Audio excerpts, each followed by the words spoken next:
I am back. But yeah, Yorkshire Tea, I probably won't be streaming SAP too much from here on out. I still play, I still do play Super Auto Pets, but a little bit less than I used to.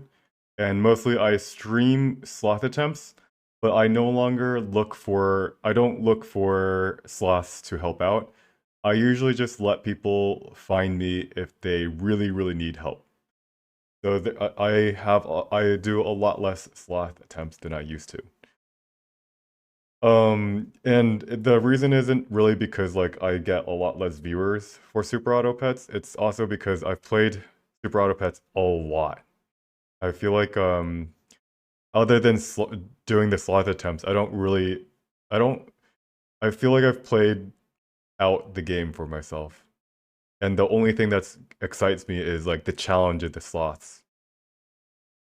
But yeah, all right, so Is It Less says I have absolute tech for this featured location. Yeah, let's talk about this featured location. We have Plunderer's Castle. Only cards that cost 6 can be played here. If you have any suggestions, I'm open to these suggestions because let's go to deck edit mode and we need to discuss some stuff right here. So this as part of this challenge, as part of this challenge, we only use pull 1 and pull 2 6 drops. And if I were to go over my cards that I can use, let's see. Pull 3. I can use this. Pull 3, pull 3, pull 3. I can use a Hulk. But America Chavez I can use, but the question is, can I win featured location with just a Hulk? Maybe actually. Chavez is probably most likely not going to be good enough. Odin, like where are you gonna Odin? And like you did, Is It Less brings up a good fun combo: Iron Fist into Shang-Chi into Odin. So Shang-Chi is going to activate before it gets moved by Iron Fist, but you're saying the point is we we want to we want to snipe something on turn 5 and then move it into the featured location ready for it to be Odin. So it's going to be a Shang-Chi that gets a double kill in 2 different locations.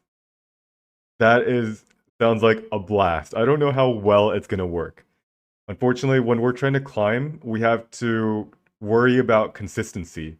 Otherwise, that would be an amazing YouTube video. Amazing highlight reel. Shang-Chi clears out the big boys in one location, and then on turn 6, they play something like a Magneto, and we play Odin, and we just yeet them all away. It is a fun tech to think about, though. All right, so but what do we have access to? So Onslaught, I've been using this tech in for fun.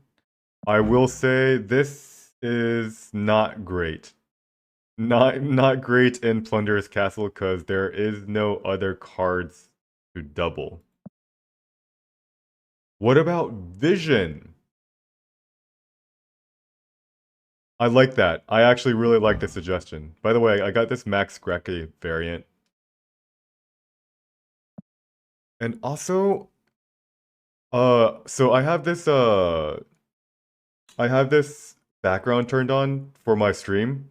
Not background. It's like the at night it makes my thing a lot less bright. Do you guys see my screen and is it red or is it normal colors? I hope my mellow colors is just for me and not for you guys. Because that'd be very annoying to just see everything is kind of red. So normal colors. All right. 3 Eye Jack, thanks for the heads up. I can't tell if you guys see normal colors or not because I have everything in this red thing. You guys could probably tell it's red because my screen is reflecting onto my camera and I look either really red or it's also because of the filter. But as long as you guys have normal, it's good. All right.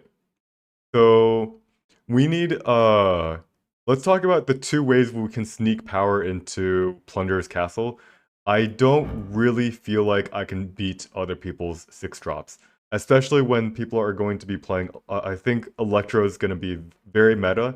They're going to play Electro on turn 3 and then on turn 5 they play something like Odin and then they play something like no, Doctor Doom on turn 5 and they play Odin on turn 6. So they have the opportunity of playing two six drops. We will not have that. So how do we actually contest that Plunder's Castle? And I guess the question is, do we need to contest it? Can we just win the two other locations and just say, okay, show me your six drop. You guys have to play a six drop there, but you're gonna be spending one 6 whole mana just to play a card in a location to win it. And if you're spending 6 mana to do that, can we beat you anyway in all the other two locations? So we might not need to contest it. I don't know yet. I'm going into this blind, but I want to be very smart about how I go into this blindly. So like, for example, if we do want to try to contest it, we can actually throw in a Heimdall in a Kazoo deck. As crazy as that seems, we can throw out all of our one draws by turn 4 and 5, and then we Heimdall the stuff into the location.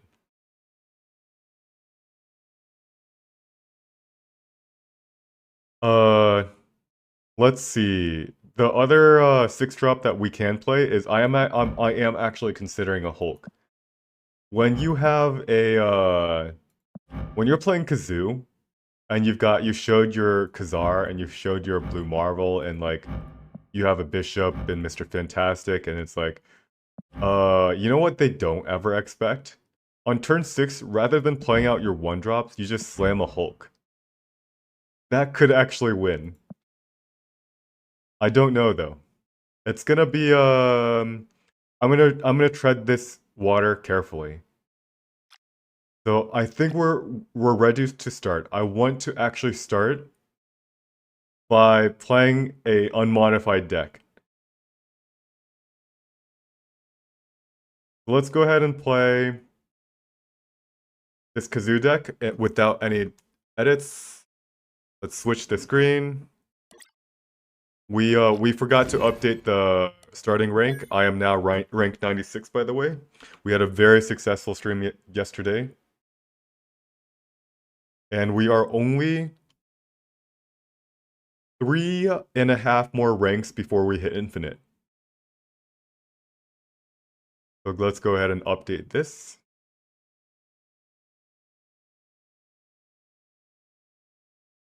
My collection level is close enough. So yeah, rank 96.5. How hard will it be to get 35 cubes? We shall see. Let's go ahead and play our first game.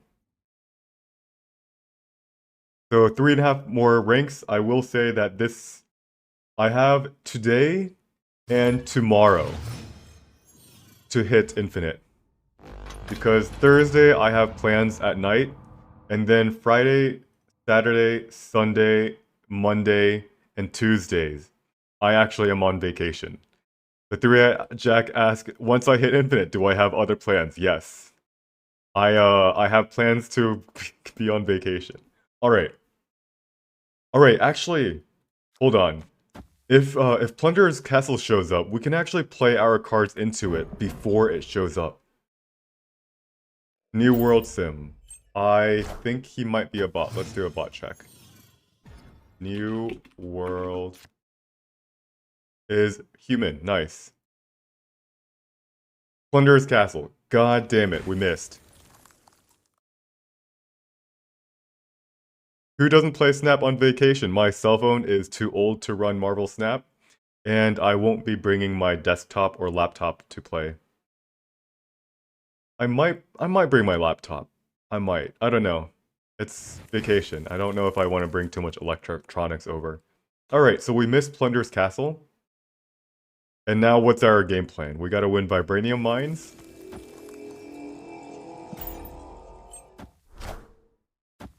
Decker, hello. New World Sin.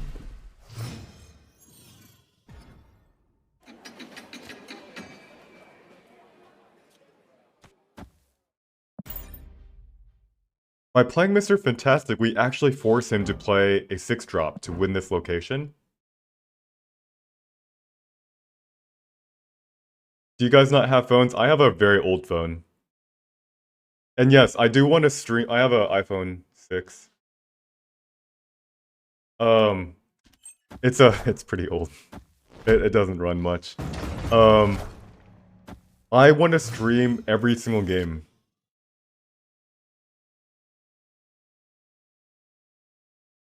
So let's play Khazar.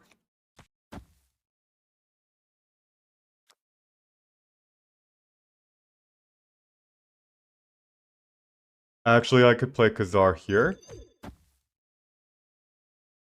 I could also play Angela into Ant-Man. But I don't want to mine too much Vibranium.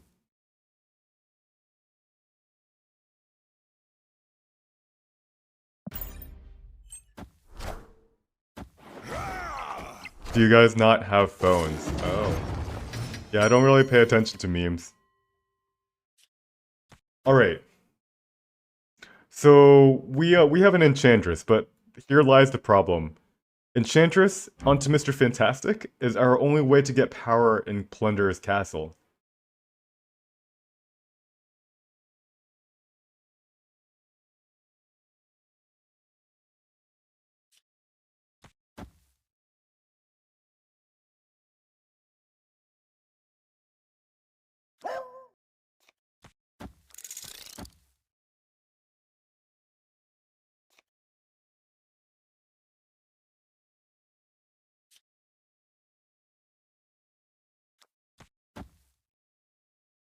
Let's try something like this. We're going to pass most of our turn away. We do want to play Angela to prevent it from, you know, landing in Grand Central.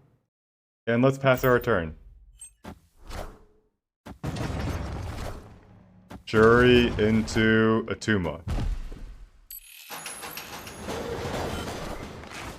She-Hulk. Alright. So he wins Grand Central.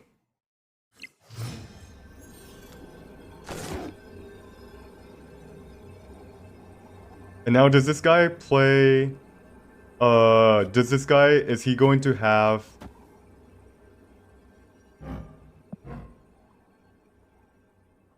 a 6-drop to play in Plunderer's Castle? He used to. He had the She-Hulk. But it came into the playing field.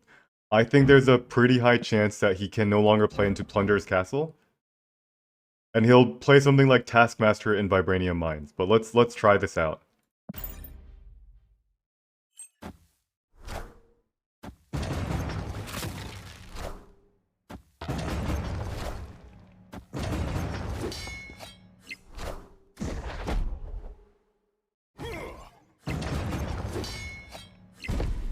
That bastard. Like, we could have... No, we couldn't have one. We could have gotten one more power by playing Enchantress. But, it's like, you know, this whole time I've been mining Vibranium, I never drew a single Vibranium. If I got Vibranium rather than this bastard of a Nightcrawler, we would have won.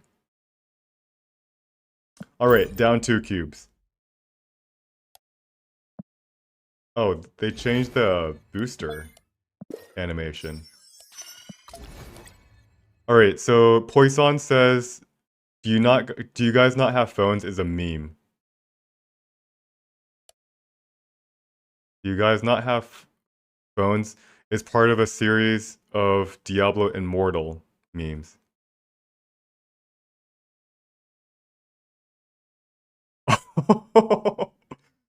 The meme originated from when the crowd was disappointed by the Diablo Immortal reveal. And someone, I guess Wyatt Cheng said, "Do you guys not have phones?" Yeah, well, that is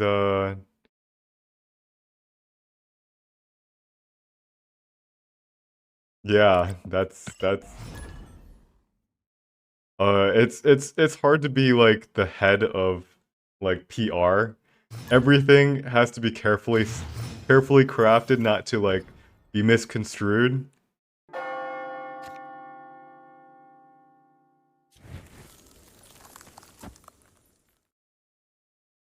All right, do we want to play Iceman turn 1? I'm going to actually play it turn 2.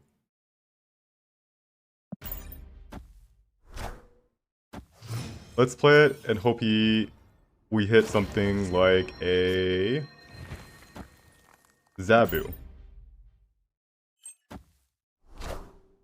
Ow. Ow.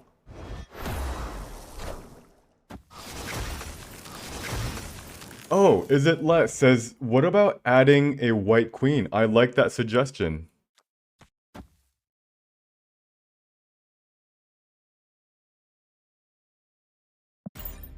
If we can't play our sixes, why not play theirs? I have not thought about that. I do like that suggestion. Ooh, wow. You lost 2 cards. Assemble. This might be good enough to snap him. So Khazar right here. We can actually play Khazar into Lechugia, but also I do want to snap him, right? He has 2 cards left.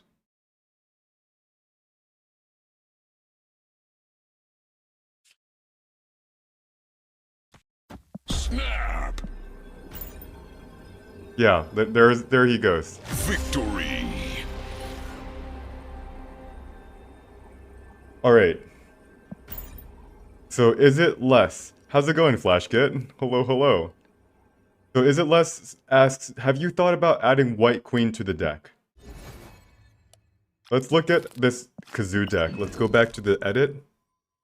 Every single time I hear a great suggestion, I will carefully consider it. And if I don't consider your suggestions, it's not necessarily because it's bad.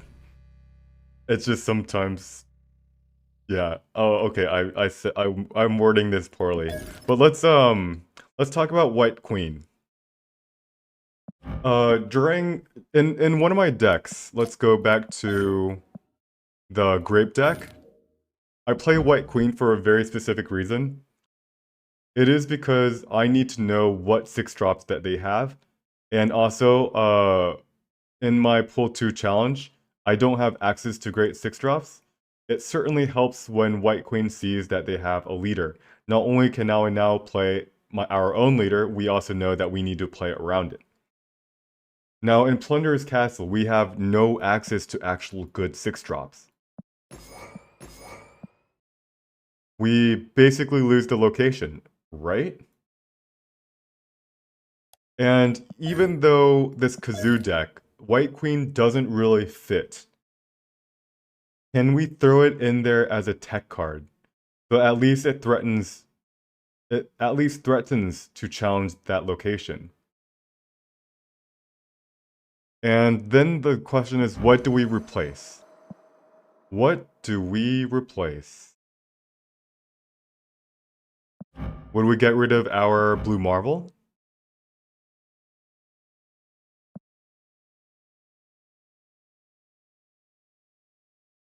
Poison says, what are Pool 2 6-cost cards? It's not great. It's not great. It is, the only things that we have that are good is Heimdall. Throw in Chavez better than White Queen, to be honest. Even that is bad, I'd say. It like, one thing that there is something that's valuable is like, when you play Kazoo, nobody expects any cards, right? And yes, we can actually throw a Hulk.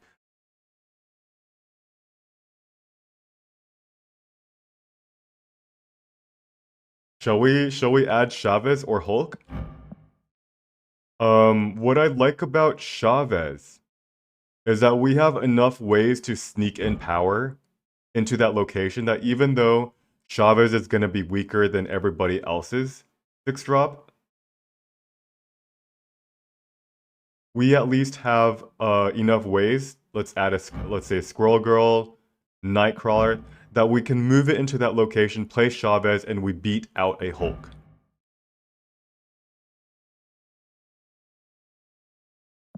Matterwave says Scarlet Witch, you cannot play Scarlet Witch into that location. Poison says Spectrum is pool 2. Use that only to win the 2 other locations and force him to play a 6-drop into that location to win that location. I don't really like the ongoing because Zabu is basically a stronger version of ongoing with Dark Hawk and... Alright, I do like...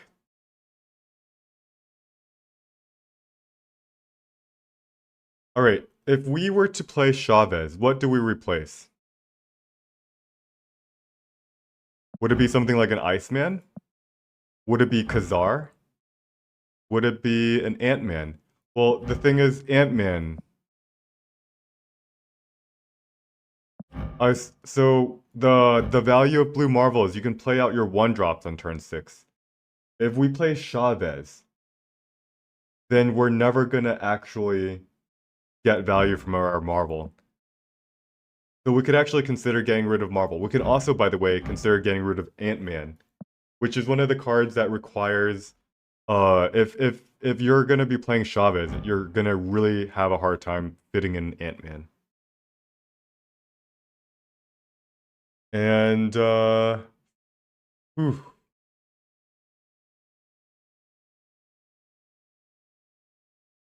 All right, we're just gonna test this out.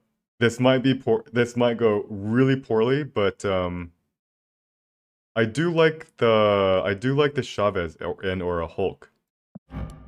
All right, this might go poor. So like Chavez is 9 power for 6 mana. Ant-Man is often 1 mana for like 6 power. That's a pretty big difference there. And what about Heimdall? That's also a good point. Like, what if we just put in a Heimdall in our kazoo? I like that. I like that. Fuck Chavez. Fuck Hulk. I want to stick with what we know is tried and true. We're gonna put a Heimdall in a kazoo deck. What's the worst that can happen, right? And in fact, actually, Heimdall. Now we can actually consider adding in Ant-Man back in. Because it's going to be really easy to trigger this ongoing effect. Everything squishes over to the left, and what do we have? We have 8 creatures in 2 locations. That's the hope. Maybe we get rid of Nightcrawler. Get an Ant-Man. Let's try this.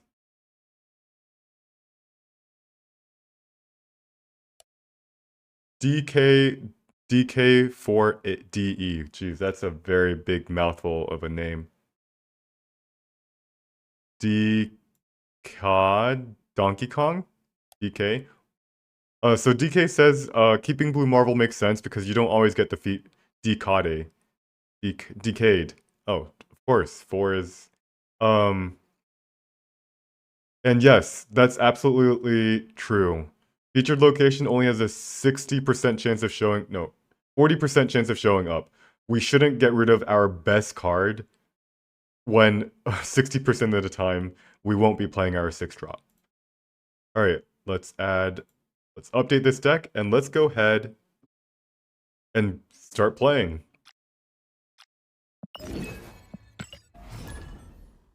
And 40% chance that Plunder's Cancer shows up, and 1/3 of the time it shows up on the right. If Elysium shows up with the new location, you can still play into that location. It needs to be a starting cost of 6.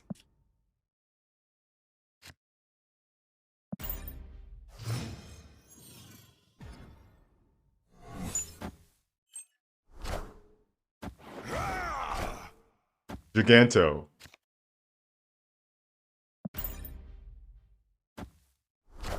Armor. Alright. Shouldn't he snap us here?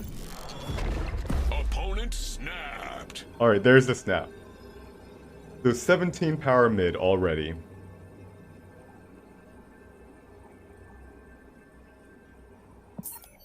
We run. Yes, matter wave. We did get stuck at 80 something. Part of it was I hadn't truly adapted to the Zabu meta.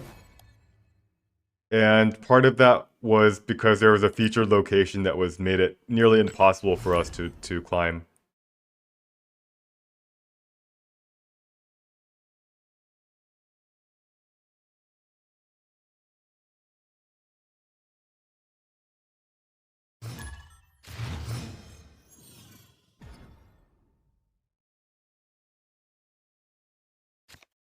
Alright, Strange Academy. That means we don't really need to play into Plunderer's Castle. We don't really need to play Sunspot blindly. But why not?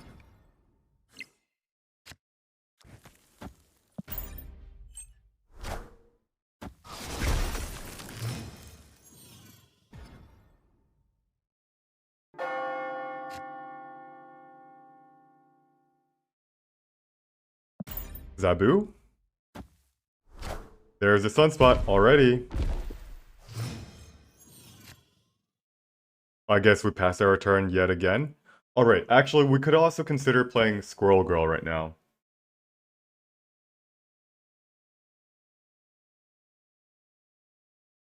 And then we play Blue Marvel. And then we play Heimdall, turn 6, potentially.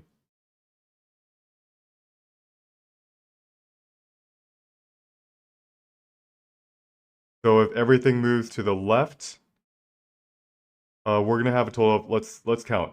4, 7, 8. We're gonna have exactly 8 cards. Our middle and our right will be completely full. And then we play Heimdall. Alright, let's just try this.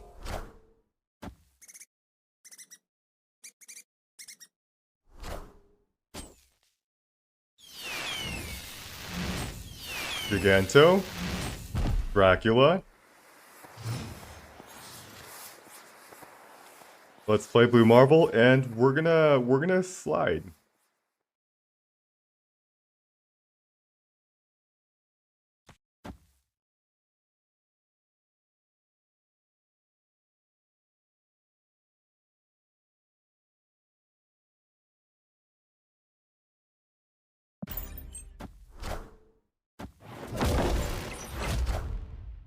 Zabu.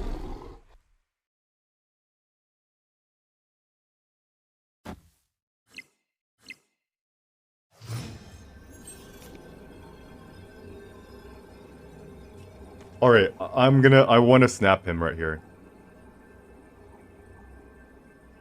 We're gonna shift 3 things here. We're gonna move everything into the middle. Leave 1 squirrel. This is good, right?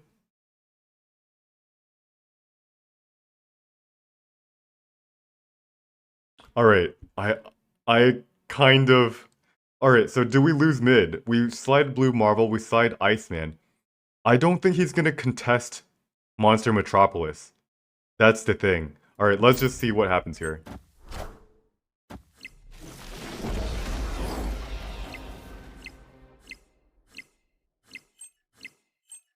Oh wait, you're right. So he just... Shang-Chi's. And lands my Sunspot anyway. Wait. Double kills, actually. Spider-Man here. Alright, you're right. Mid will be 10 power, and I just lose Sunspot. So, yeah. So I'm glad I didn't snap. Is there a command for the bot spreadsheet? Yes, there is. There's multiple commands. Bot list is not one of them. Bot list, all of them. Stargazer numbers. By the way, I did notice when I wasn't streaming, you typed bot, and you were looking for the bot list. I saw that you typed that, and I modified the command to be more flexible. So bots, bot list, they're all gonna be there. So what could we have done? I don't think we could have done anything. Clearly, we were gonna lose Kamartaj. Could we have win Monster Metropolis? Well, the issue I had was we couldn't really play Heimdall middle. And in fact, if we did, Shang-Chi would kill it.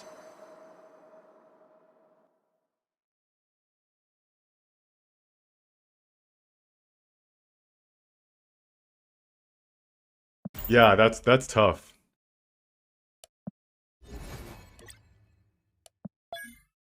Like when he gets to play Absorbing Man and Shang-Chi, like he doesn't even have to guess where where I'm gonna slide stuff over. He's just going to play and assume that he lands.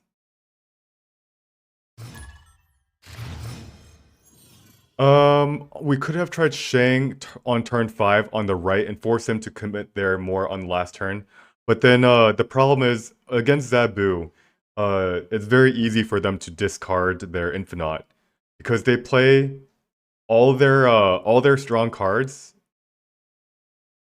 all of their 4 drops for 2 mana, and he will either discard Chavez or Infinite.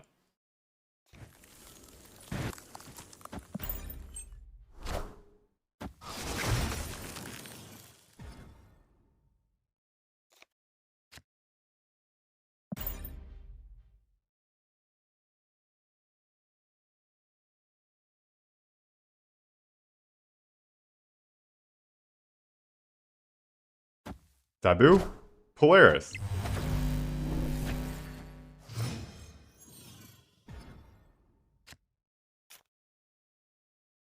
Well, that sucks.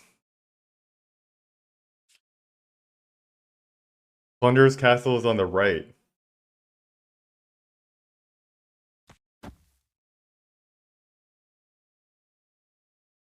Also, if he plays Polaris, there's a pretty high chance that we need to be careful about Killmonger. Yeah, Axis is gonna happen quite a lot today. 40% chance for the Plunder's Castle to show up, and 1/3 of that, so a total of 13.3 repeating, of course. Plunder's Castle is gonna show up on the right location. That's 1 in 7.5. Alright, he just skipped his turn.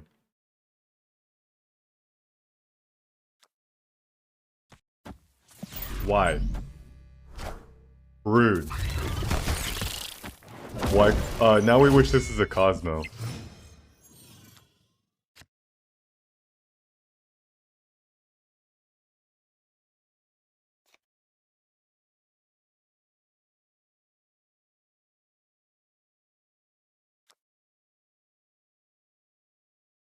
It seems insane, but I might want to play Enchantress in the middle. On this turn. If he plays, Sarah, he's gonna play it in the middle, right? What are the other things that we need to watch out for? Wong, and he's gonna also play that in the middle.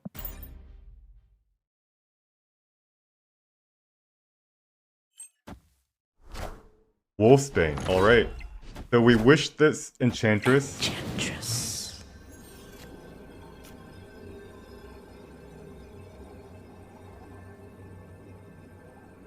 Alright, how do we do this? How do we do this?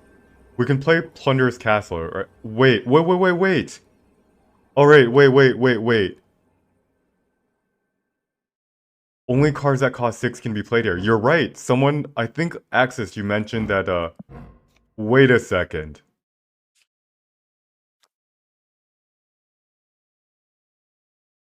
It's what I said. Yeah, Axis, you're right. Only cards that only 6 cost cards can be played here. Only cards that cost 6 can be played here. Wow, that's awkward. That is really awkward. Well, that's okay. We can still get power there. Opponent snapped.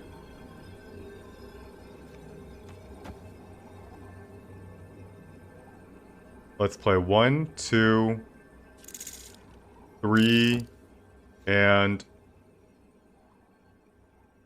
4.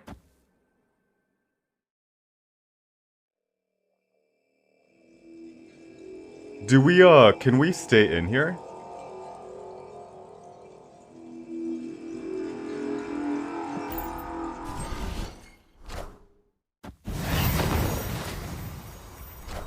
Alright, we have, Houston, we have a problem.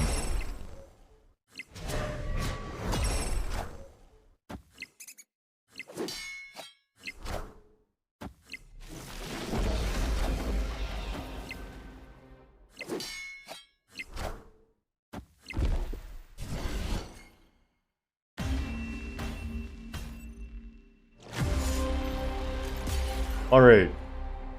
So, we realized he was gonna play Wong, right? But he played Wong, he could play Wong and Surfer on the same turn because of Elysium. So,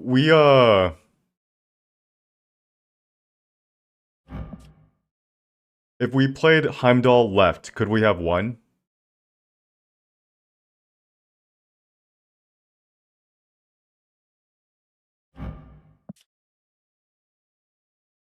Yeah, we would have lost the tiebreaker, but it is correct.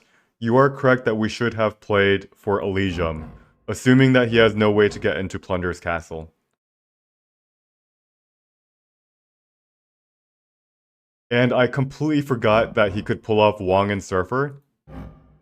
I was thinking that if he wanted to play Wong Surfer, he had to play Wong on turn 5. But I just didn't really think through Elysium.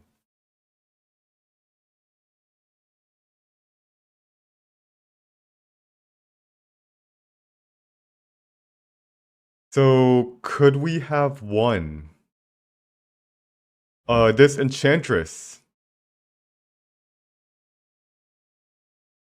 If it was a Khazar, we could have one with the Heimdall. Yeah.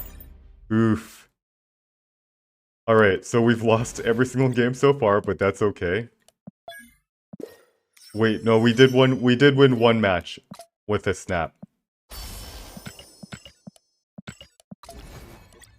And now we're down 8 cubes though, so let's play this slow. If they snap us, we should probably retreat and then take our time after the match to think through what he can have.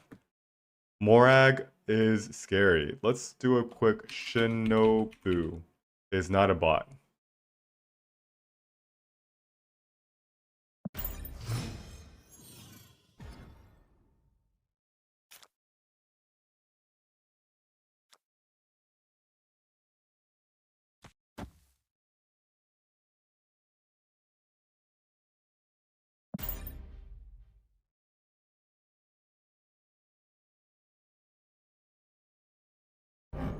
Typically, you should play a card into the unrevealed location, but when Angela is 0 power, it literally, yeah, like 0 power Angela into Plunder's Castle. Kind of awkward, isn't it?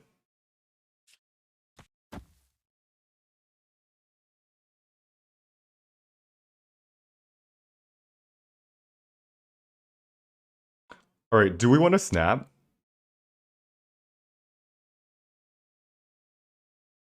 So we can play Iceman here. Then we play out, or no, we start with Ant-Man here. Then we play out Iceman and Sunspot. Let's wait one more turn. If he doesn't play Zabu, we're gonna snap. It was a Cosmo.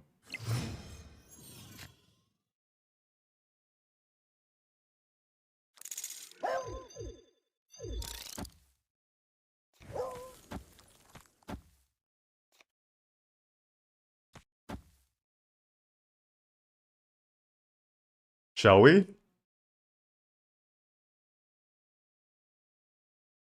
Shall we? Shall we? Shall we? Let's play this slow. Let's play this slow. There's a Dracula. Alright, wait, Cosmo and Dracula in one deck?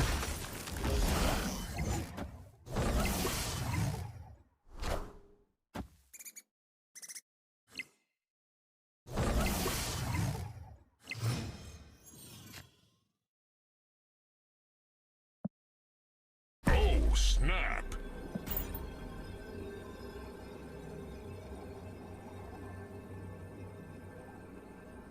Carbonite says, if we played Squirrel Girl mid, it wouldn't actually have spawned the squirrel. Opponent snapped. What?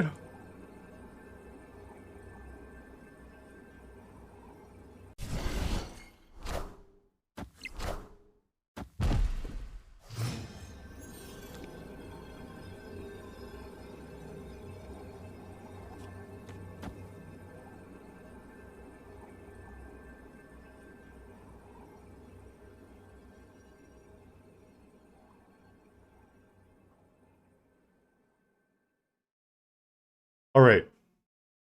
So he's gonna win Monster Metropolis, right? Shit, how did we get here? We're deranking this, right? Can't he play a 6-drop in Plunderer's Castle?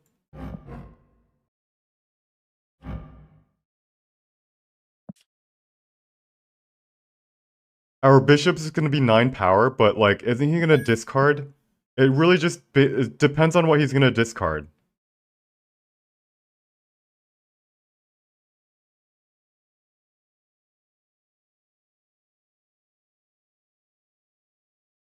Should we retreat, guys? Save ourselves 4 cubes? Oh no.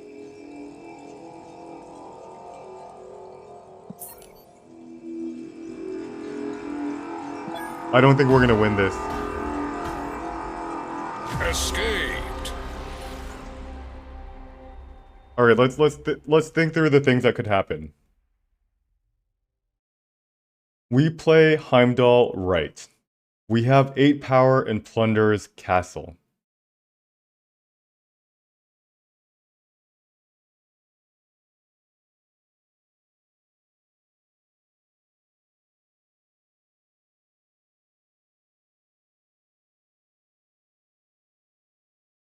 We're going to lose Monster Metropolis, we're going to win Morag.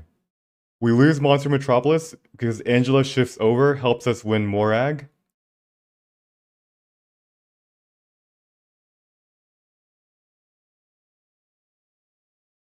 We're gonna have 13 power in Morag. Now Bishop is going to be at 9 power, kind of, temporarily. And if he's able to discard... this deck looks like it has a red skull, it has a 0. It can actually... oh man, we might have won this. And I guess what percent of the time do we win his discard? Like, he plays Chavez in Plunder's Castle and he wins this location.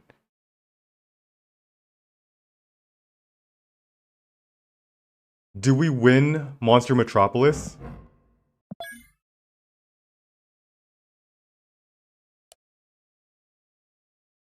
So let's say he plays Chavez right. He still has 4 cards in his hand. I think we should have... I think we actually... so the math says if you can win 25% of the time, you can stay. I think we could win 25% of the time. Let's say he plays Chavez here. That means 1 in 4 cards has to be... we can always stay there. Alright, so what happens if he plays Magneto to the right? We win. Because we have Heimdall, and we're going to pull Bishop that's going to be at 6 power. So we win Plunder's Castle. We win Morag. Alright, so I feel like we should have stayed in. We were a little bit too scared there. 25% of the time we have to win. I think we had even closer to like 40%.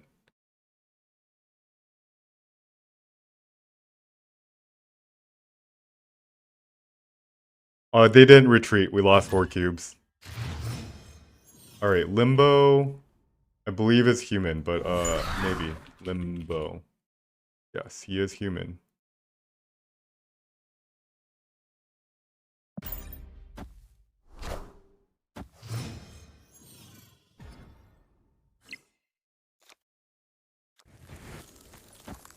Let's play Iceman here.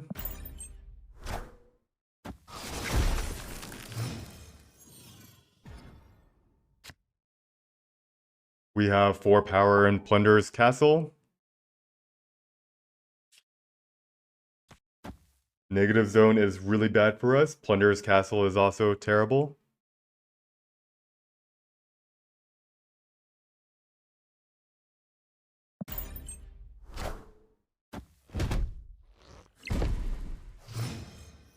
Wait, that Iceman hit nothing?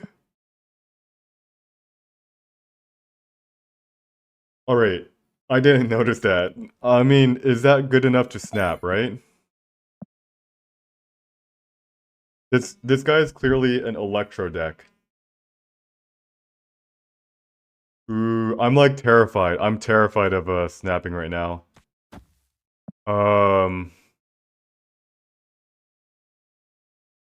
Snap. I mean, alright. Alright, I'm gonna snap. But I'm not very confident. Like, if he's able to ramp this turn. Morbius. Wait. Wait, what?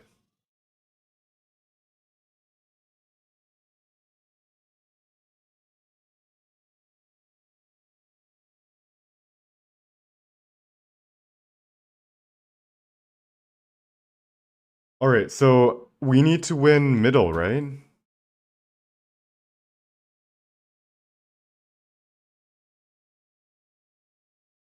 Can we play Enchantress and Khazar?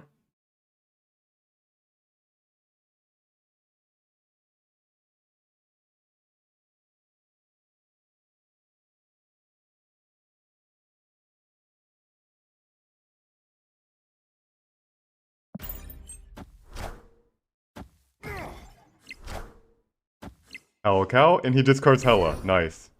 And Hella and... Alright.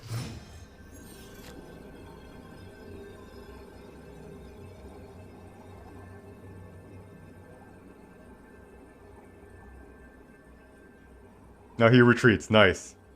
We got lucky. We got pretty lucky there, guys. But that's our first 2-cube victory. Alright, we've only lost 10. We've been streaming for 56 minutes. We have been playing for 30 minutes, and we've only lost 10 cubes. That's not the worst thing in the world, right? It could have gone worse.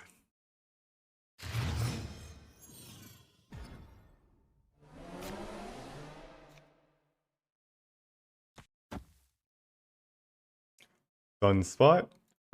Now, Luke's bar with the featured location is gonna be rough.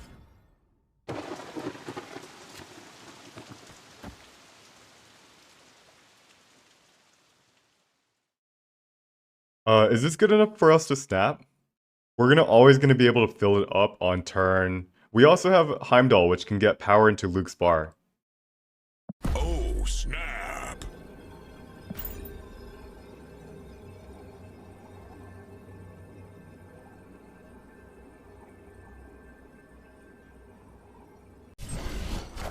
He passes his turn. Millicent is not a bot. That was very normal behavior. That's a Zabu. That's why he didn't retreat. We honestly need to play Enchantress, like, right now.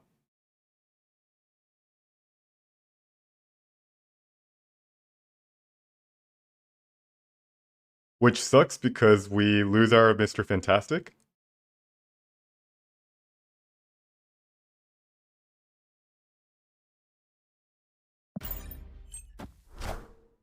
Enchantress.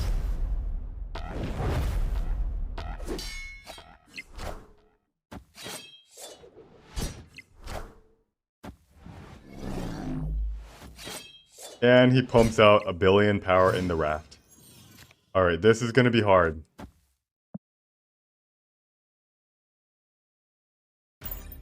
Alright, we shouldn't... This is not looking good, guys.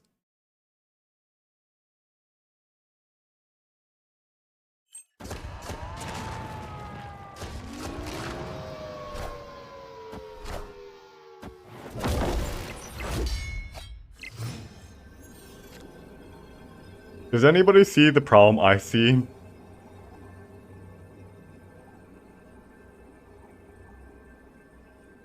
How the fuck do we play our Hulk?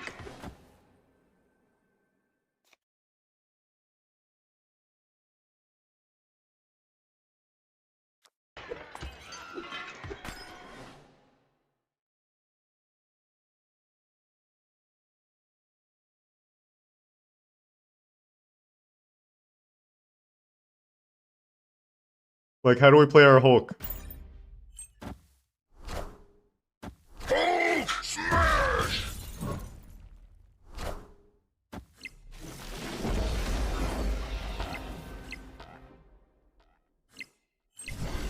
And we lose a tiebreaker.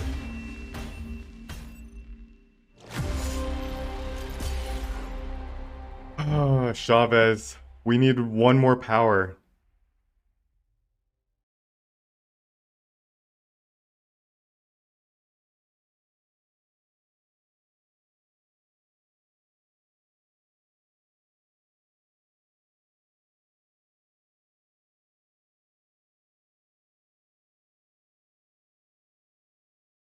Yeah, one turn of Zabu is already too much.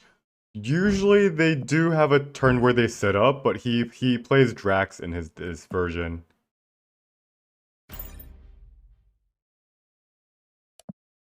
Alright. Yikes. That is alright, we've been losing cubes way too fast. 45 minutes and we've lost almost 15 cubes. Let's stop snapping. Let's just let them snap. Bar with no name. Oh my goodness.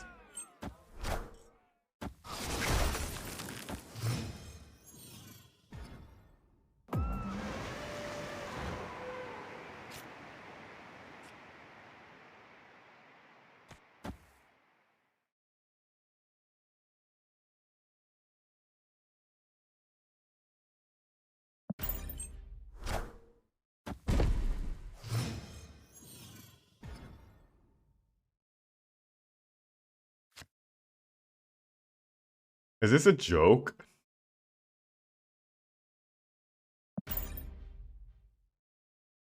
Alright, let's snap. Snap! Patriot does not like this. Victory! Patriot does not like these locations. So we don't like it either, but we know he hates it worse than us, especially since we've already been able to put a sunspot in that locations. WWLOS.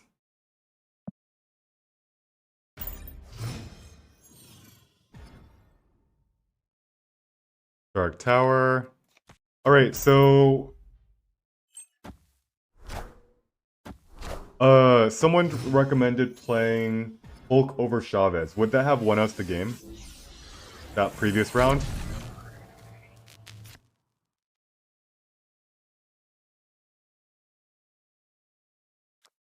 Let's play Khazar right. Let's play Khazar.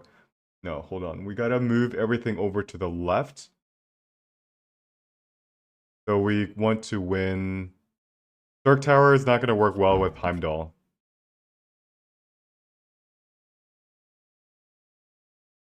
Now, Daredevil. What does Daredevil mean? This is probably an Electro, right?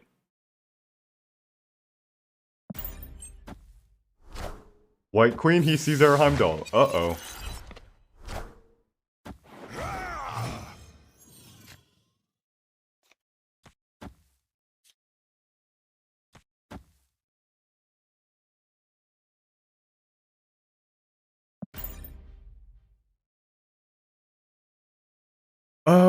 Why did you take out Nightcrawler? Because we have Heimdall for our location.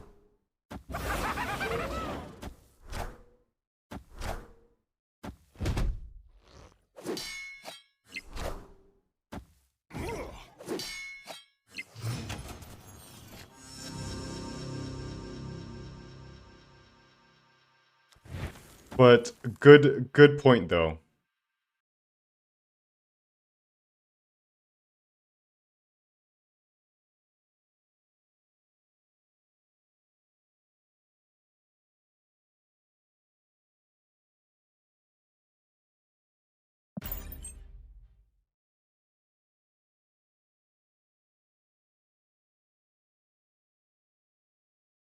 Maybe Heimdall, I don't know. I guess Heimdall hasn't been working out very much.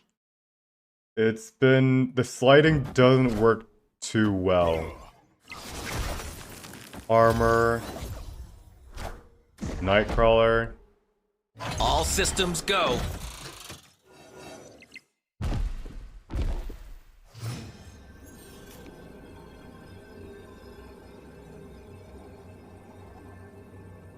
We have initiative to win Dark Tower. We have to pass our turn.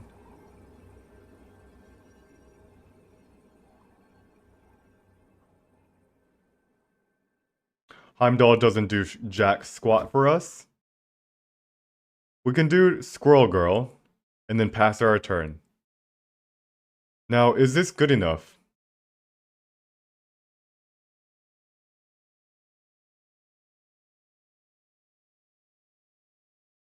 I think we should just retreat.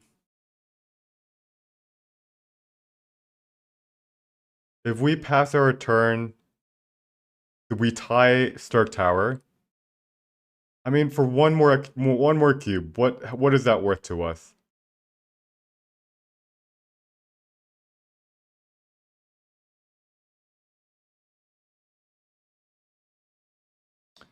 We don't have anything good. We have 5, we're winning by 3, we're winning by 8. We're losing this by 5, so we're winning by 3. If it comes down to tiebreaker, do we win the tiebreaker? We're winning overall by 3. And we're only adding a total of 4 Escaped. plus 9. 9 power. So we might be able to stay here. I don't know though. So JWH says, you saw me at rank 80 a couple days ago. Did I climb to 96 that fast? Yes, we played 13 hours on Sunday. We climbed a lot of ranks on that day, and then we played 4 hours on Monday. And we also did really well there then. We have been struggling today for obvious reasons. But I guess we need to adapt.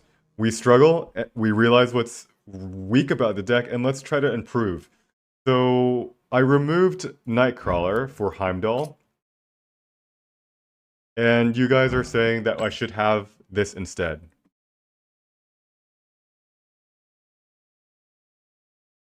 Let's go back to the deck edit. Remove Bishop could be worth considering. If we play Heimdall, Bishop has been like not performing because on turn 3 we play Bishop, on turn 4 we play Enchantress, or because on turn 5 we play Blue Marvel, and then on turn 6 we play a Heimdall. That's only a 3/4 Bishop. That's kind of weak.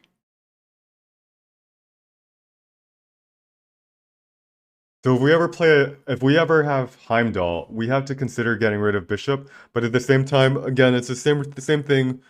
Featured location happens 40% of the time. We don't want to get rid of our true core Kazoo components just for the 40% chance that plunder happens. Alright, so Iceman. We can consider getting rid of Iceman. Let's slam a Hulk in here. What do I think about this? We could also get rid of Enchantress, to be completely honest. Alright, the Grey Ghost also mentions a good point. Kazoo doesn't really work with a 6-drop. Maybe we should just try another deck. I like that suggestion. Oh, let's go to our Grape deck. Can Professor X and lock them out of another location, ongoing. I've never actually preferred ongoing cards at all in this challenge, but I guess we should reevaluate why I don't. So ongoing is predictable. It is also not that much power compared to what other things can play. For example, Zabu. The only way that we beat Zabu is if we can Enchantress the Zabu. And we're always going to hit our ongoing cards when we Enchantress. With ongoing, people will think we play Destroyer. That's the big threat, right? But we can't actually play Destroyer and Plunder anyway. Unless we have armor.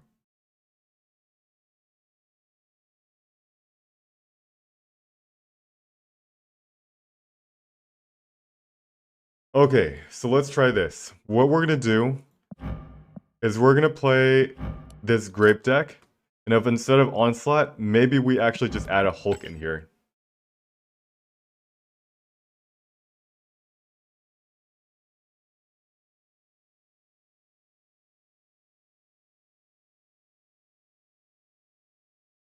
Alright, let's try it. We're gonna go back to a Hulk.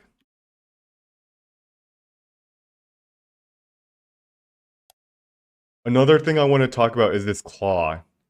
You know what's the alternative to Claw that we've played this before? Vision. Oh, you're right. We don't have any counters to Zabu. We face a Zabu player, we instant retreat. Let's get rid of Jessica Jones. Let's play Enchantress. Actually, let's get rid of Storm. Against Zabu, you Storm on turn 3. They play Zabu. You Storm a location and that gives them the win. That's not good. Let's play Enchantress.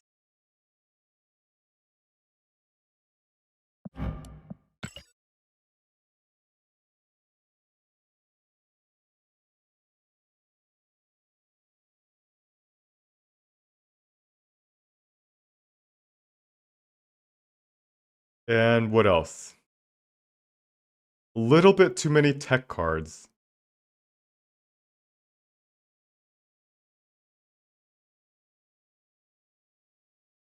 Oh, Baron Mordo. We give them a card to play in the thing. Vision for Dino. I do like Dino though. Maximus is pool 3 by the way. Axis. By the way, is a Koi pool 2? Yeah, it is. Okay, so what could we put? What could we put?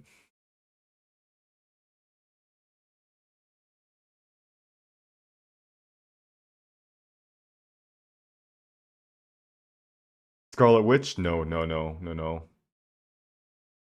What can we put? A Koi is series 2. What's really funny, actually, you know the Heimdall? What happens if we have a Koi instead of like a Angela, and now Heimdall would be 9 power? That's actually worth considering. I didn't really... Nakia's Series 1? Seriously? I did not realize that.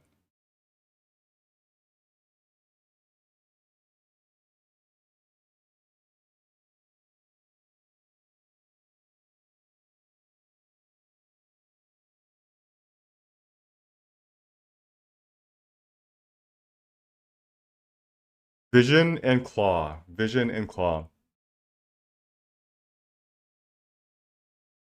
I'm actually gonna rotate out Claw and let's try Vision. We're kind of completely changing our grape deck. I like the threat of Vision, you know? Like you play it on turn 5 and they think, "Oh no, they're going to move it into the featured location." And then what happens? They play something like a 9-drop in that location and instead we slam a Hulk in that location. Let's try that. We're going to play for tricks and giggles. And what's trickier than like anything else? It's a Hulk. All right.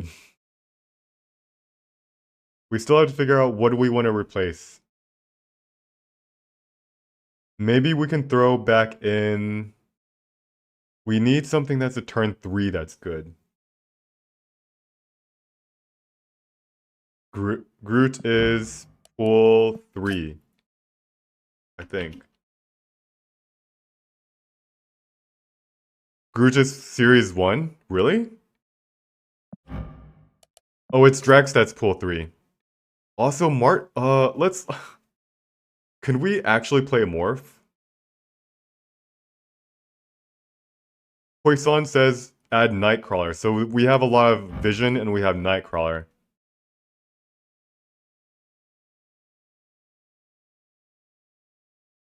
We'd also put a Sunspot, by the way.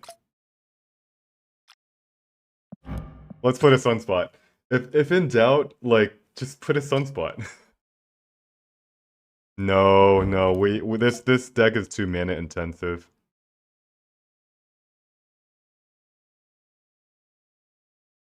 Daredevil is pool 3. We do not have great options. Armor is counter synergistic. We could if in doubt put Chavez. We would have to remove our Hulk. Nakia. So how does Nakia help us? Agent also, if in doubt, play an Agent 13. If in doubt, we can also play a Scorpion. Agent 13, Scorpion, Elektra. And you're right, it does help out with Devil Sword. Alright, let's try this.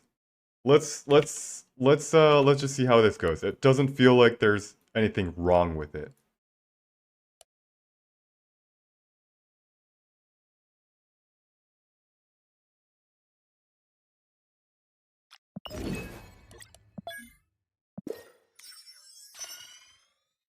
Alright, so 95, we lost 14 cubes so far. Let's see if this grape deck can do what Kazoo hasn't been able to do.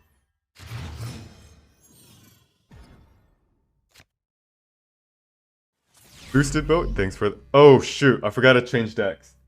Every single time I forgot to change decks. Alright, we gotta change our screen too. We are still playing our Kazoo.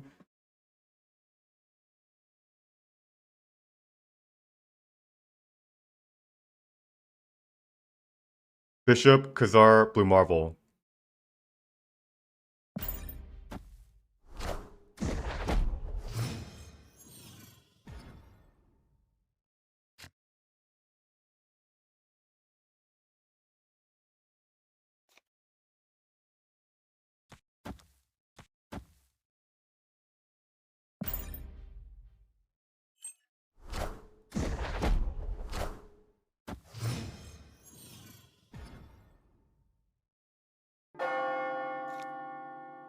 Wait, what is a Hulk doing here? I guess I removed the Heimdall for a Hulk. Alright, whatever. We'll go with it for now. Let's play a Bishop right here. We're gonna go Khazar, Blue Marvel, and Hulk.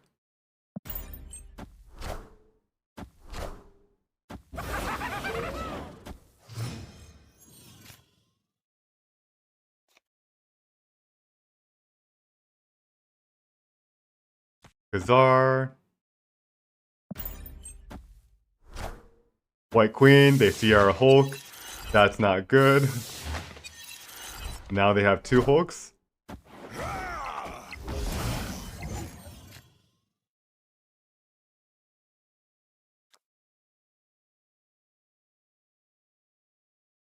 Blue Marvel, why not?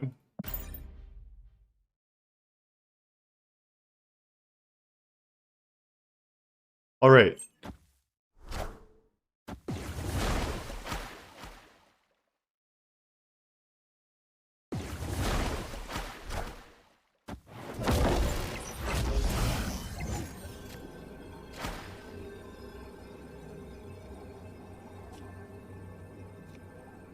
It's... Oh no! We can't play into Plunderer's Castle, but like, we can move Nightcrawler here. Alright, so now we have to think. He knows we're gonna move Nightcrawler. He's not gonna move his own. Now, we have to expect that he's gonna play 2 cards, most likely a She-Hulk and a Hulk, but where is he gonna play it? Does it actually even matter where he plays it? Because we play a Hulk here.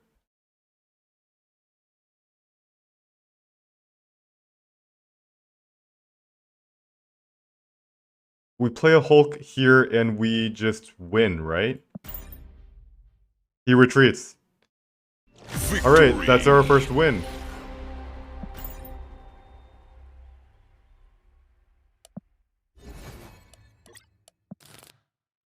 Alright, should we try that Kazoo deck again? No. We've given it a shot. Heimdall didn't work. Changing a Heimdall for a Hulk probably won't work either.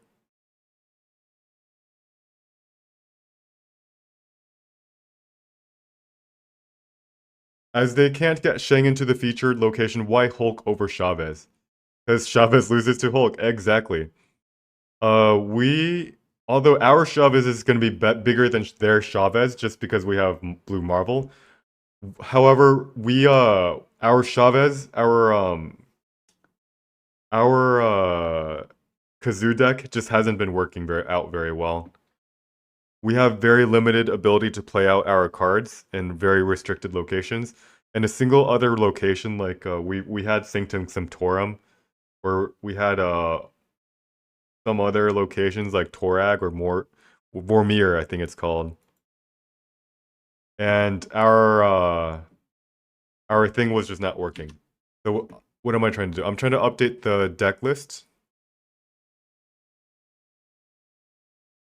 Properties. We're gonna try out our banana deck.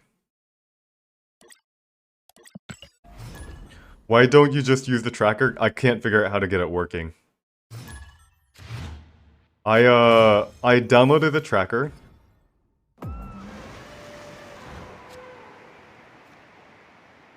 Well, let's start off with Agent 13 middle.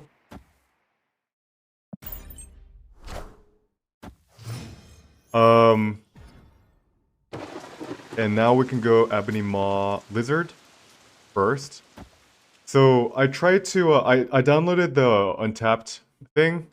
I tried to get it onto OBS, and for some reason, I couldn't get it working. You run the tracker, then start the game in full screen. For some reason, it wasn't showing on stream. Here, I actually, you know what's really funny? Do you guys see I actually have the Untapped tracker on right now. Do you guys see it on the stream?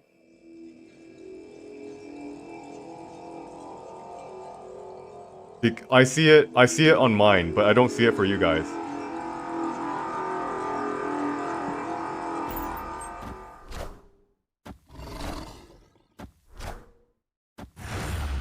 Let me change Snap highlights. We've got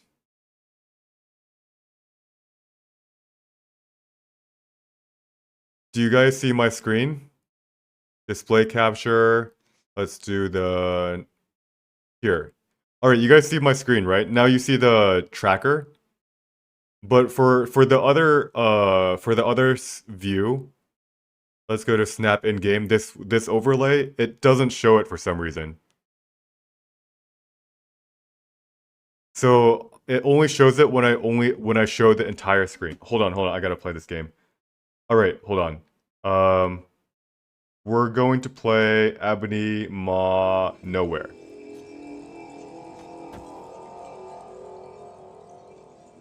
Rolls like Royce. This is gonna be a Galactus deck, isn't it?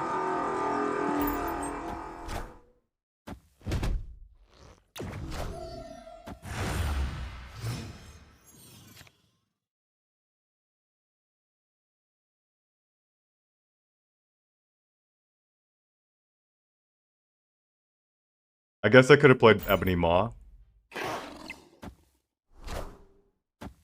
Electro. Yondu. There goes my Hulk.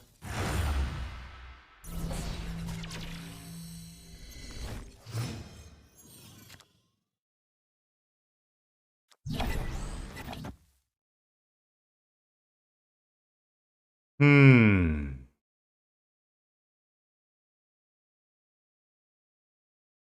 And now we have to fear the Galactus. But where is he gonna play Galactus? Warrior Falls, right?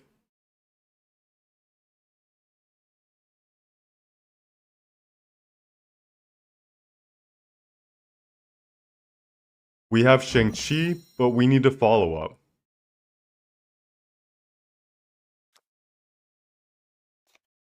So do we play Devilsaur?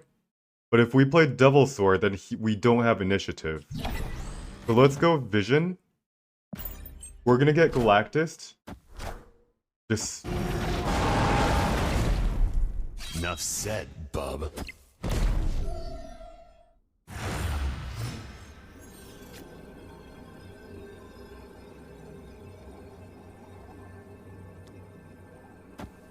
Alright, I wasn't expecting that, I'll be honest. Oh, he's gonna play Galactus in Baxter Building? Wolverine's gonna come down and he's gonna...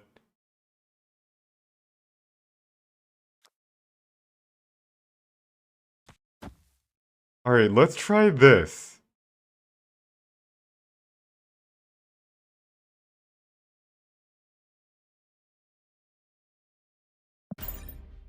This is Galactus, right? Motherfucker, it's a null.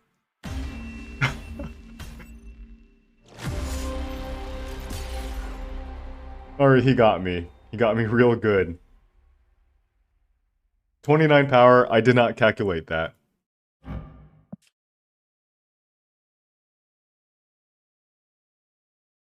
So this is a Galactus deck, but it runs Null and Destroyer. And then now actually Wolverine.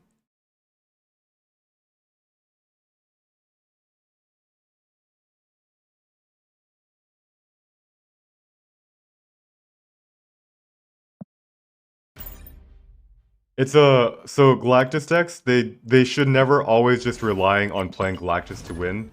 A good Galactus deck actually has alternate win conditions. But we're gonna remember this. Rolls like Royce has a null.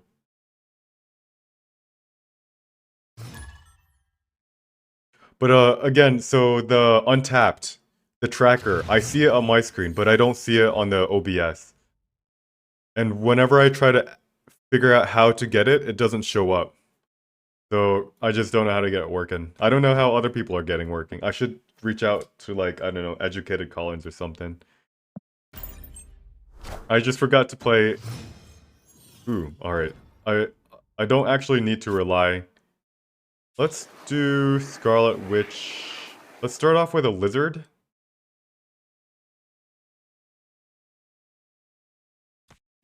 Maybe a screen capture. Funnily enough, this is actually... I tried a screen capture and it doesn't actually show up. Cards cannot be destroyed. Okay.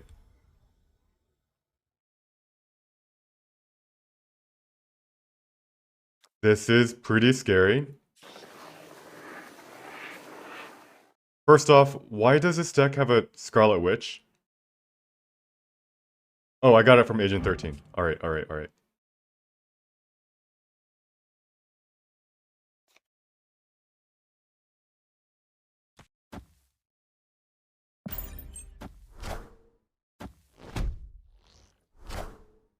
Deathlock. Jump to Wakanda, Enough said, please. bub.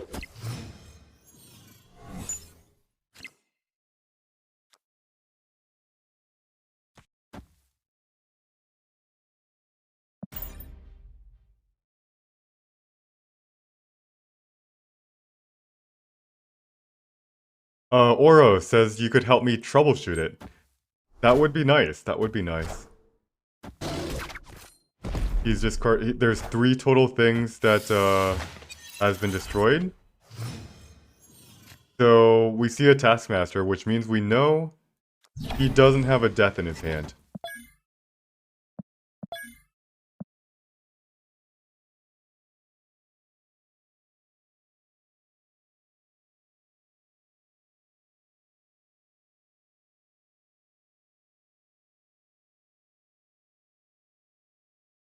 Alright, if he has a Taskmaster, you know what's kind of funny?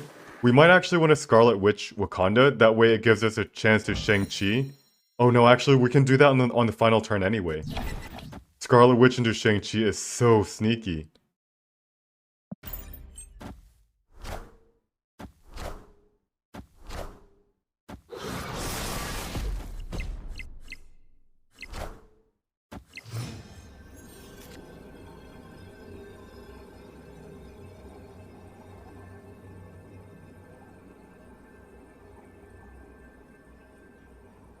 All right, I've got a fun plan.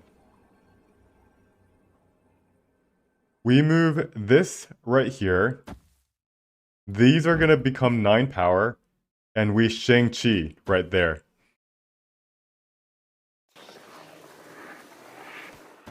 What's the worst that can happen, right? Then after we Shang-Chi, just in case he still has a card here for whatever reason, then we Scarlet Witch. Alright, let's see this. There's the death. That's the Shang-Chi. And as long as it's not bar with note to and we win. Phew. Alright, all that for 2 cubes. We'll take it. Victory.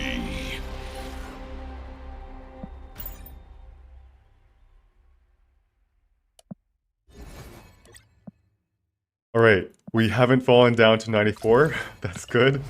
Let's see if we can stabilize. It's been a rough adjustment.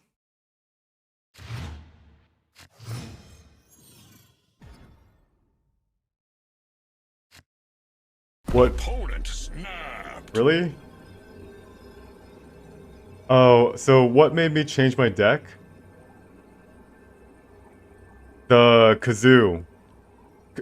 So Kazoo wasn't working out. I guess your question was, how do I change maybe the grape deck? I guess we just retreat on a turn 1 snap.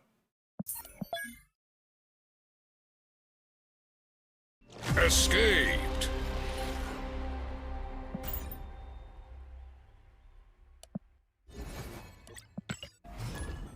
We don't beat Zabu turn 3 Zabu unless we Enchantress. When they snap us on turn 1, we have like Enchantress only 1/3 of the time already. And we have enough turns to draw it. We have 3 more cards we can draw. So it's really hard to retreat on turn 1 when you know that you can easily draw.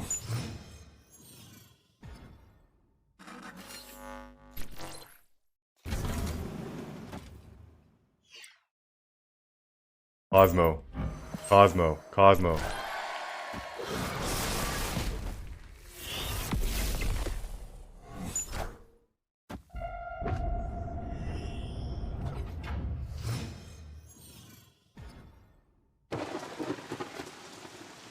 Opponent snapped. So he's gonna play Carnage into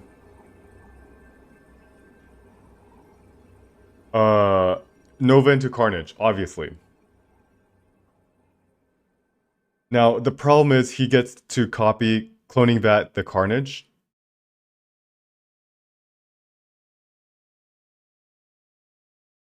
And the question I have for myself is, yes, I can Cosmo this, but how do I block the next one? And so we might actually lose this Cosmo. This Cosmo might actually not be good enough. With cloning vats, he gets another 2 mana Carnage. He can play it here, and he's gonna get. All right, let's retreat. I don't like how this is going. Escape. At first, at a glance, it seems like this is going great because we can Cosmo and block his next Carnage.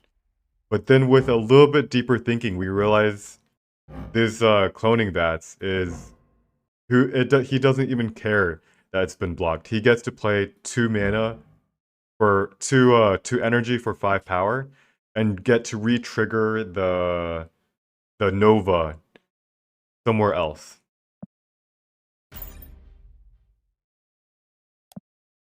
Alright, Jakuz says, what do y'all think about good pool 3 options for this location? Ramp is an obvious one. Electro, yep. The Electro ramp.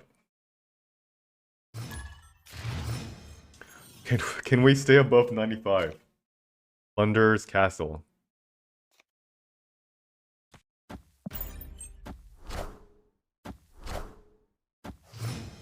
Power Stone.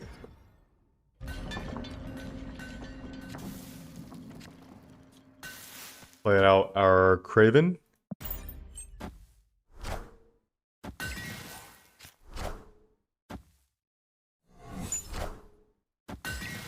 That's gonna be a lot of rocks in the deck. Now, do we need to play our Ebony Maw? If we let's plan out our turns. We play Ebony Maw in Subterranea on turn 3. We play Fantastic on turn 4.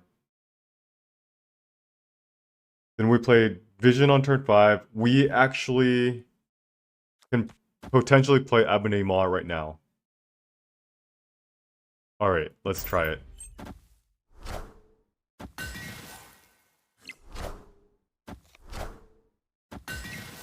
Oh, there it is. Fantastic into a rock.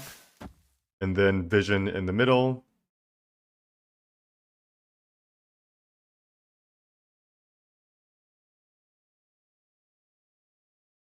Shall we snap?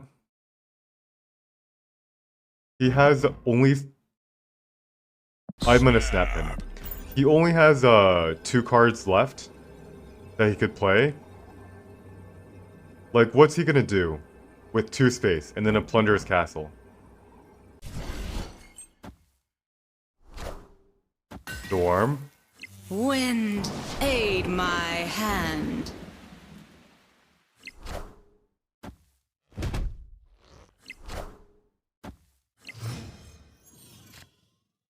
Alright, we're in trouble, guys. This Ebony Maw is gonna hurt us pretty bad.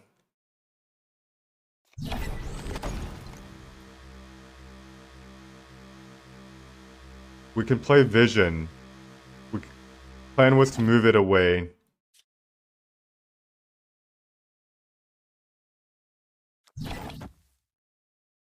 And then what? Captain Marvel.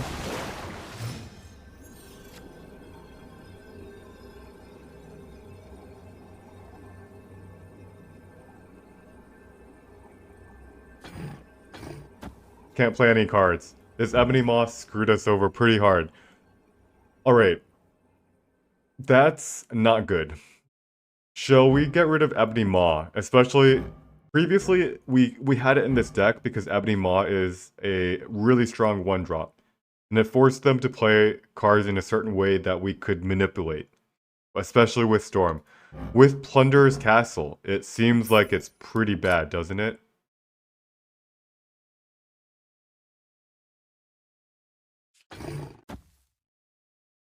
Now, what we could do is we can play Vision here, and we can see if he has drawn his Thanos. But I think he actually runs, if he has Captain Marvel, he probably runs even more 6-drops. So let's just retreat. Monkey Kappa says, wow, you are at 96. False. We started today at 96. But the Lord has not had mercy on our soul. We are down to 94 right now. We are trying.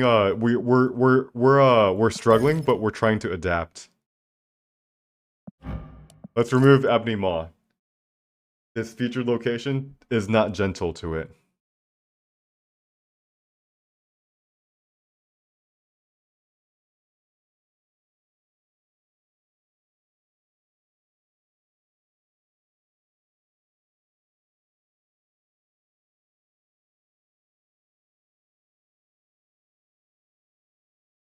So if not Maw, then what? Well, then what do we replace?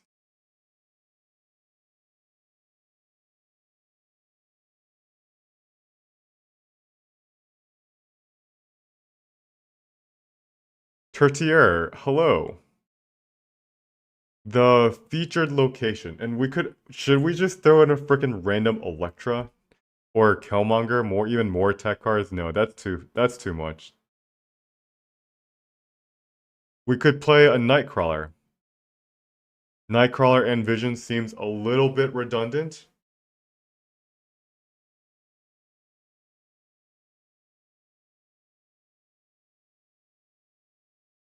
We could play a Storm, not really. I'm having a hard time figuring out what to put. Maybe just throw a random morph. So a lot of people are going to be playing 6-drops. We could throw a random morph and it might actually go well. Let's try this. I'm not confident at all. Morph, previously, the reason why I never liked morph is because it's just too random. It's hard to get more than one cube when the morph lands something amazing. And if you snap playing into a morph, then you're an idiot because most of the times you're going to get some trash. Let's do save as. Play banana, grape. And let's go. Yes, this deck is so different. We have to change it. The grape deck is a control playstyle, and we have to play for the whatever featured location. Previously, we had Onslaught as our 6-drop, and believe it or not, Onslaught is a terrible card for the featured location. And this rickety bridge, like what the hell? MEK might be a bot. Yep, MEK showed up as a bot. LSTM.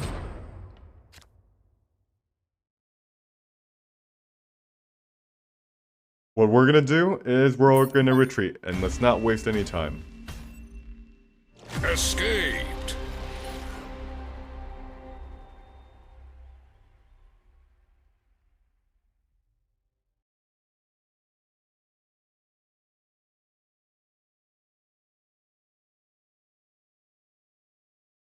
Alright.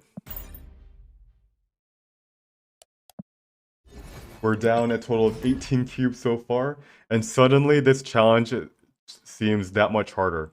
So we have this featured location is gonna go on for 2 days, and we only have 2 more days for the challenge.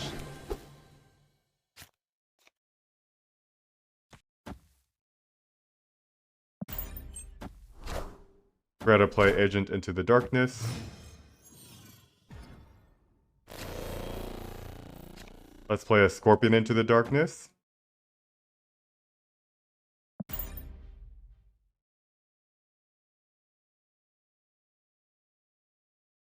Hulk, Doom, Spectrum, Onslaught, APOC, Heimdall. Heimdall's probably the best 6-drop that we could actually consider replacing over Hulk. Now, can luck be a lady with our morph?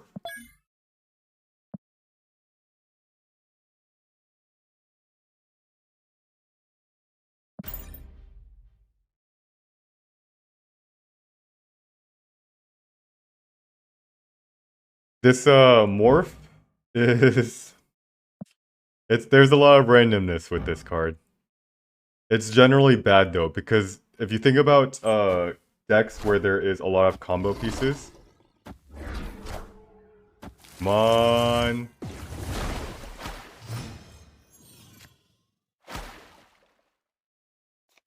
Hulk.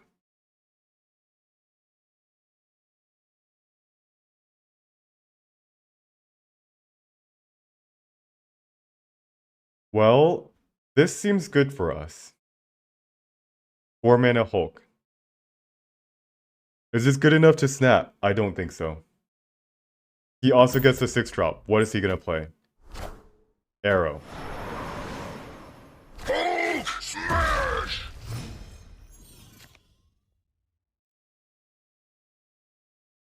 Let's play a double sword here.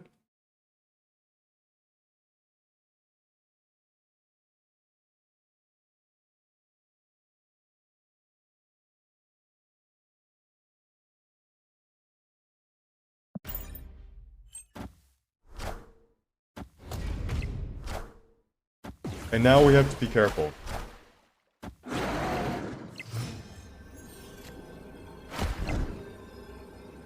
What do we think he's gonna do on this turn?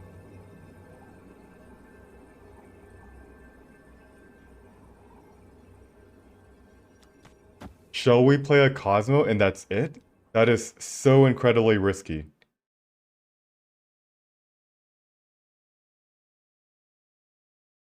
This is when we see a Maw, it's fairly likely that he has a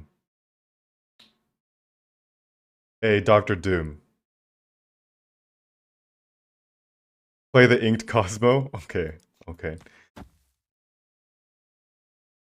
But if we only put 3 power into the hub, isn't there? No. Here's the thing. He's never gonna play Magneto in the hub. I can say that for sure.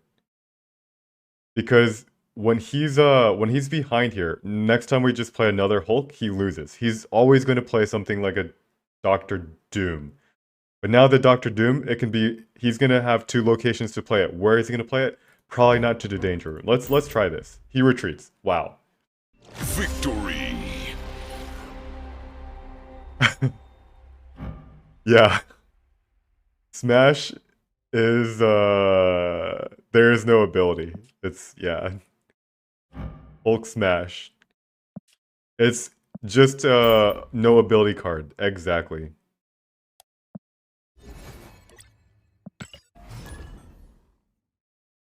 The Hulk is one of the first cards that you get in the game. It's actually pretty strong for quite a while. There's definitely stronger cards in it. In pool 3, there's cards that you can play for 12 power that's like She-Hulk is 10 power, but She-Hulk can actually be played for in certain situations for even like one mana.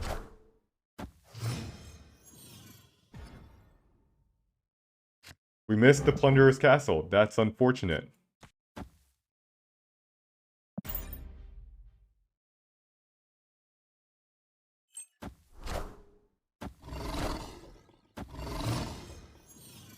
Alrighty. Let's play a Morph. Do we ever snap on a Morph? Like, we have a turn 4, we have a turn 5, we have a turn 6. Let's snap on a Morph.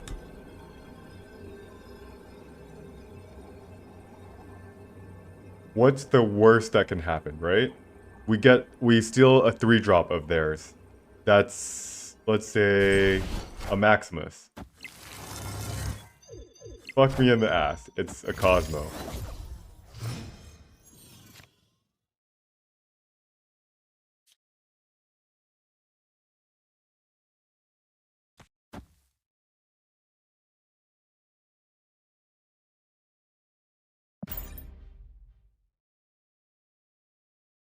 Okay, hold on.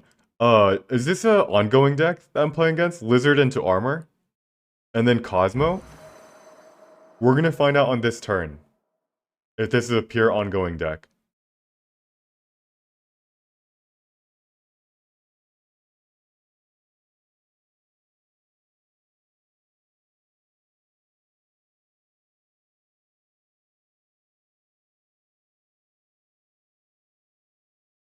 Okay. What?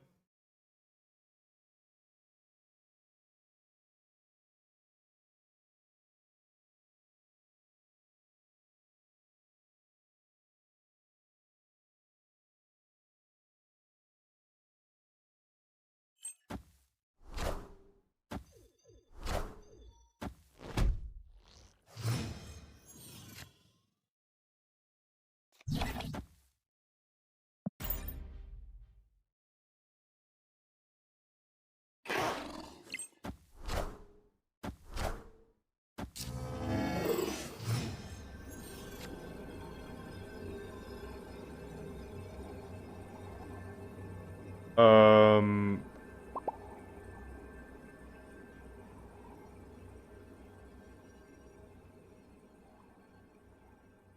All right. Let's play Vision here, and we can actually win this location by. Do we win by a dino?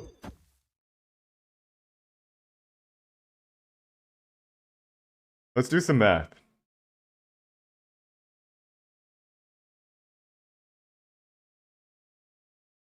He will probably play a 6-drop, right? Maybe if we add a 7, we're at 9. Would he actually play... Ooh, hold on.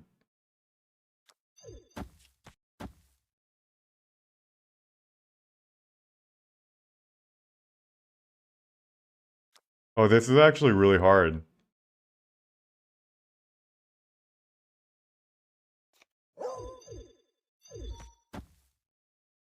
This is a complete mind game. 4, 8.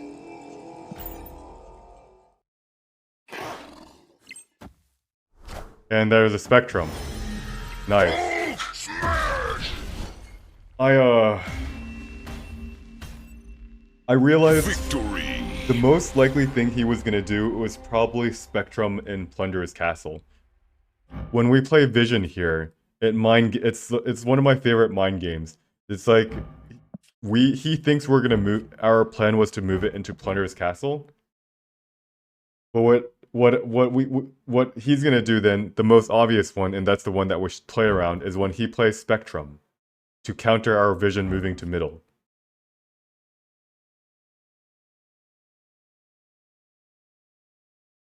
And yes, Destroyer win. If he plays Destroyer here, he wins, right? Or well, he always wins. That's what he thinks. But what happens if we move Vision here? We win Plunder's Castle.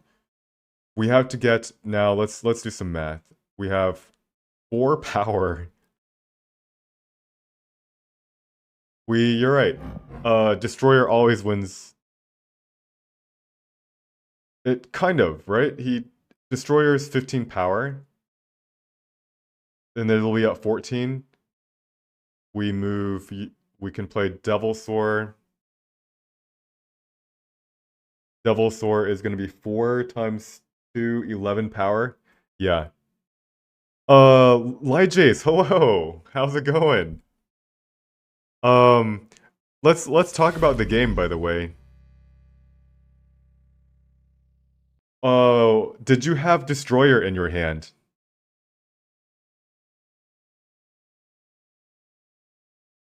JKFD says, doesn't it lose to Vision mid, Hulk left? No. Actually, does it? Because he only has 12 power and nowhere at this time. 12, 15. So yes, Hulk left, Vision mid does beat Destroyer. Honestly, eating dinner while playing, and yeah, that's sometimes like I'm like thinking, I'm trying to think 1,000 different combinations, and most people are just like chilling, right? You weren't paying attention until turn 5 when I saw your username. Then you're like, what made you want to look at my username? Was it the fact that we played a Vision and you're like, wait, what the heck? We're both actually just playing pool 2 cards. This is actually the one that you're playing is actually all pool 1. Lizard, Armor, Cosmo, all pool 1. Claw? I love Claw, by the way. One of my favorite cards.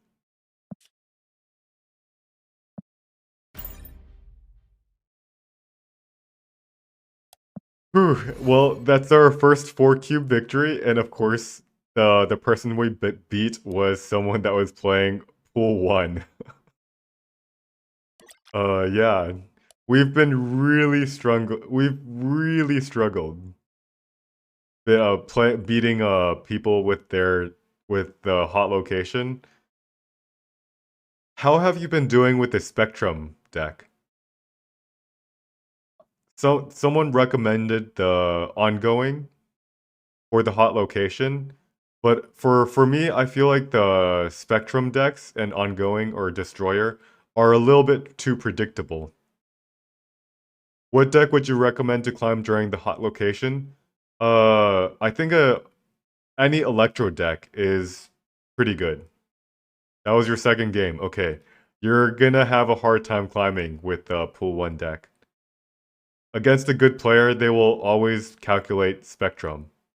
And if you don't have Destroyer, then you never have the option to outwit someone when they're calculating a Spectrum and then you play a Destroyer. If your only trick for turn 6 is to play a Spectrum, it's too easy. I would be very careful playing that deck. Alright, I'm gonna upgrade my Claw.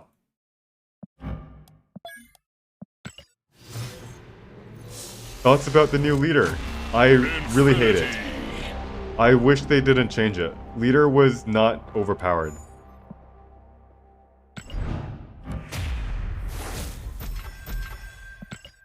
Now leader is almost unplayable. It's way too situational. No, but yeah, it's so Lyjace, I would say that's my warning. It's not an advice just yet. You could make it work, but be ready. Be ready to switch out your deck.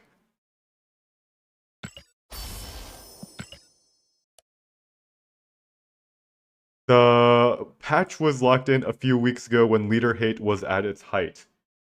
Yeah, I feel like they have to be careful with Second Dinner has to be careful with how they do balance changes. I felt like the hate for leader was always slightly overblown. And I've said this a couple times on the stream before. The leader is strong. It is a good balance check to certain turn 6 combos. Without that leader existing in its old state, it's gonna potentially cause some balance changes with other strong decks. And also, leader is strong, but eventually people will learn how to play around leader. We haven't reached that point yet because everybody is just seeing it for the first couple times, and we shouldn't just say it's just brain dead. It's too easy to play it. We need to let people mature in their ability to play around it. Because yeah, Perry the Pig, you were also learning very quickly how to play it against leader. And at a certain point, it's actually very easy to farm cubes off leader players. And once people start adjusting to it, then we can say there is some talent to actually playing leader. It's too easy to play leader when nobody knows to play around leader. But that's the awesome thing about certain metas. Like once everybody started playing around leader, then I just built a deck that played around leader every single time. And like you just farm cubes. Just like so easy. So I wish they didn't change leader, but now it's a little bit only on the right side. Like I'm going to hold back. I'm not going to say it's completely unplayable, but it has become way too situational. I will next season I will definitely start playing leader just to see if I can make it work. But it requires careful manipulation of the locations. So if I play leader, you bet my ass I will be playing Storm.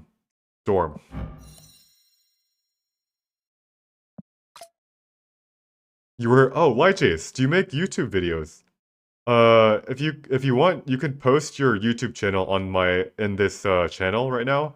I'm gonna open the thing. I'm gonna check out your YouTube and just yeah. Okay, so yeah. By the way, Perry the Pig, welcome, welcome, welcome. And as always, thanks for the raid. All right. So what was I actually doing? I was updating my claw. Let's continue updating the claw. Claw, claw, claw, claw, claw, claw.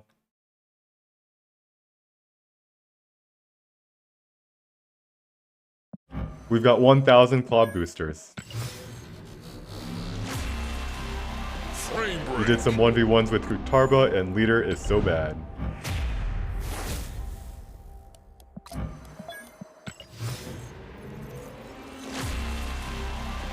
Yep.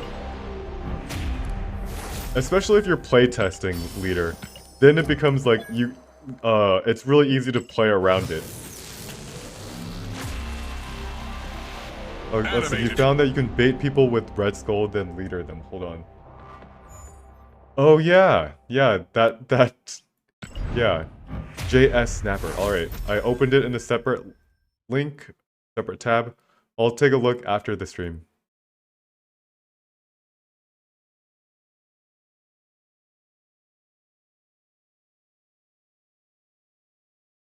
We're one step closer to drafting and PvPing each other.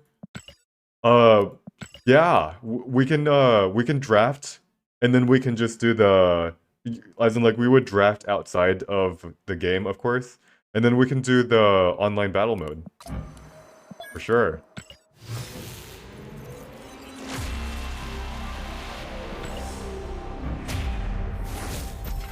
Alright, luck be a lady. Lector Reserve. Show me 300 credits. Drax.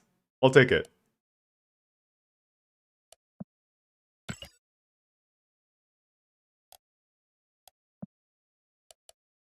You were thinking about organizing a draft league for Snap. It's very hard to balance a draft league. Everybody has different cards, different collection level. And it will be frustrating for some people to draft a draft league. Okay, so not a draft tournament, a draft league. Yeah, that sounds pretty cool. All right. Let's go back to all right, I do have to take out the trash. I'll be back in around 5 minutes.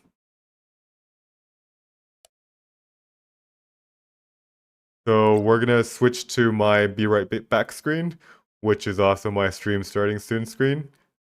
But yeah, I'll be back in 5 minutes. All right, I'm back. That was a little bit more trash to take out than I was expecting.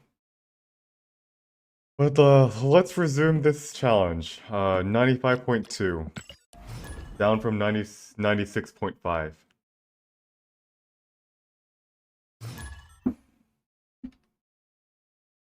Dip, duck, dodge, dive, adapt. That's how it goes, right?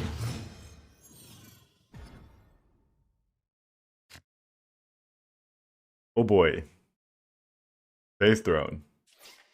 Base Throne with the featured location is gonna be squarey. Am I avoiding 1v1s until the challenge is over? Yes. I have very limited time.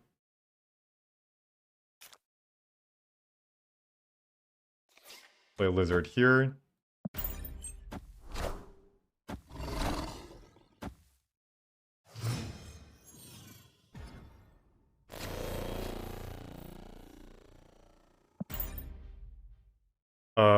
But afterwards,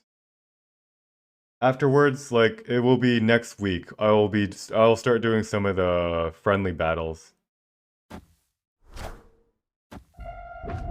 Collector into Agent 13.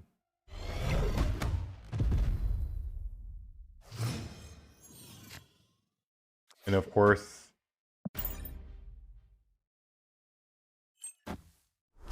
Fly Jace, yeah. Have a good one. Yeah, good night, good night.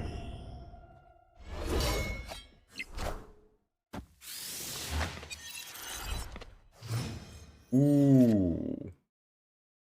So he has an arrow. We have an arrow. We could play arrow here.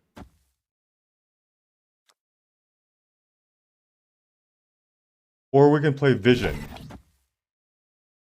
We could also play dinosaur here. Actually, I like this play the most.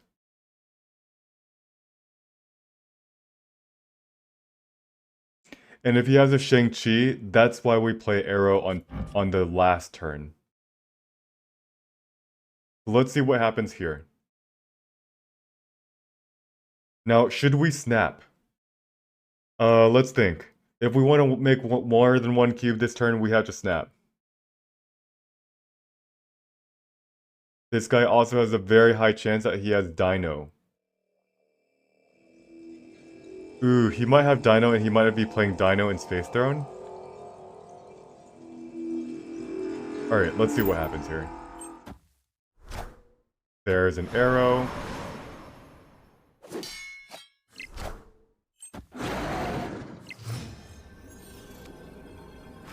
And now we're winning the we're winning. We have initiative. And now we can do what? Super scroll?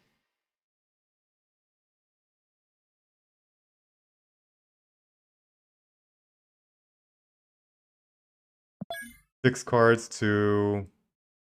Alright, this is actually really hard. Like, he can have a Shang-Chi, right?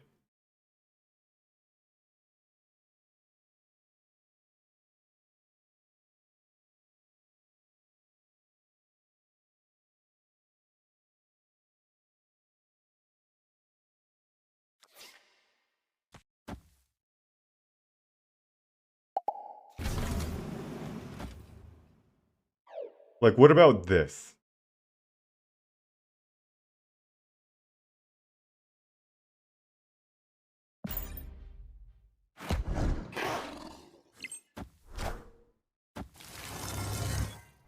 Are you serious?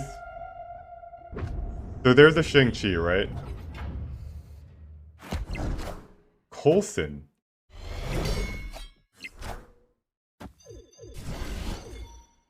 Wait, what?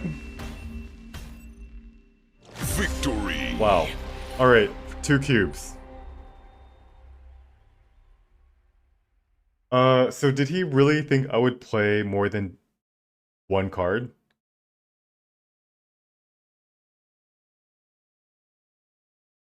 Apparently the answer was yes.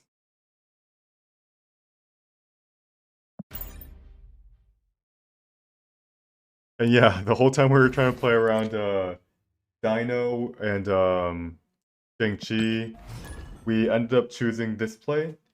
It was the most flexible. It had the most chance to beat all of his plays.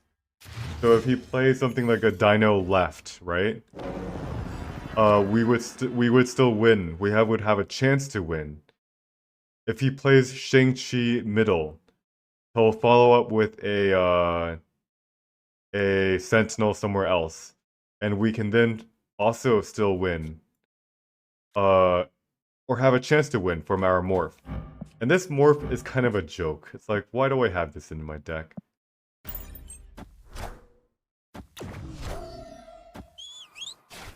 There is my Hulk. That is my 6-drop. This is not good.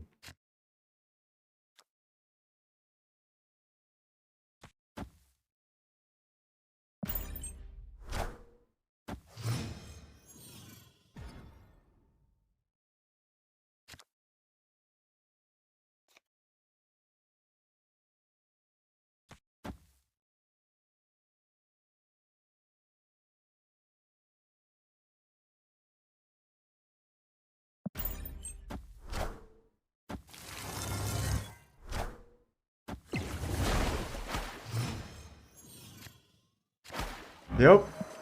Oh, no. Why? Alright, so at least we have a Devil Sword.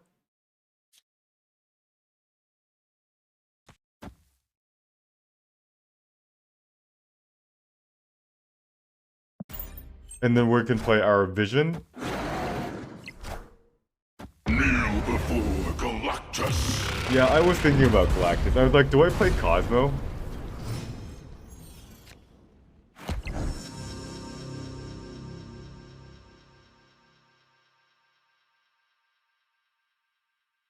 And if he has a null, like Longshanks, does this guy have a null?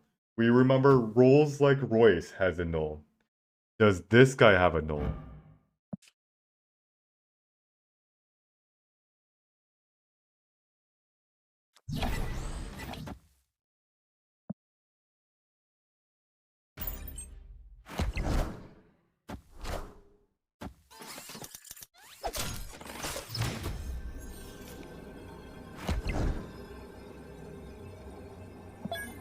2 cards have been destroyed, 1 card has been destroyed, he's discarded 1 card. His death costs... I think we can stay in. His death costs 5. Does he have more than 5 power that he can add? 12 power. I think he can only match it. There is a chance that he has a null.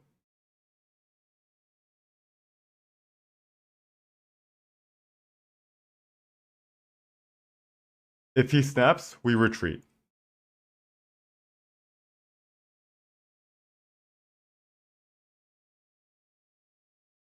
Or actually, is he trying to think if he should snap?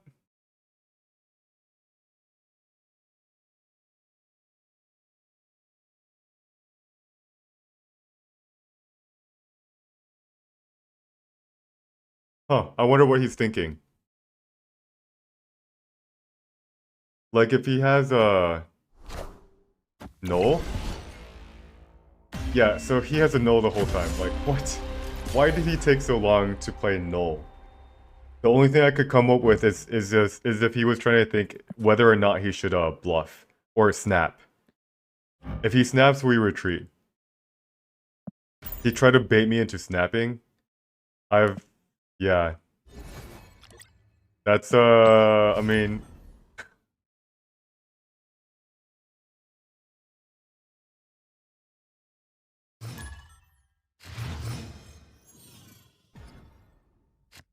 that works against like some people. I think the more time that you give me to think, the better that my play will be compared to yours. I'll admit I've also done that before.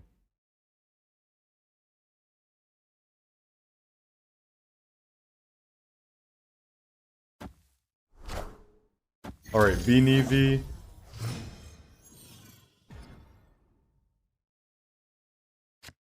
Alright, that's really good for us.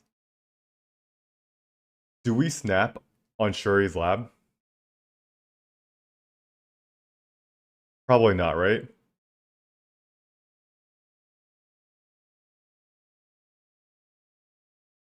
I'm gonna snap.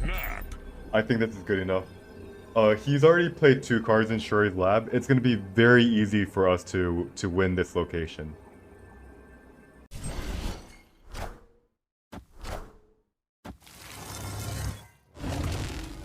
Especially when we get their Magneto.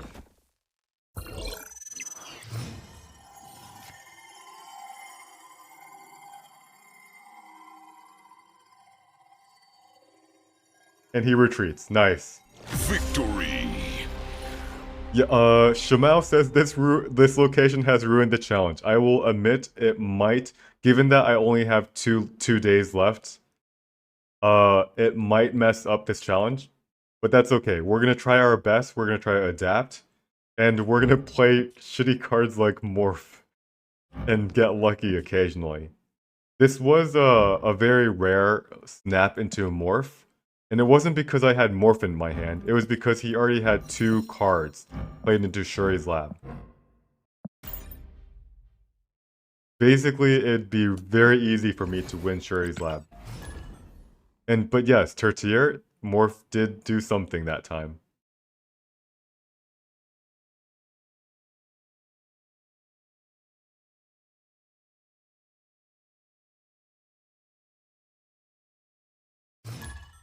Flesh and bone.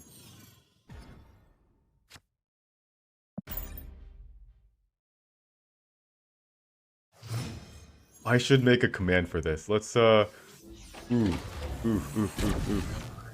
Cards at cost. Let's play White Queen here and then Sentinel here. I don't want to play Hulk. Do I actually just want to play Hulk into here? Yeah, let's do it.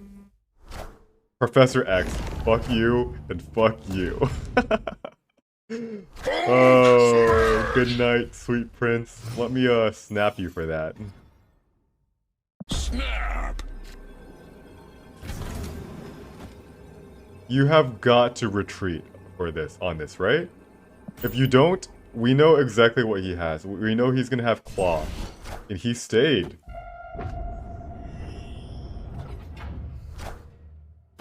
Mr. Fantastic. There it is.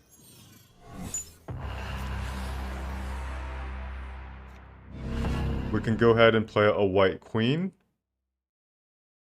But we have an Enchantress, by the way.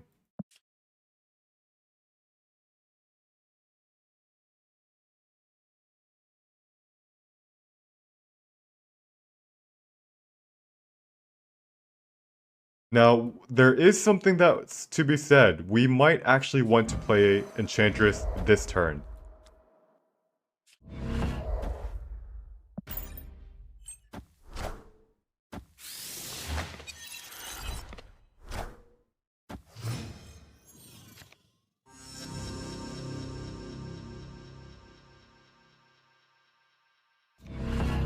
Let's go ahead and play Fantastic and then Sentinel. This, however, when we play Fantastic, this actually forces him not to play Cosmo. It actually forces him to play Claw this next turn. So, for example, if he all right, let's do this. Alrighty. And we don't even care if we Enchantress our own Fantastic, because it at least forces him to play Claw if he has it.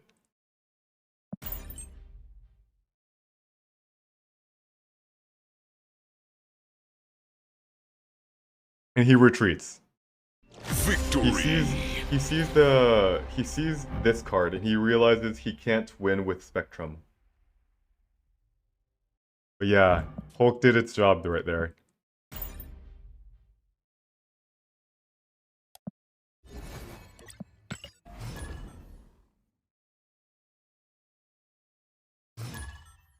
Claw and Spec? What is Spec? Spectrum, yeah. Claw and Spectrum can definitely win him the right location. When he stays, we actually know exactly what he has. We know exactly what his plan. When we win a location like that, he stays. Vision into Bar Sinister. That's pretty spicy. So it actually narrows down to such few plays. Ooh, man. I gotta snap on Bar Sinister right now, right?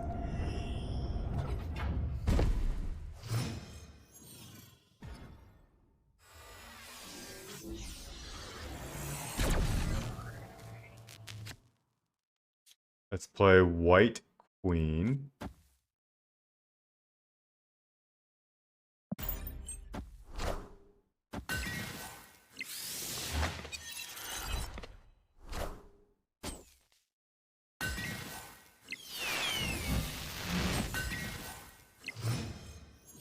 What the...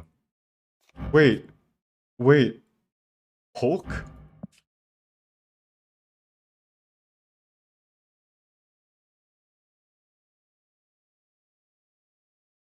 Alright, let's pause for 1 second. We know something. Alright, how do we do this? We know we have to play out our cards right here, right? Because next turn we're going to play Vision, and then the final turn we're going to play... Hulk.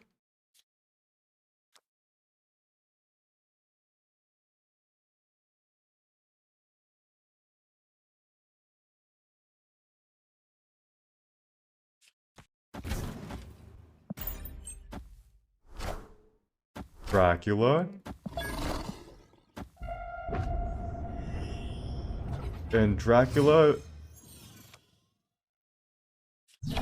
Oof. What do we do? We are both gonna fill up every single location in the game. So there's a vision. We play his vision.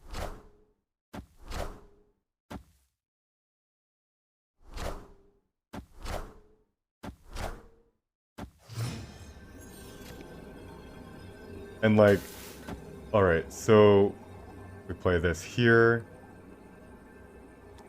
We play this here. And what's really scary is he can actually just, can he actually just pass his turn? And he wins Nidavellir, and he'll most likely just win Tinker's Workshop. So if our best play gets beaten by him passing his turn, should we stay? Oro asks, what happens with Morph and Bar Sinister? So Morph finishes the trigger first, and then it gets copied.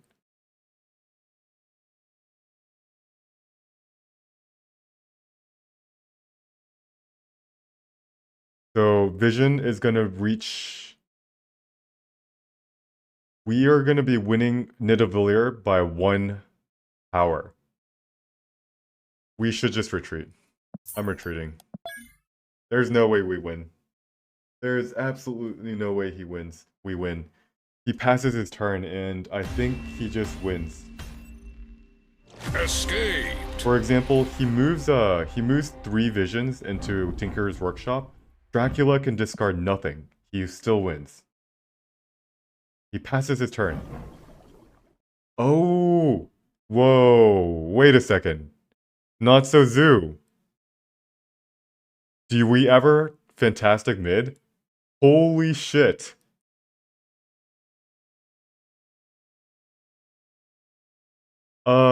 Does that win? Hold on, let's think for 1 second.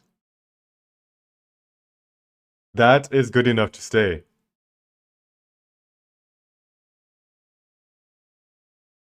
It beats passing the turn.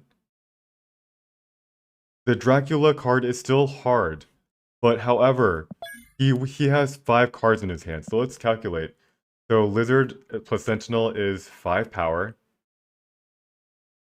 We play... He has to discard a... He has to discard 6 mana or higher, and he'll win. And he'll win on the tiebreaker. But that's not very likely. Maybe we should have played Lizard instead of Morph. You are correct also, so that's 2 mistakes.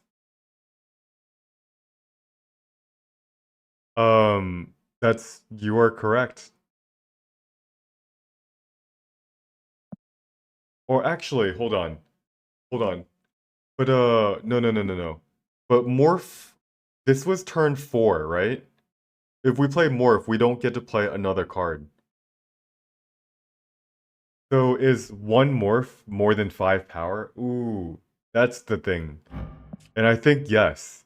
1 Morph on average is going to be more than 5 power.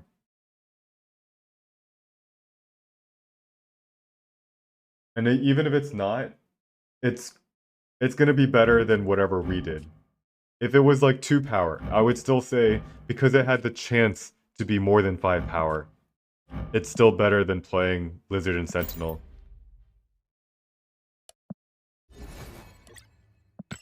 95.5. So we're down 10 cubes. But we've stabilized. We haven't been losing that many cubes after we changed our deck. Pan-fried noodles.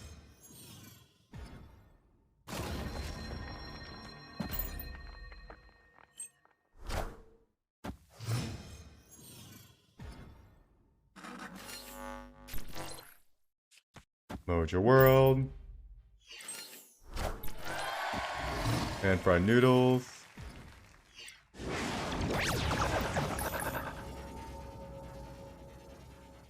This is pretty good. Let's go ahead and play Morph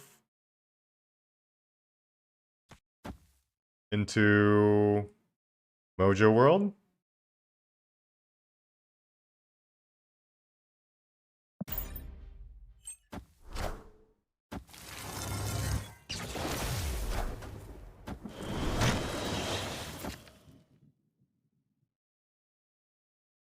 All right, six power for 3. That's pretty good. We know his Odin got hit. However, Opponent we want to. I think we want to retreat. We know what his deck is. Odin and Debris means it's a Wong, Hazmat, Luke Cage, and if he got Wong in his hand, it's now a 2/4. That is extremely scary. So I think we should retreat.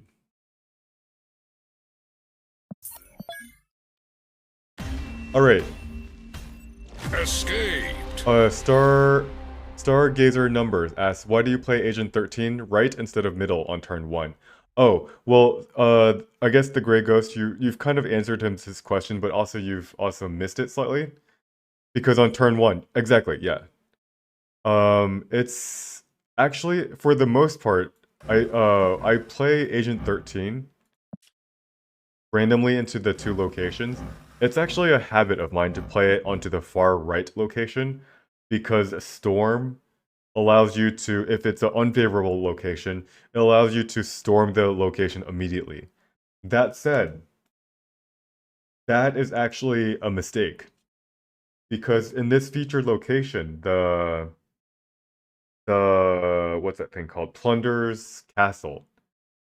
We want to play our 1-drop in the second location, and then we want to play our 2-drop in the third location, because we're gonna see if Plunder's World is the second location, but when we see it, we can no longer play our Lizard there. So then, of course, we can then throw Lizard into that unknown location. So yes, exactly. Stargazer's numbers. You are completely correct. Absolutely. It's just a habit I have of playing Agent into the far right.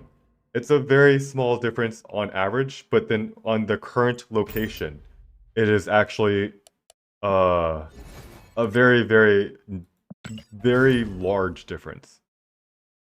Having initiative just by playing a 1-drop for the whole entire thing and forcing them to play a 6-drop. Just to contest an Agent 13 is extremely powerful. Alright, like, so here now that we've seen Plunder's Castle, it doesn't actually matter. I don't actually really care. Oh, yeah, and it doesn't really matter because we don't even have a Storm in this deck. This land can never be fully known. Alrighty. We are going to snap soonish.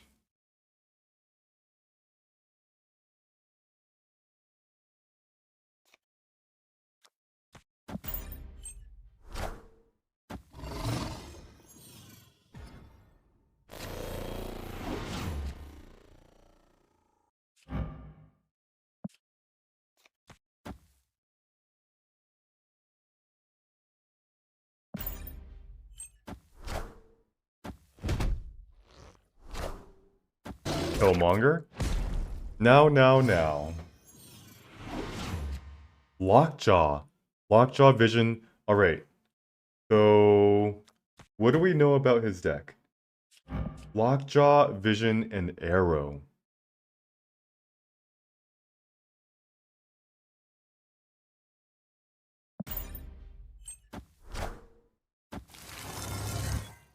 Hulk. Okay. We can snap on that. Oh, snap.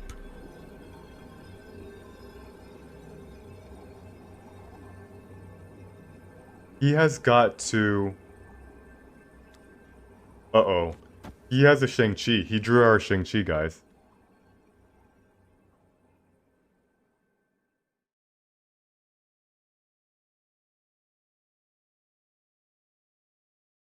Alright, next question. Yeah, we definitely play arrow this turn.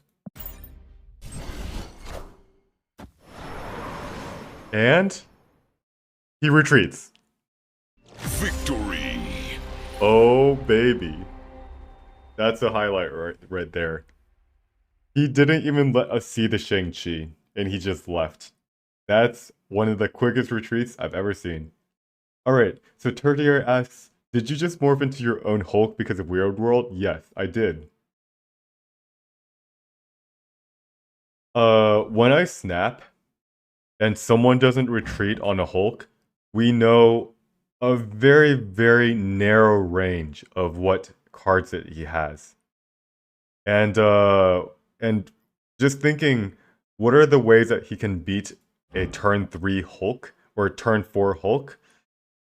It's so narrow that it's basically Shang-Chi. And you're like, wait, then the next thing you ask yourself is, what are the odds he has Shang-Chi? And then we think again, and we're like, oh shit, Weird World, we play Shang-Chi. He almost certainly has it. And the last thing is, the question is, do we play Shang-Chi on turn 5? Or do we play it on turn 6? And this is actually a very easy answer because of a Plunderer's Castle. If they wait for Shang-Chi and they play it on turn 6, which often people do because they want the element of surprise, we will play arrow this turn and we miss. However, with Plunderer's Castle, we know that if they ever want to try to contest it, they cannot play Shang-Chi turn 6. So, easy play, we play arrow on the right in the danger room. Ocean Mud, how's it going? We we got a Hulk on turn 4 from our Morph. And Morph has been overperforming, not gonna lie. Okay, I guess I should talk quieter. It's only 11:40. The night's still young. We have ground to make up.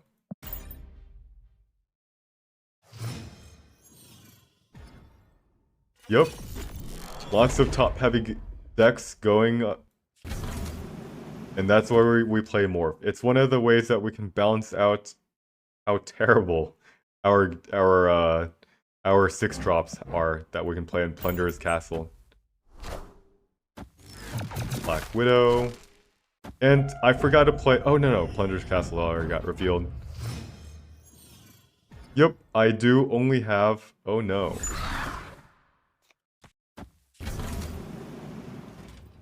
I can't actually play Sentinel, right? Do we clog up our board too much?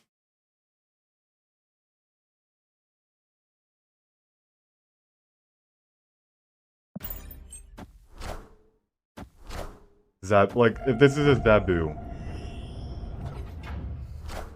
Org, okay. Alright, let's play Morph.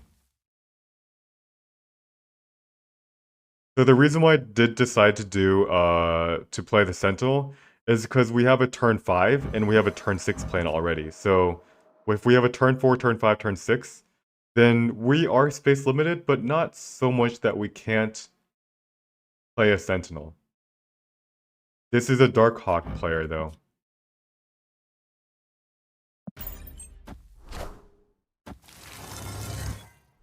Shuri. Wait, what?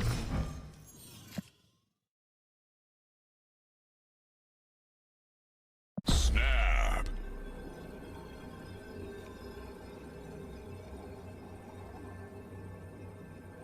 What's the most insane play is what happens if we Dino and Sentinel. What's really, really funny about this play is that it actually plays around Shang-Chi. If he ever plays Shang-Chi here, this lizard will become 7 power. And at the same time, is this strong enough? Like, alright, but like, let's not do something too fancy, right?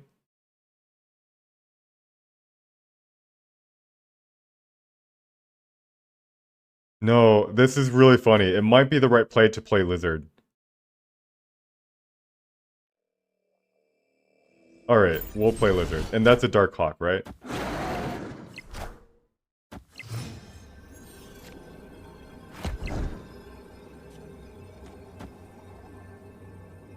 Let's play an Enchantress. We could also... So, we actually, is there a difference in playing Enchantress versus playing, Hulk? He missed his Zabu, right? And it really comes down to the tiebreaker. Opponent snapped. Shit. So, I think Enchantress is better. And this is super scary, guys. You know when I said we should definitely play Lizard into Sentinel, or potentially play Lizard into Sentinel. It's to avoid this exact situation. What happens if he has Shang-Chi?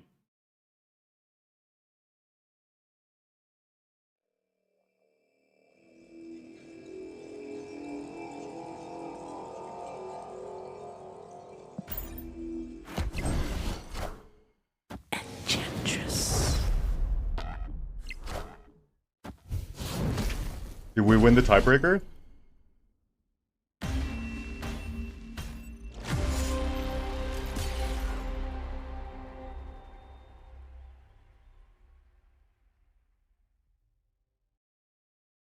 We lost the tiebreaker by 1 power. So the question was, we made the right play, and like this is, oh man, that would have been so insane if I chose to play Lizard, and he couldn't Shang-Chi it.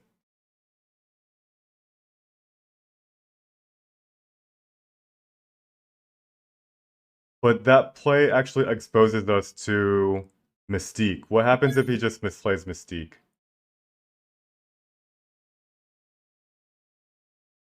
Yeah, we did get a little bit unlucky in that both this Shang-Chi and the Dark Hawk had the Wakandan embassy. If one or the either didn't, we would have won. So he played 1, 2, 3 cards that had Wakandan embassy. We played 2. We actually played 3 ourselves also. We stole his Shuri.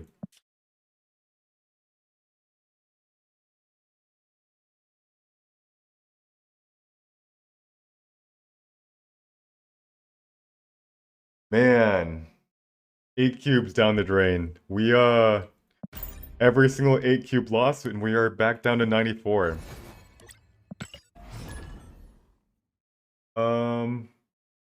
Should we have gone for the Lizard play?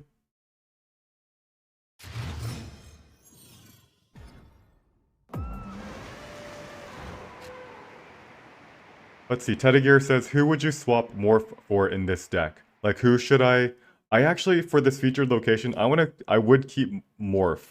Like, Morph has been constantly overperforming.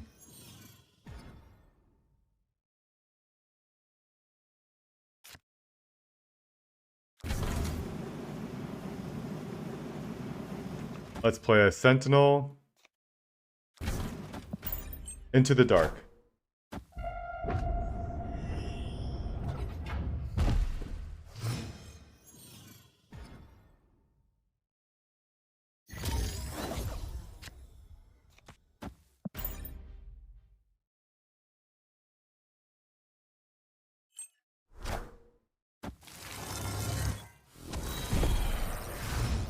Alright, I guess we snap. Like, Oh, snap. do we actually snap when we play Morph? Because it is so good. Victory. Yeah, exactly, Ocean Mud. It used to be a joke that you snap on Morph. It's just the most brazen play, but if people have their decks so geared towards a location, we should snap on Morph. Unironically.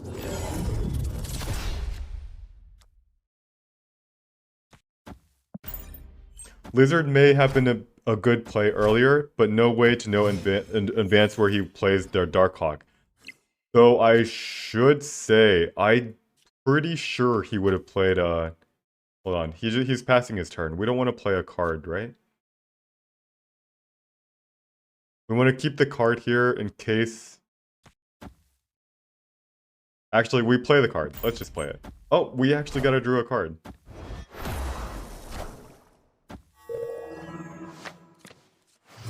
Odin.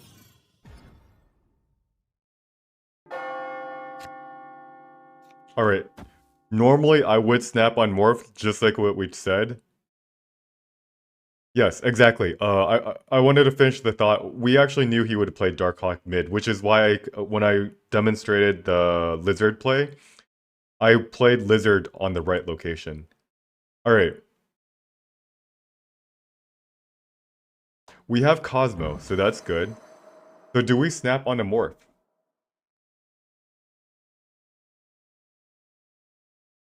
What's the worst that can happen, right? Snap. Let's snap on a Morph.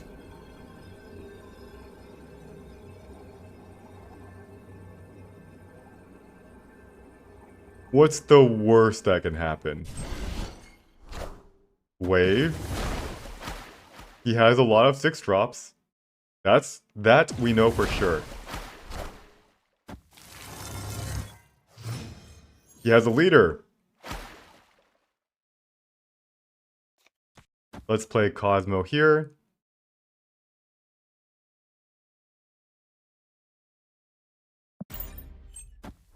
Uh-oh. Magneto.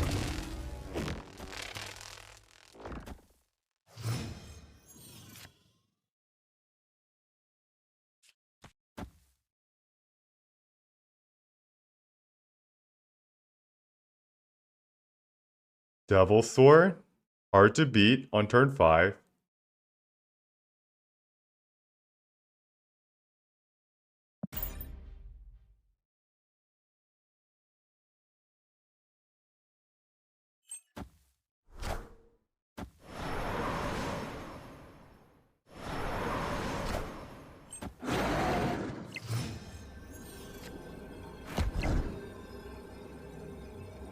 Alright.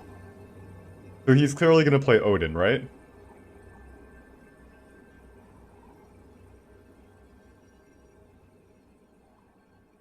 Do we beat Odin in any way?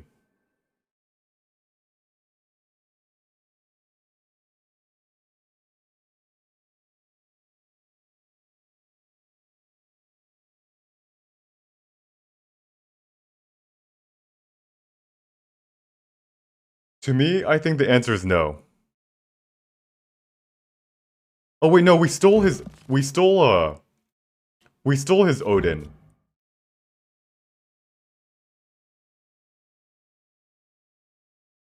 But like, do we win by playing a Hulk here? So does he have, like, we know he has a Magneto. We know he has a leader. We stole his Odin.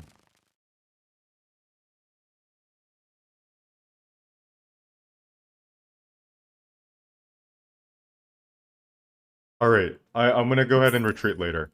We only put 12 power here. He has to win by just... Yeah, we're gonna retreat later. Escaped. So... We had 2 chances to win. We could have played Vision on turn 5 against the Arrow. And also, when he played Wave and he played Magneto, we could have also not played Cosmo. Why did I play Cosmo and Kamar Taj? There was something that made me think that, and it was a play earlier where they played Wave and we should have played Cosmo, but this was not the same situation. I forget exactly the earlier stream. There was an earlier... Oh, it was a Wave into Galactus. So, yeah, that's completely unrelated. We made 2 mistakes. Intellectual says you lose to Odin. We stole his Odin from Mantis, so as Magneto's just a better Hulk.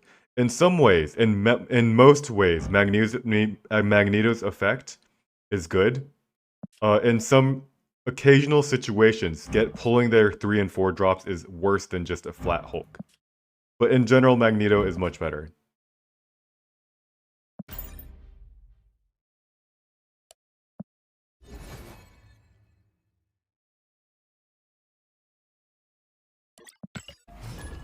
Alright, so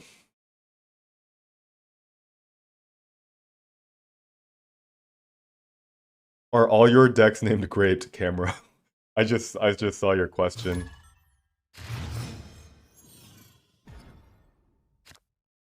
And here we go. Dillard is an odd name. I'm gonna go ahead and do a quick bot check. He's not a bot. Lizard. A spoonful of lizard helps the medicine go down.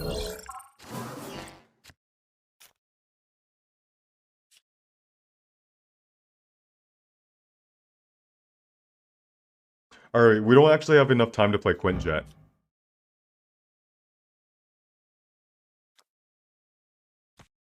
Jakku says you're tempted to skip playing this location and rush your climb in the last 3 days.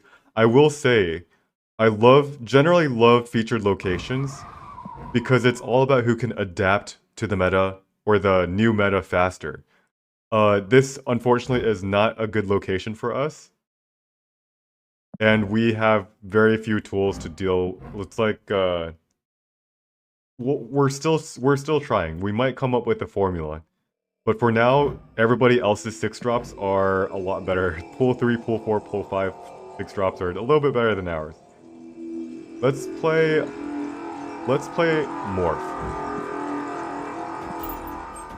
And I forgot a snap, but let's see what happens here. Odin. All right. Did I play?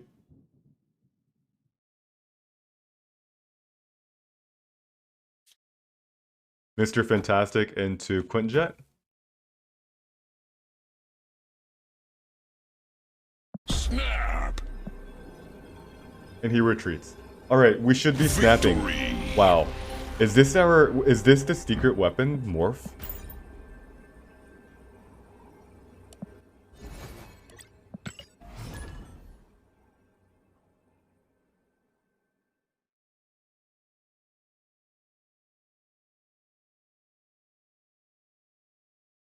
We might have found our secret weapon.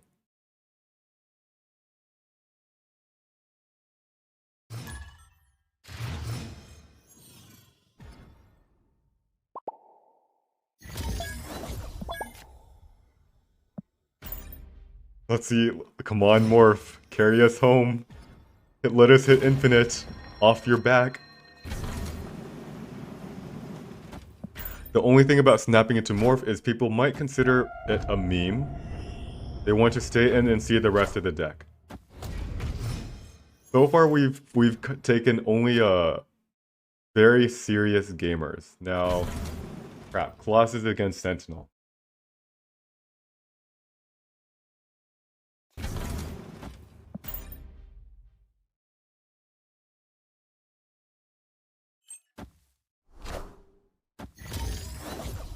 Yeah, Wrecked plays armor.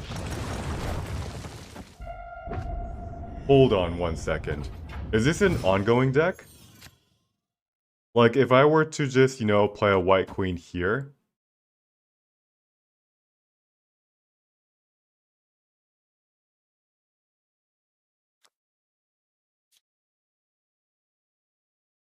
Hold on.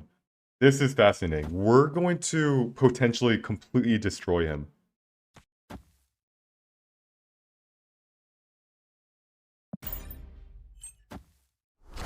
Shuri.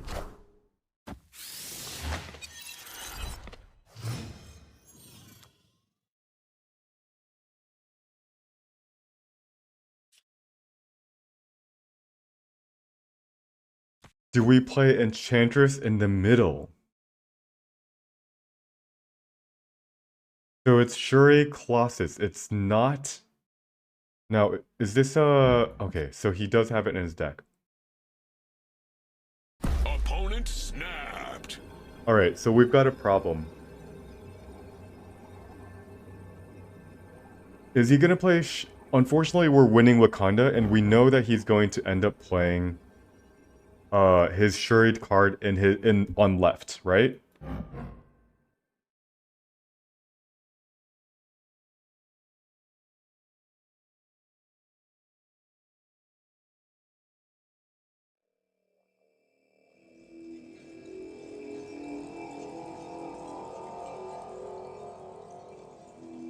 I think there's almost no chance. Yeah, he's always gonna play left. Enchantress. There goes one cube. Vision. Okay.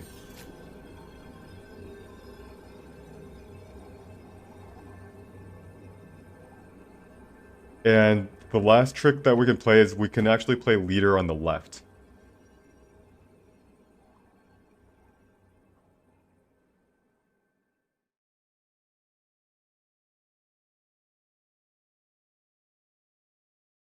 So if we play leader on the left, we tie Wakanda.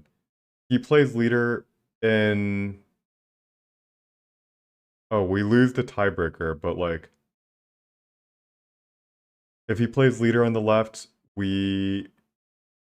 And he moves Vision to the right. Oh, there is actually the most insane... What's going on here?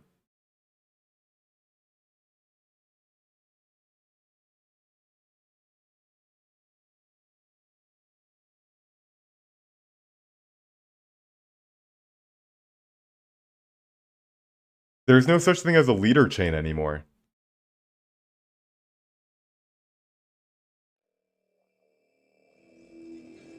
Alright, it's not worth it. It's not worth it. It's really gimmicky, and it has a low chance of winning. But actually, what happens if he plays leader? It doesn't copy unless he plays leader right here, right? But we only always ever copy one leader. So I think the only way we win is if leader gets played in Lechugia. Get wrecked, hello! Tertier asks, can't he play leader because I stole it? I didn't steal it. Actually, it copies. So yesterday, or last game, we played Mantis. And we legitimately stole it. White Queen just copies. Get wrecked. How's it going? Thanks for the follow. And imagine you're the get wrecked that we just played against. I'm curious. What was the arrow and sunspot middle? So that actually beats leader left, which was the play that I was debating. Because you have initiative.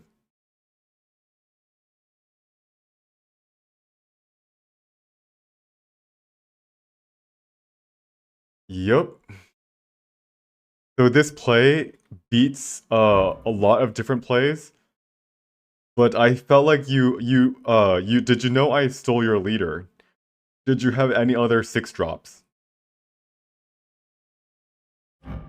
I felt like you were gonna make a play that played around leader. And it was your only 6, okay. If it wasn't your 6, then this play has a chance of winning.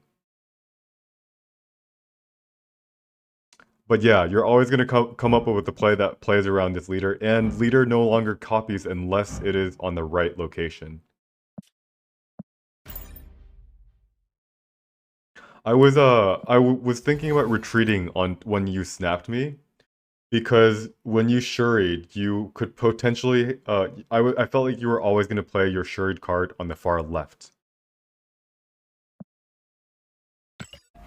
Yeah, I didn't feel confident with the Enchantress. I felt like there was a small chance that you played your shuried card. In the middle, small chance. But I should have retreated because the chance was much less than the 25-ish% that is about break even. All right, luck be a later.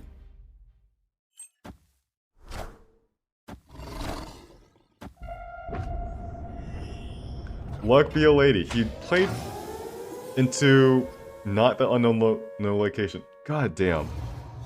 All right, that's unlucky.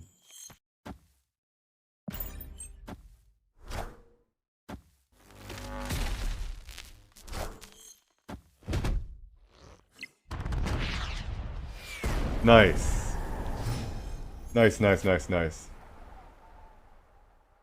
So we don't have to worry about Galactus on just yet. We have to worry about Dr. Octopus. How do we play around Doc Ock?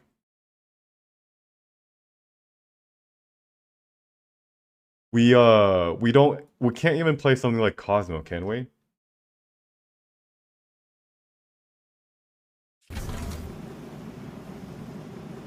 It's a 50-50.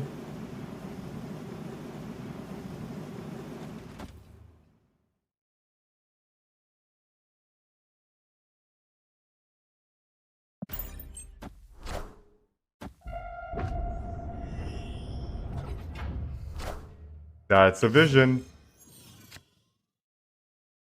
All right. Wow. This is extremely hard. We can't just Shang-Chi.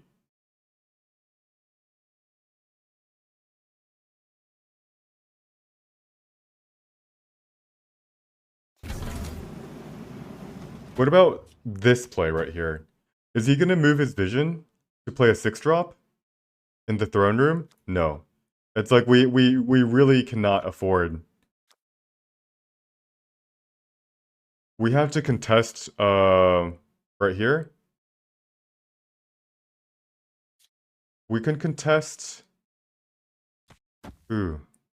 Alright, let's try it. Let's contest the throne room. That's a Galactus. Magneto.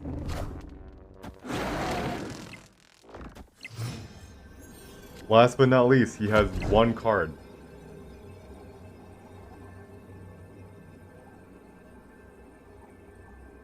We should be able to win. We should be. He cannot play Shang-Chi, and we can just do something like this, right? What's the worst that can happen here?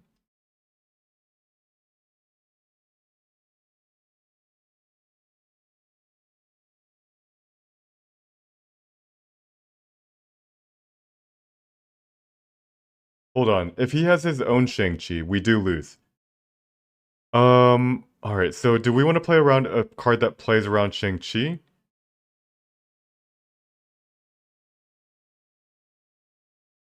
Or do we want to spread a little bit wide? Ooh, this is actually kind of hard.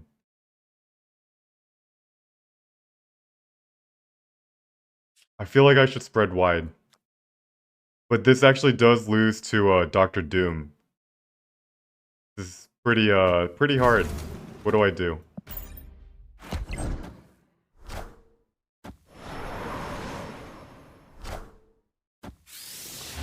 Alright, that also beats me. Dang.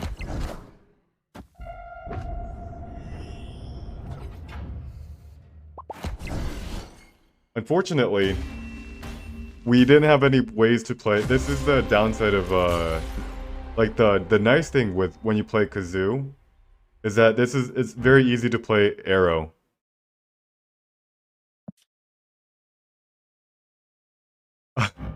But with this deck, the most I can ever do is play 2 cards. Sentinel and White Queen. There was no other way to play 3 cards, and we didn't have initiative. So the only really good other way for us to have won is that we tried to get initiative going into round 6. But that is very hard to do. That basically means we're not playing Devilsaur on turn Turn 5. We're playing something like, let's just say, a Sentinel and a Cosmo on the far left and far right, and we're barely winning any lanes, and then we just lose to a single Dr. Doom. So I think this game was just almost unwinnable. Alright, let me catch up to chat. Nordramer says, did I drop Zoo? Yes. This, the featured location makes it almost impossible for us to land our, 2 locations. Like, we have to win 2 locations, and we know, we don't have any flexibility on choosing which ones to go for.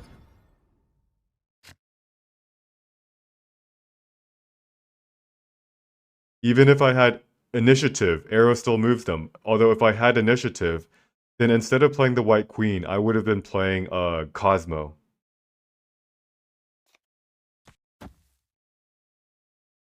Alright. We want to draw cards, right?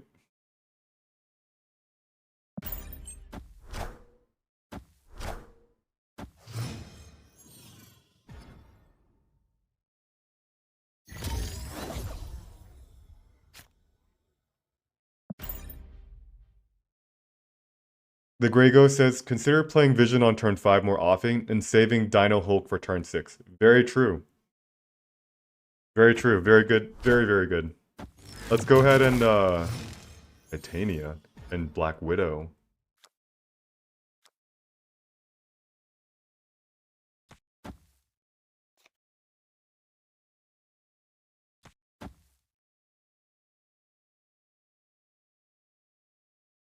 Wait a second. What's this deck? This is clearly gonna be, I think I know what's gonna be. This is gonna be something like a like Green Goblin this turn or something. Storm. Wind, aid my hand.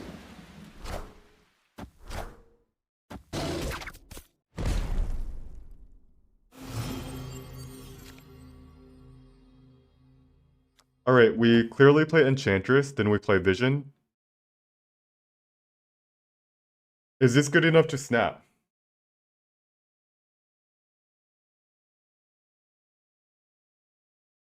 Indie Pig says, as F2P player at CL 5000, it's very hard to climb with Seth, Zabu, and Surfer. You give up infinite. I will say it's still possible. It's definitely harder than any other season, but it's still possible. I will say, during the beginning and the end of the season, there are more bots. So if your goal is to hit infinite and you don't care who you get the cubes from, wait till the end of the season. Alright. Let's play Enchantress.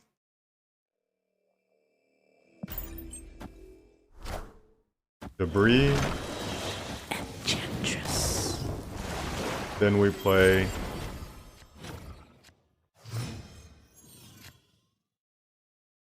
We play just Vision, right?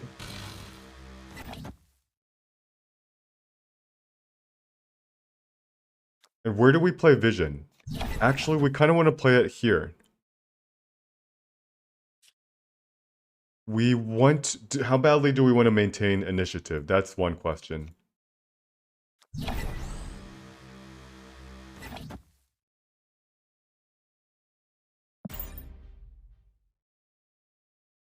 You haven't patched yet. Are there more bots on the unpatched version? I'm not sure. I have no idea, to be completely honest on that.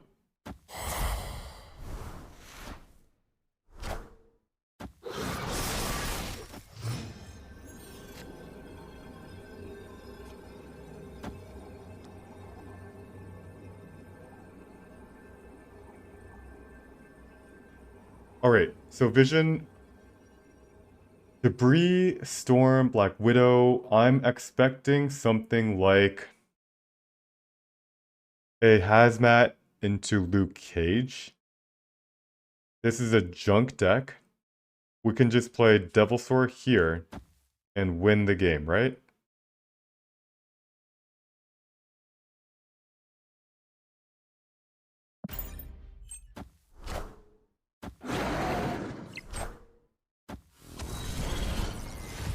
Yeah. Good try. Victory.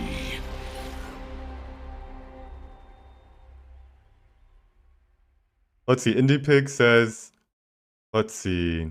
You got infinite with only Series 3 cards if you want the deck. Yep. I will say, Indie Pig, I'm not saying it's like it's not like it's definitely easier to climb with, you know, some of the pay to win cards and or like season pass cards. There is definitely still room for improvement. So sometimes when people ask like what deck did I climb to infinite with, or what deck did I see this asked a lot on other people's streams. Sometimes it's not necessarily the deck, it's more about the pilot. And so Ocean Mud actually play. I think I haven't checked out the deck that Ocean Mud linked, but Ocean Mud likes to play some of the discard decks, which because he plays it so much, he actually has an edge over the average person. If you try to take his deck, the discard deck, and try to play with it, you'll probably do worse than he is. Of course, if you play with it as much as he has, and then you learn the in and out, then it gets easier.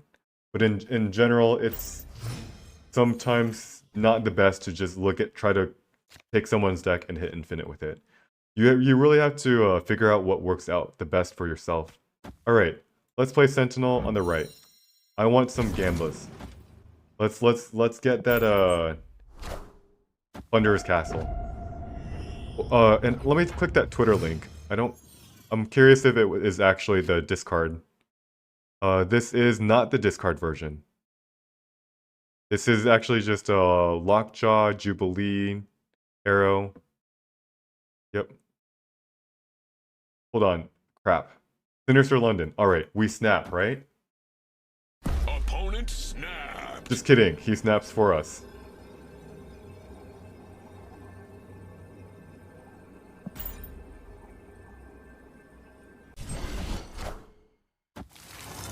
Come on. Leech. Fuck yeah. Wow. Like, what is that?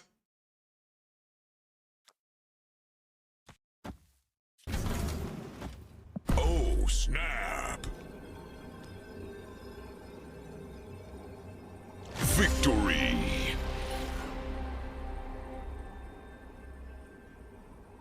Yeah, apocalypse out. What can you do? I was thinking about snapping. I could have made 2 more cubes there. But man, this morph is overperforming. Yeah. Also, I know it's like once you hit infinite, it's like sometimes Recon's YouTube, probably a YouTuber.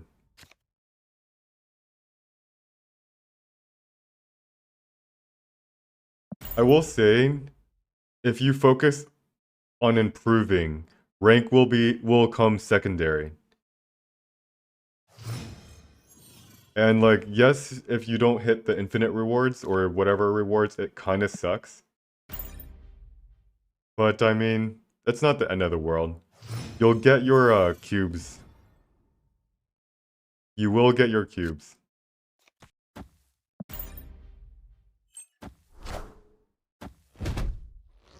Taboo? Alright.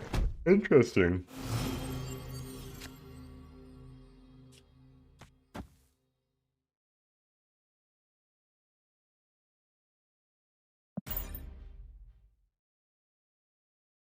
TLSG. Who is he?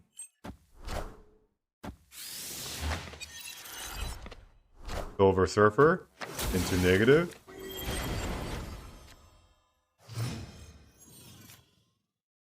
Surfer is completely useless. Wait, Surfer is his highest cost card. Okay, so we have to be careful. We have to be very, very, very, very careful.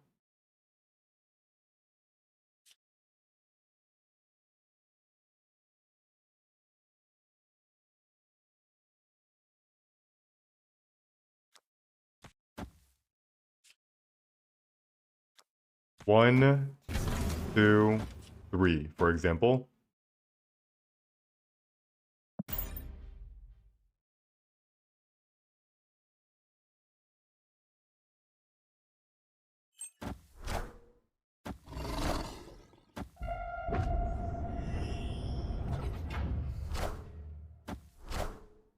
Adam Warlock into Wolfsbane.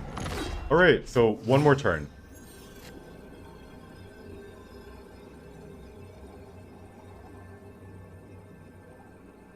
He has played 0. He has 2 cards that he's drawn. And we can figure out what to play from here. We could play Shauna.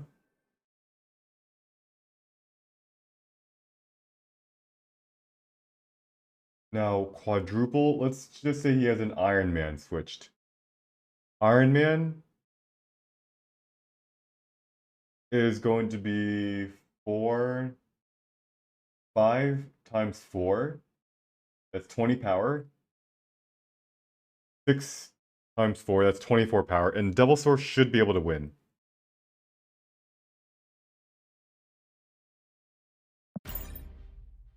Alright, let's see if he has it. He didn't snap us, and he also didn't play Magic. If they play Magic on turn 5, that's when I retreat.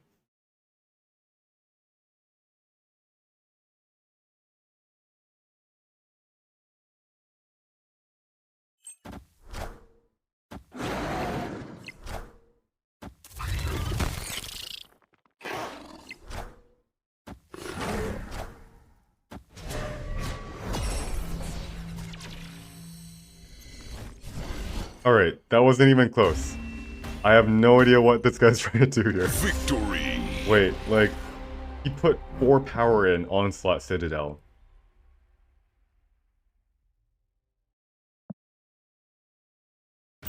Alright, I mean, that's, fine by me, I guess. I'll take those 2 cubes. I need every single cube I can get. Cranfart says, you dropped 4 ranks yesterday, and you're out till the next season. Madge. Yeah. Well, are you out? You can always, end of season bots. You can farm those, right?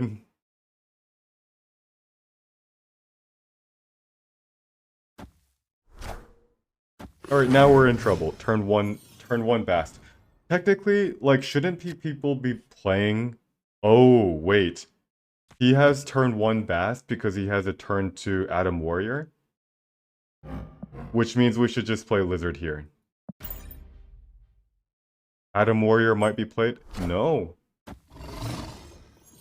Tell me if this is wrong, but if he has no turn 2 play, he should always be holding Bast one more turn to play Bast, right?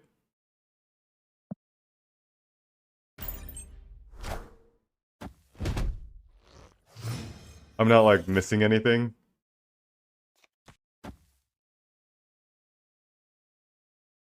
Alright. Alright. So this is the turn that we have to block a Mr. Negative. Shall we play Cosmo in Hellfire Club? Or shall we play it in Strange Academy?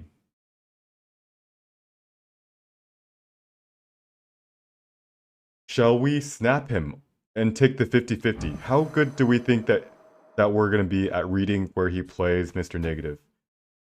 This is the challenge. Lizard usually pushes people to play into that location. But Strange Academy, if it lands in Sinister London, gives him one less location to, Oh, snap. one less location for Mr. Negative to land. So if I were to guess, I'm gonna guess Hellfire Club.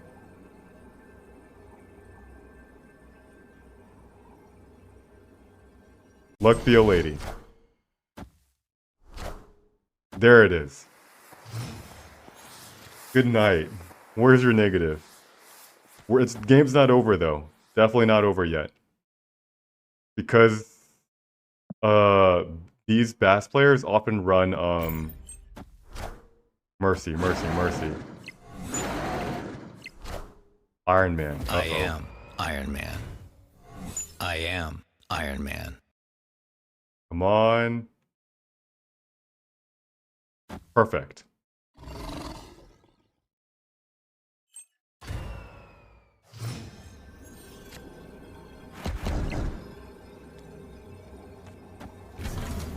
We're gonna Enchantress our own Devil Sword.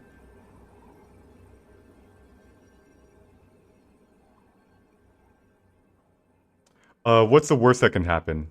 All right, so we're gonna get 5, 3. That's 8. 8 plus 7, 15 power. He will have. This is gonna be 3. So 3, 6, 7.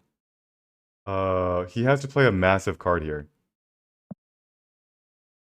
So we basically always win.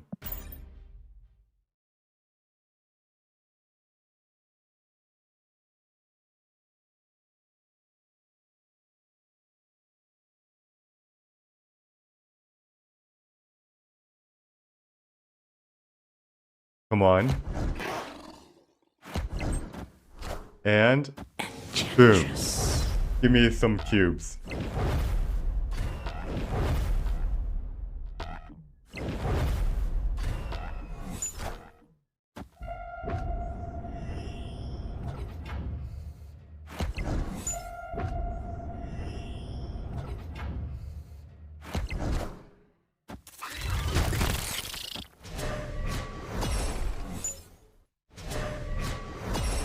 That was actually still close. Holy crap. 6 power from Surfer.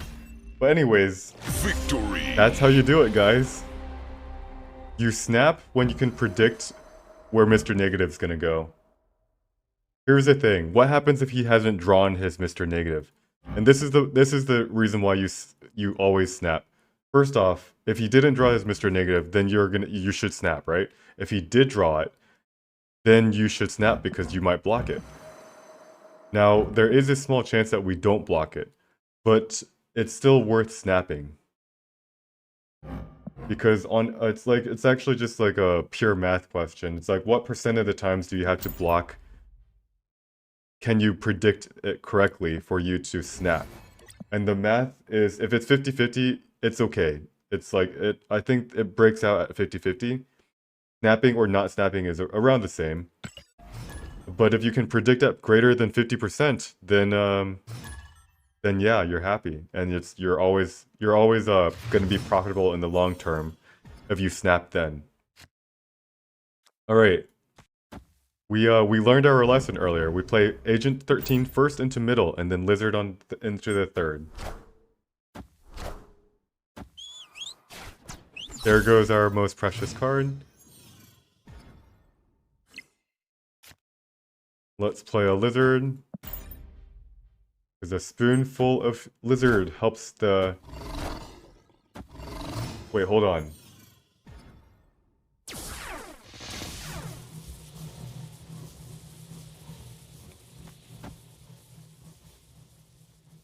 Yondu into Lizard. Why did he both play it in X Mansion? I should snap on this.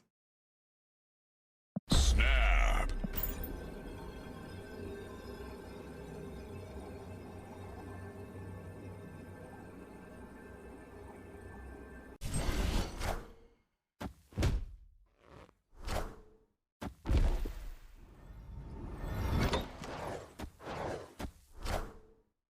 I am Iron Man.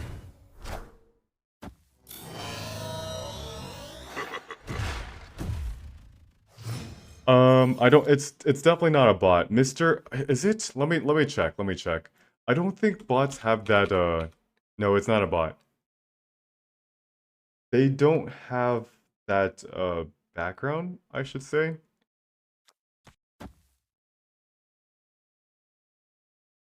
What on earth?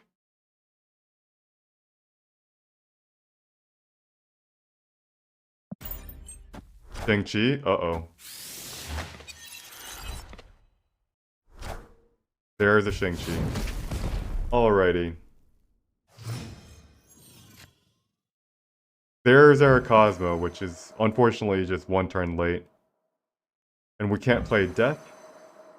So we have to figure out what to do. He has initiative.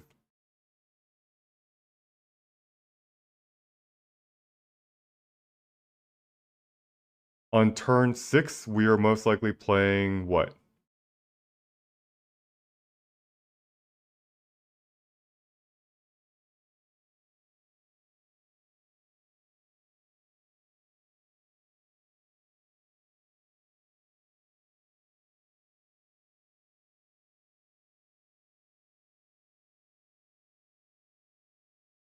Alright, so we kind of always win left if we play Thor.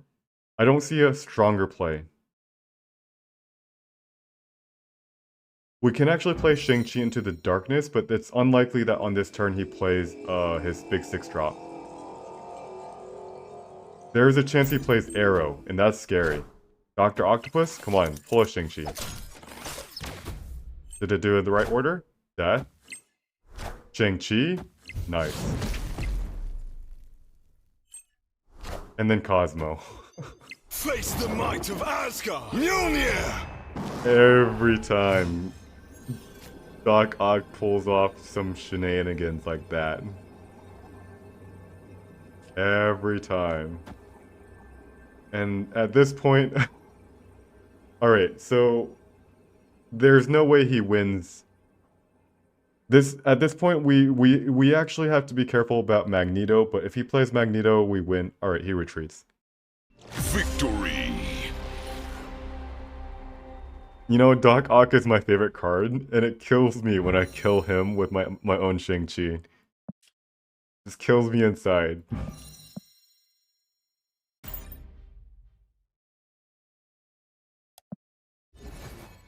Alrighty. So, let's do a recap of we've been streaming for 3.5 hours. We started the first 1.5 hours down 16 cubes, losing basically every game. And we've been trying to continually adapt. We've been continually adapting, and we realized that maybe we shouldn't be playing a Kazoo deck. And after we made that change, we've been doing alright. What's the point of Doc Ock? Chaos. Complete utter chaos. And there are actually situations. Obviously, you can see that this was not a situation. There are situations where it is right to play it.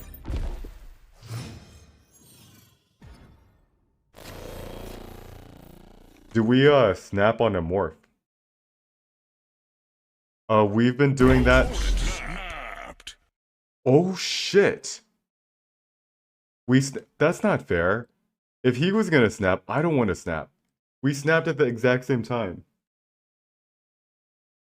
And I can't retreat anymore. I don't want to freaking bank on a morph.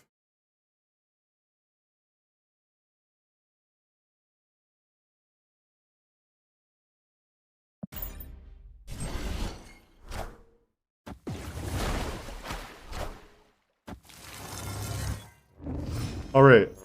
We got lucky. Alright. Maybe we still have a shot.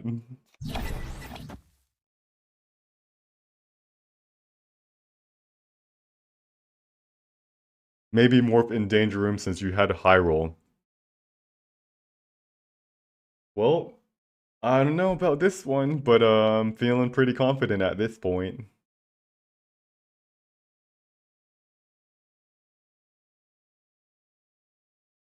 I do still have to be careful because this Titan means that he gets to play Titan. Oh, wow. Actually, Galactus. Okay.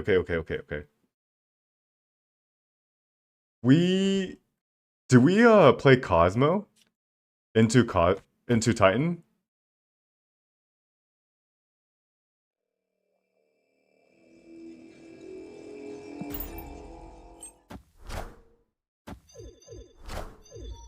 Nice.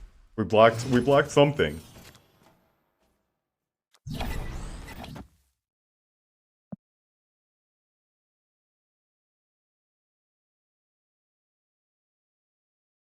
And now we have to deal with 2 more 6-drops. So freaking scary.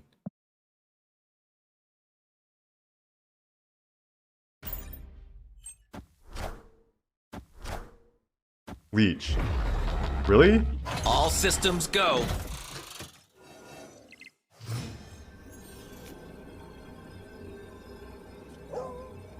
Alright. So... if he plays Magneto, he will play... Where will he play it?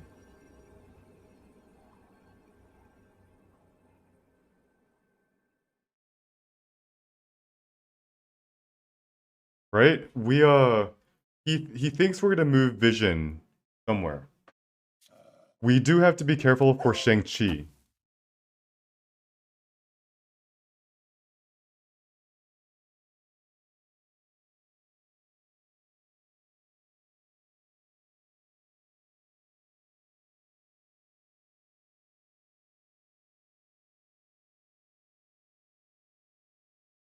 Like, what happens if we just play Devil Thor here? It's like so dangerous. But I don't think he's gonna play Magneto into Danger Room. But like, what happens if we do this? Does he play Shang-Chi?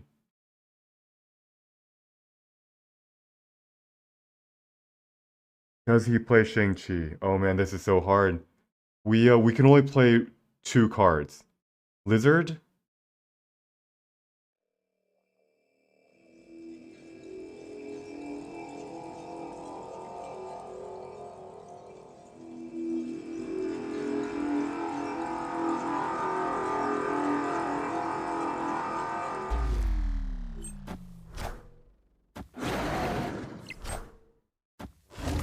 Magneto? Nice, we did it. Holy crap. Oh my god. Victory! Alright, alright. There's so much things that are going on in my head.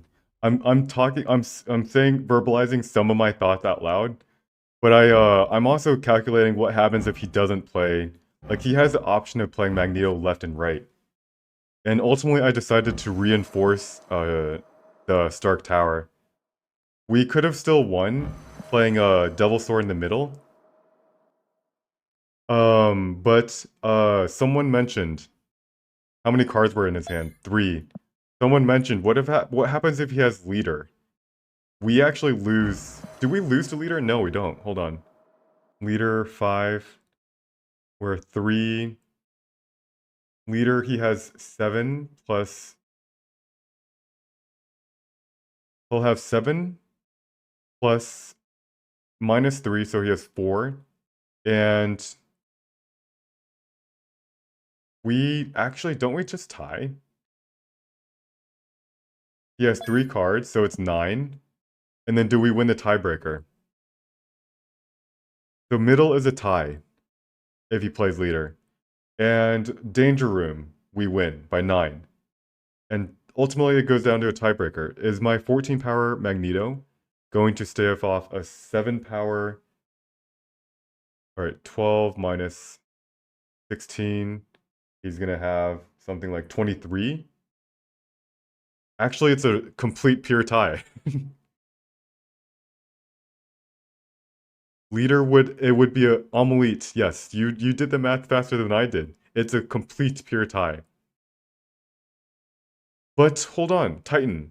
You're right, you're right. Am I counting Titan? No. I'm counting if he plays Iceman instead of leaving out Sunspot.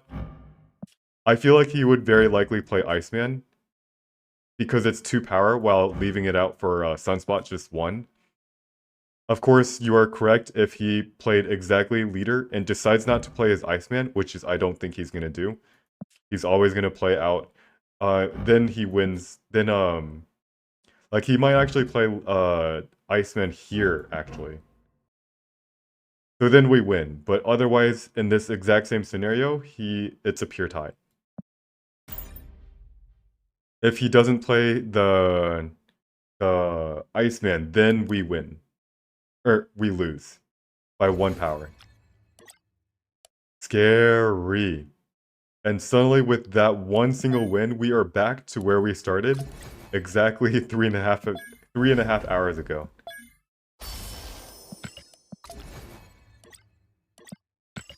Phew. Scary.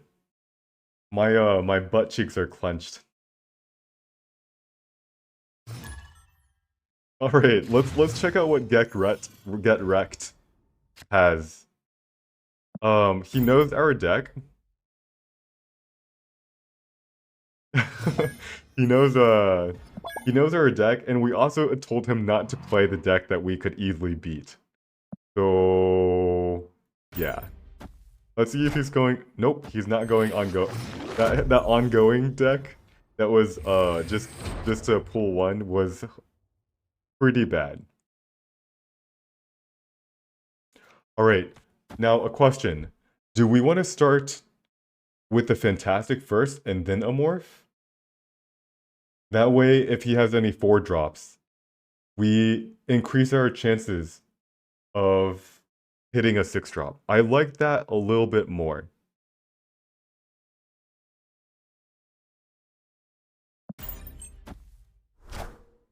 Uh-oh. Uh-oh. Let's play Morph into Agent 13. I'm not gonna snap this Electro player though, right?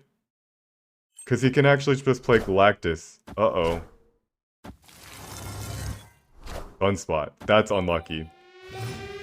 That's really unlucky.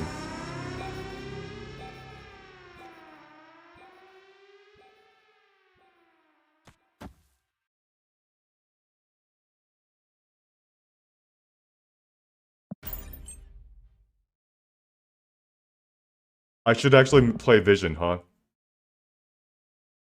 Let's see how big this is. He plays his Vision.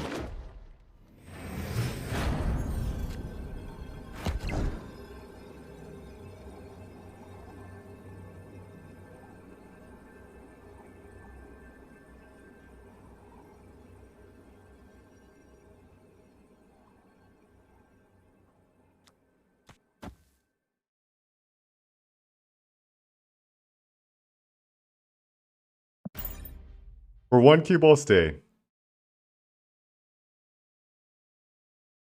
And it actually might be a complete... It might be a complete tie. Oh no. Damn. Arrow?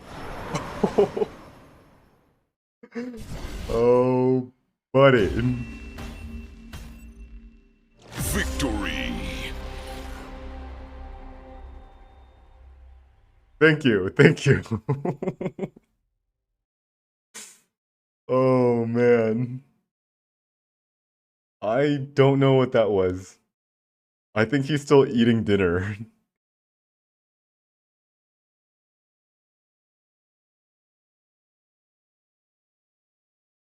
He is dodging Shing, but like I can't play Shing in Plunderer's Castle. Get wrecked. That was really funny. I was like all sad about losing 2 cubes.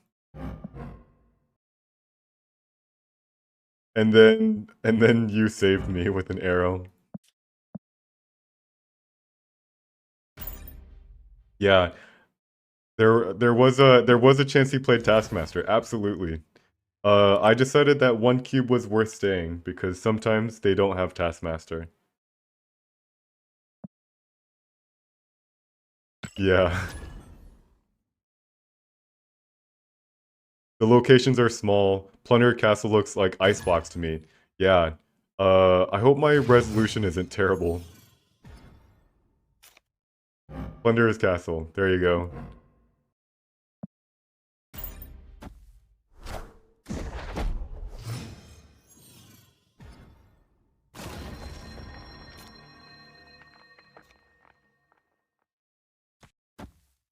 A spoonful of lizard helps the medicine go down. Now, what have we learned about Morph? We should snap. Oh, snap! Luck be a lady. Luck be a lady.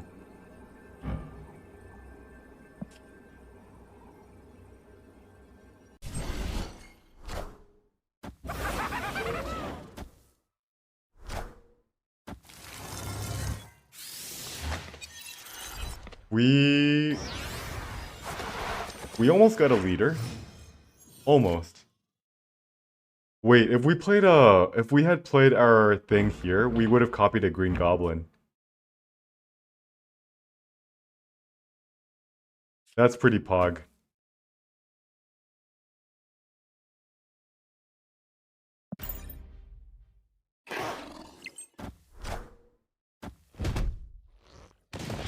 Face the might of Asgard! Guys. Mjolnir! Iceman. We can go ahead and play a Vision here. We could play a White Queen, actually. It does power up our Devil Sword, huh?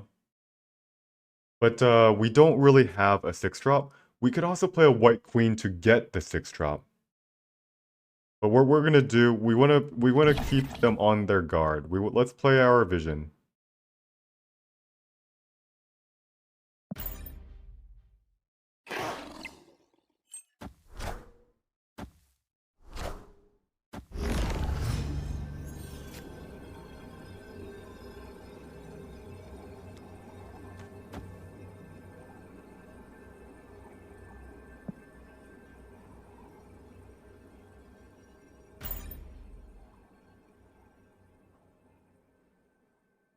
Alright, he has a small chance to have drawn the hammer. Not great, and he missed it. Victory! Let's be a lady.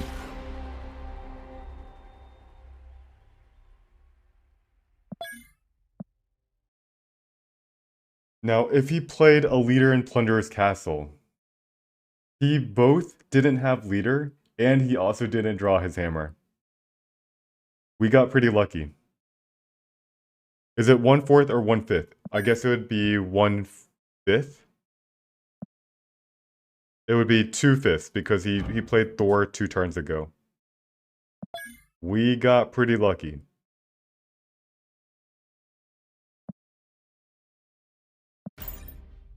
If he played a leader, he would then get a big boy. Wait, hold on. So he wins. We win right. He wins left.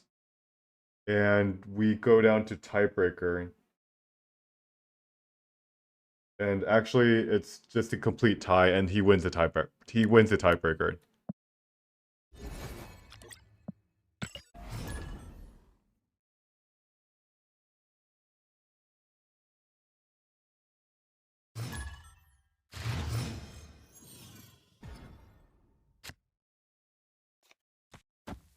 Zoro might be a bot. Let's do a bot check. Zoro. This is Zoro is a bot with it's a real player bot, so it could be a real person. We are going to chill. We're gonna just hang out a bit. We're gonna hit end turn after like 20 more seconds, and if he's still thinking after that, we are going to. You played against Zoro earlier today? Okay. So this guy has a bot profile, a bot name. Like, come on, dude. Show us signs of life. We're gonna rope him just for having that name. Can't remember if it was human. Oh, that's true. You could have. We're gonna waiting. That was a pretty quick. Waiting. A bot would play a card. A human would snap me. He's real, guys. Escaped! Alright, Tony of Tony. Hello. I am 96 with only pull 2 deck. I am badass. Thank you.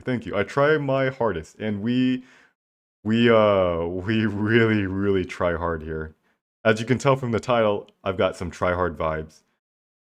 So Nordrammer says you suspect there is deck MMR. You're true about MMR, but it's not deck MMR. Isn't it just account MMR?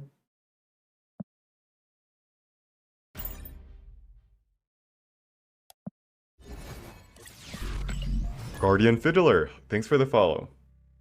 And Nordrammer, the bots are a thing at every single rank. You will see them more frequently on turns 1 and 2. Or, not turns on 1 and 2. As on beginning of the end of the season. Alright, Agent into Sentinel. We're gonna pile into Stark Tower.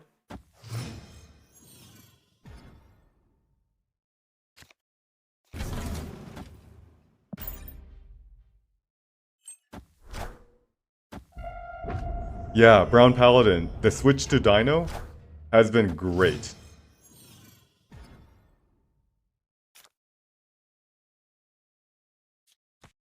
Alright, we snap on TVA. I don't know what else to say. We just snap. There's a... You're playing a very late game deck, and I am playing a morph. Come on, luck be a lady. Scorpion. What? Time's up. All right. All right. All right. All right. Fantastic.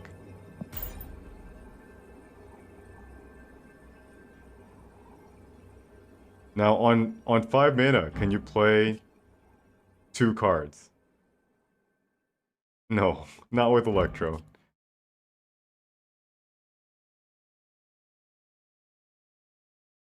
Actually, Nordrammer, you say you suspect you know how matchmaking works.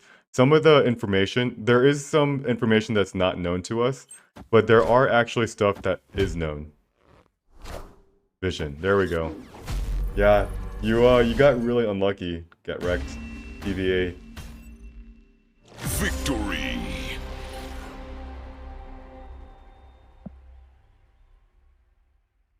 Like, Electro into Vision typically is pretty strong, but not when I have Mr. Fantastic into Plunderers. Claw does beat me, but this guy, very few people play Claw. Yes, that's, yeah, sorry about that. Sometimes, sometimes location just screws you, but that's where you try to navigate, like, you navigate the cube situation.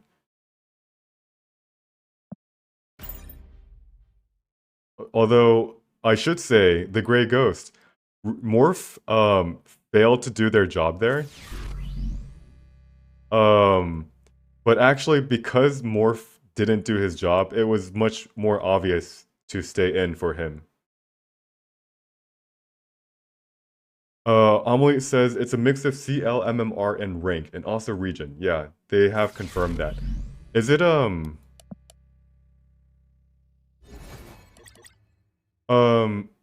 and so one thing, it's still a mix of rank, right?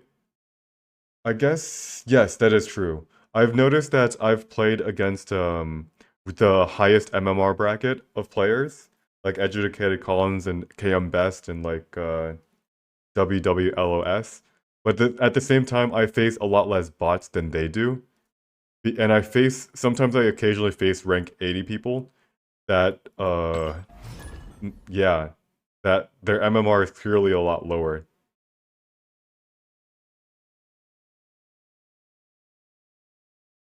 Tonius Tonia, thanks for the follow. And Alien Flames, thanks for the follow. It is 12 o'clock, 12:55 where I am. I do have work tomorrow, so let's try to end this on a good high note. This is our second to last day. Oops, I forgot. Wait, actually, this is fine. No, hold on. How does this work? We're stacking everything into Bifrost.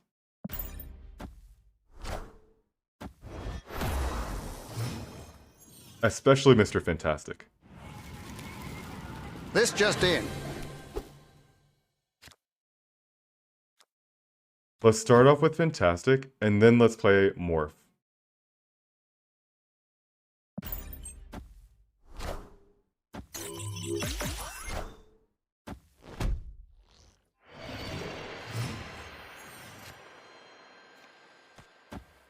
Alright, luck be a lady. Now, is this good enough to snap? Unfortunately, I don't think so. He's shown Sunspot, Scorpion, Ironheart. I don't think he has that many 6-drops. Iceman, there it is. He doesn't have a lot of 6-drops.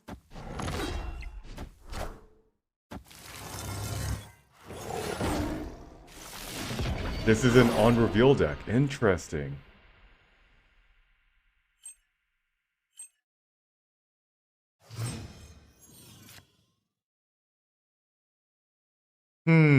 Which is, actually...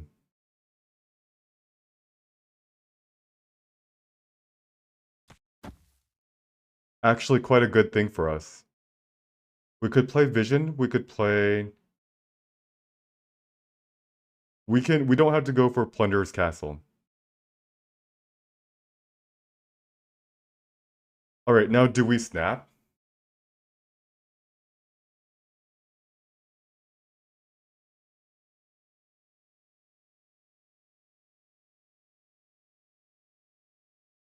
I kind of would have snapped. So he's going to play White Tiger, probably in Daily Bugle. Yeah, I'm going to snap. And then we'll have initiative going to the final round.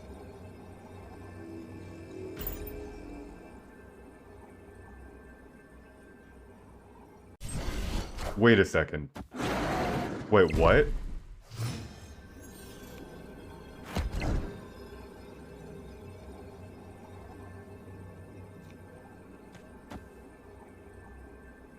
Wait.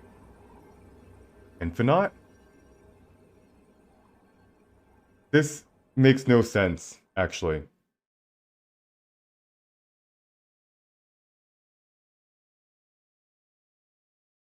He wins the tiebreaker here.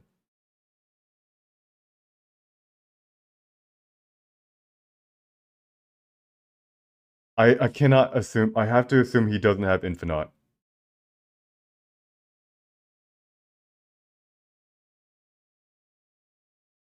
I have to go something like Cosmo into Lizard. That's a total of a lot of power. Wait, this guy actually has Infinite. He's gonna play Infinite in Daily Bugle and he wins the tiebreaker. I don't actually... He has an Infinite!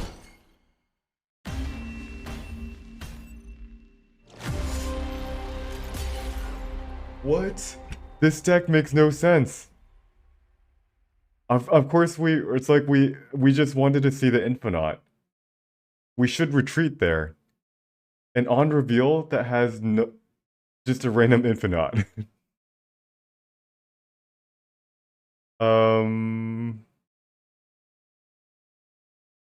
And the best... And unfortunately, I would have wanted to play Hulk, but we don't win the tiebreaker. We just tie. We tie Daily Bugle, and then he wins the tiebreaker on... I think. Let's do some math. 14 power in Bifrost. Actually, 16 power in Bifrost. Yeah, he wins the tiebreaker.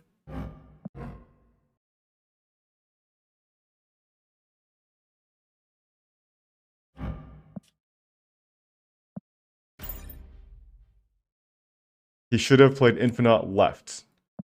Although, yes, because I'm never gonna reinforce left.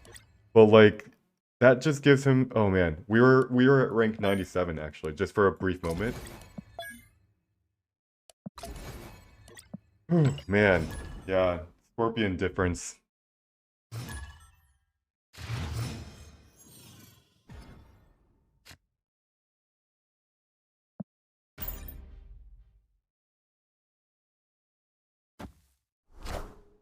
Sunspot. Alright, we're in trouble.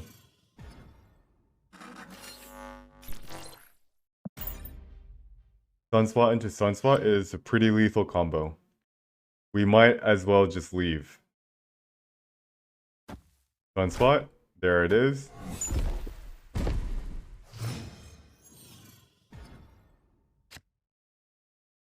Plunderer's Castle, yup. He plays Sunspot in the middle, passes his turn.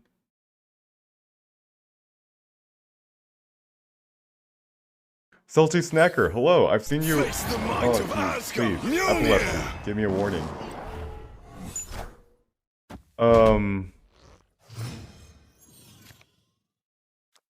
Go here.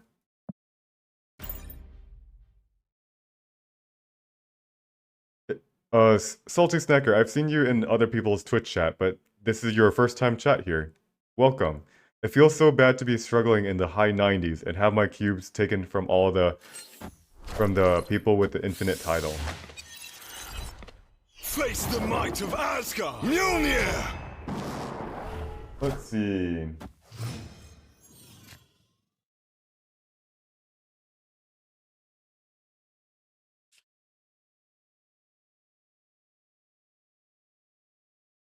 We actually want to do something like I think we want to play 2 cards. No. We actually are winning Plunderer's Castle without even playing any cards. Of course, he has a She-Hulk. So what's he gonna do this turn?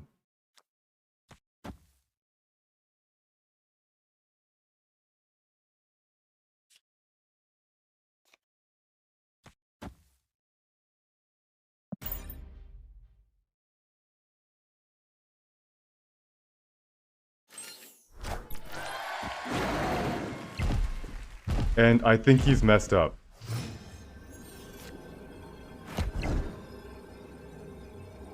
Because how does he play a card into Plunderer's Castle?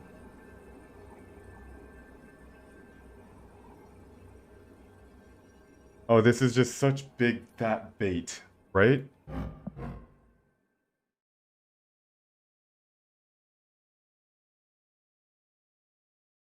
He could have Magneto with Thor.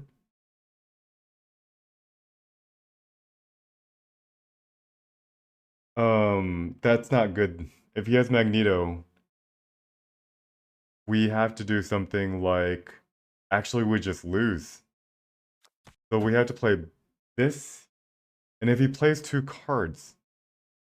This is actually very scary. It's like, what do we do here?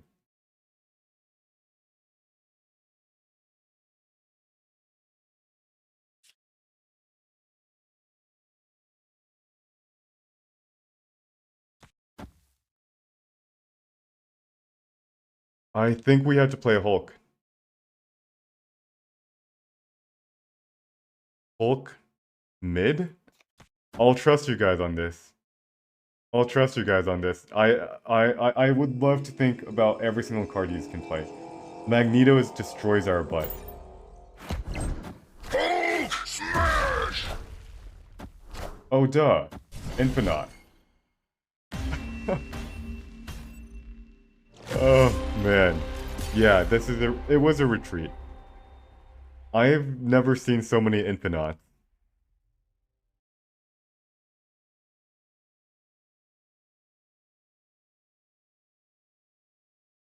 I have never seen so many Infinites. Of course, it's because of the Plunderer's Castle. And I did get baited by the She-Hulk, yeah. She-Hulk and Infinite don't show up in the same deck very often. Because you pass your turn on turn 5 and She-Hulk still costs 1 mana. Damn. So that's two games in a row we lose to Infinite. On the contrary, they do. Axis, which decks do She-Hulk and Infinites are together?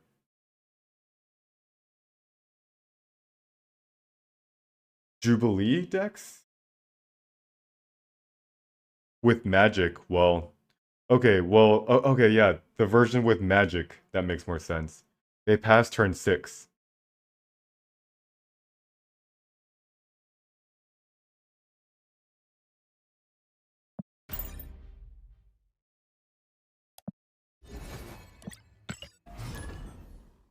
And Moon Girl, so they get the cheap...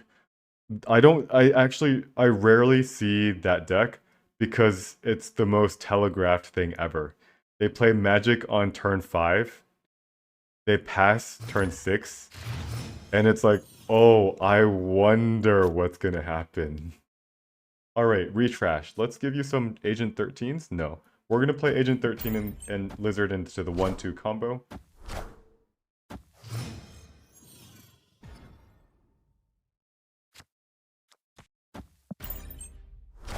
And let's see if this is Plunderer's Castle. Owning that.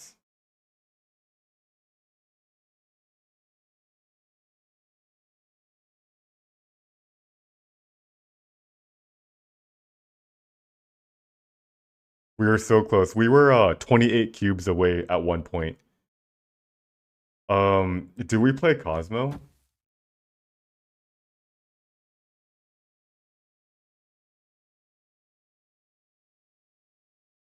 It blocks our Shang-Chi. But like, I feel like I should be playing out my cards. Alright, now do we snap on this? We're supposed to snap on a morph, right? Oh, snap. I don't care if he gets it back into his hand, because it's gonna come out as the cost that it shows up as.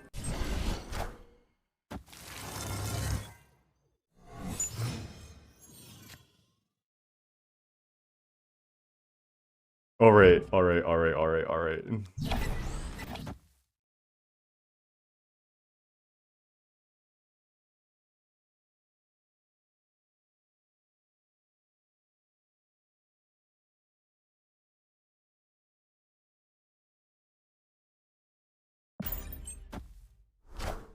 Double sword.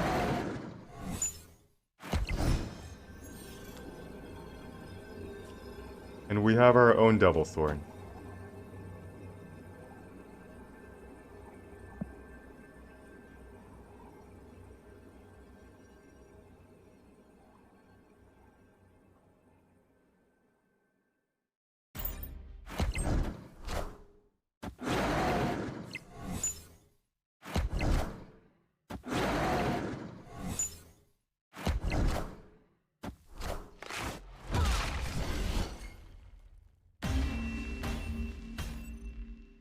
Okay.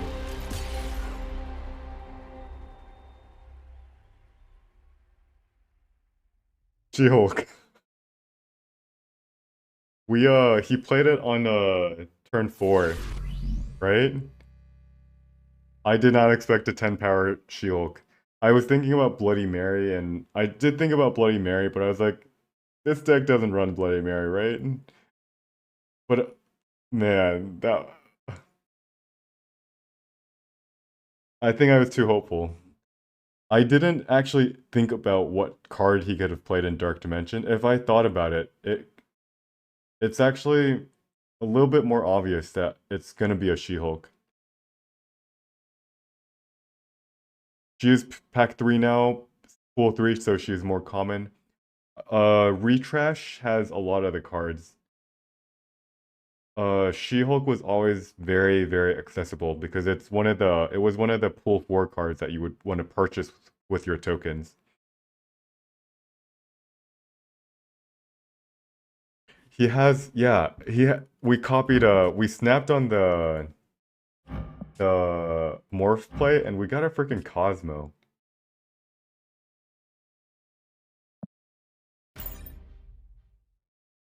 And now we are at 39 cubes. We have to be careful. If we miss our morph, we have to, like, I let my guard down. Like on turn 4 we played morph, we got a Cosmo, and then I stopped thinking about what he played in the middle. Because I was just, you know, moping around, like, why? Why do you have to get a Cosmo? And then I just completely forgot to think through. Come on, morph.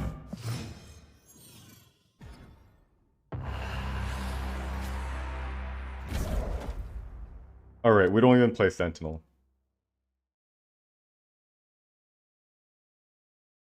Alright, turn 2, turn 3, turn 4, turn 5, turn 6. We actually want, so let's do this. 1, 2, 3, 4. And we play one card a turn. Alright, we can play this.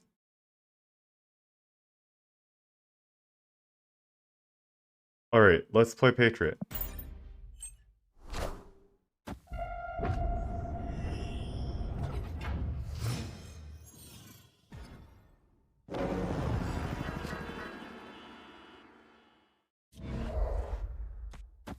We don't have to play Fantastic, actually.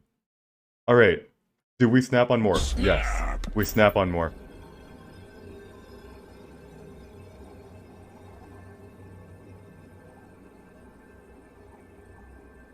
Luck, be a goddamn lady. Not Face bad. the might Oh of god. Asgard. Please. Mjolnir. Mercy. Seizure.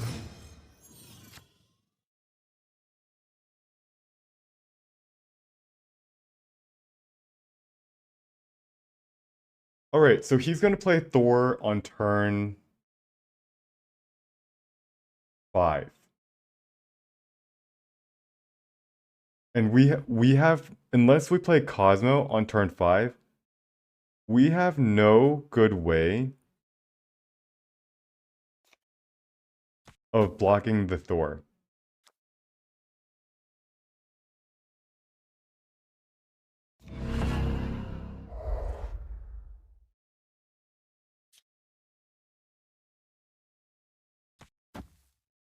So let's do this. Fantastic into Vision and potentially Dinosaur. Yes, exactly. God's Rage, he can play.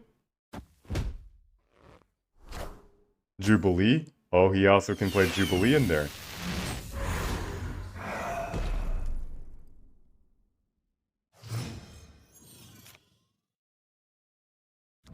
So we do Vision here.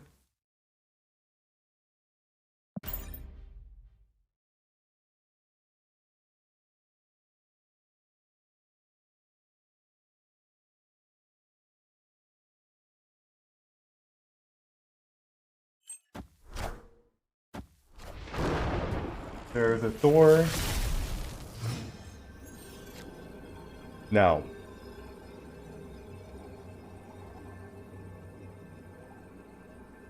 Oh wait, no, I played this too quickly. We could have Shang-Chi'd it, right? But we still, the problem with Shang-Chi isn't it similar to just playing Vision and moving it here?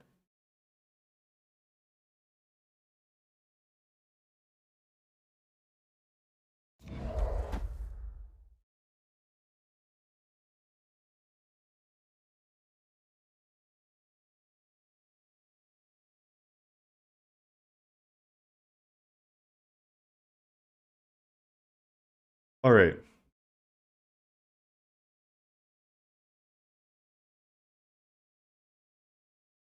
I think this wins. So we have 10.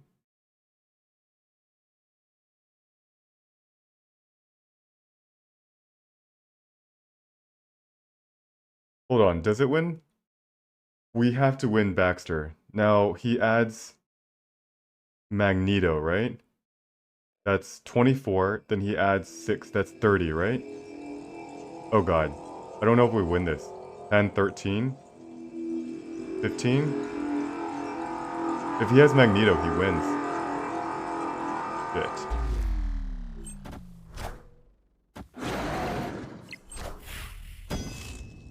Mjolnir, to me!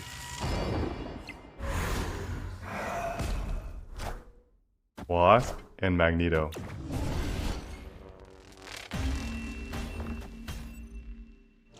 It sure would have been nice if we had Arrow.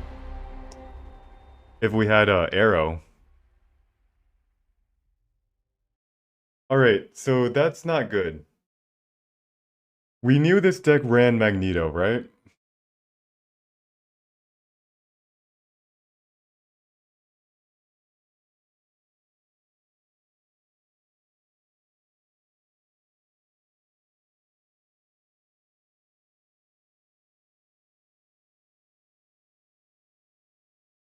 Three plus 8, 4 plus 8. That's 12. The problem is we could have actually played Shang-Chi into Chavez.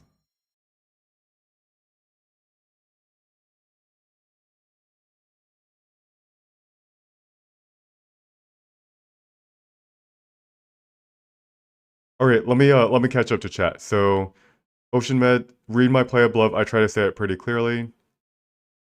Alright. He has 18 points with Jane and Thor, so maybe don't play Mr. Fantastic. Okay. So the idea. Yes, and just keep Vision and Dino right. Because that's actually our most powerful play, right? We would have won. You're right. We would have won. Now, one problem.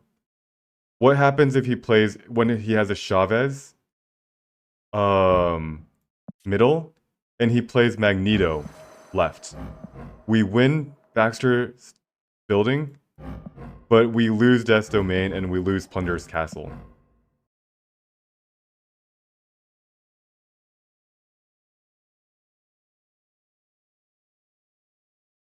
That is a challenge. Because on turn 5 we play something like Vision. On turn 6 we have to play Dino. Let's see.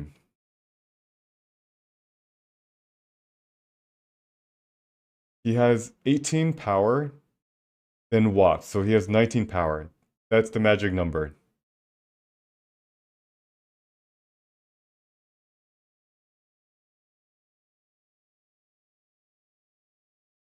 Jane plus Sentinel. Hmm.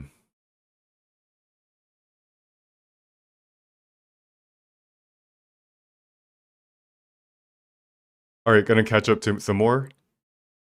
We would have had 15 on Dino, yes.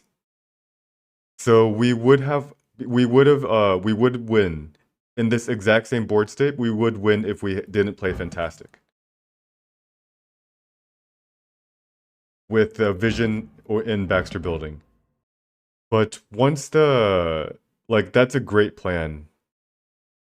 Once Chavez showed up in Death's Domain, our plan then is not as good. So once Chavez shows up in Death's Domain, what happens? Could we have come up with a better plan? Because the one I came up with, auto lost to Magneto. No counterplay. No guessing. The passing on turn 4 actually was better because it actually made him have to guess. He had to guess, do we move Vision to Death's Domain? And yeah, it makes him have to guess.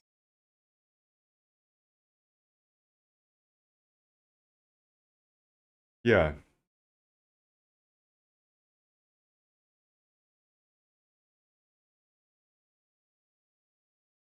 So the idea behind the point to win Baxter.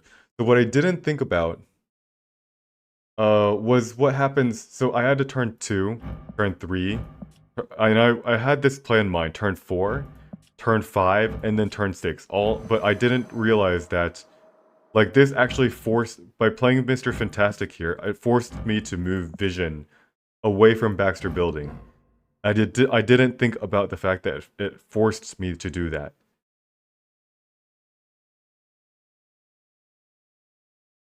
So I thought I could afford the turn 4 play, but that was clearly wrong.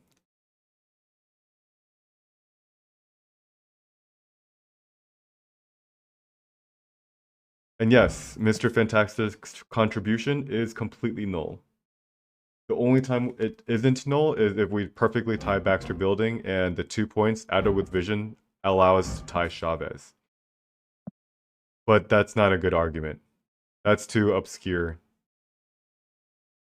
We need to retreat there. I don't know why I haven't been retreating as much as I used to. I think it's because like my retreating is very fine-tuned to the like Zabu meta. Right now I'm kind of in this phase where I'm like people are trying out new decks and I'm like, what do they have? And that's just really bad. I've been spewing a lot of cubes, being what they had. And like we stated exactly when we lost to an Infinite, we were like, he has Infinite, right? When we wanted to see it. Like, do I really need to see it? I have to retreat there, right?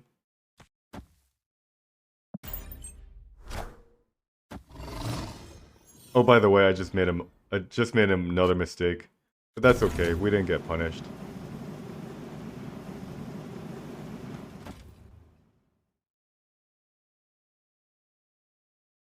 Let's play Sentinel and Clintar. Let's hit 8 power exactly in Clintar. Face the might of Asgard! Mjolnir! Alright. Fuck Thor. That animation is so stupid. Alright, let's play White Queen. I want to contest the Thor. Is that stupid though?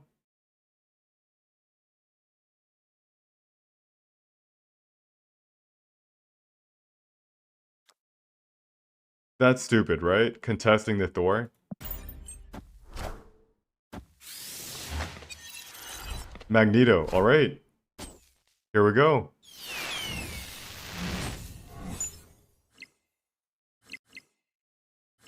Cleared for takeoff.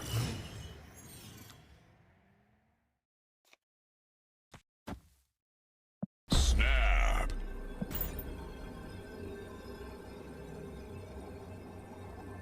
He got really unlucky with that symbiote. We have to snap him there.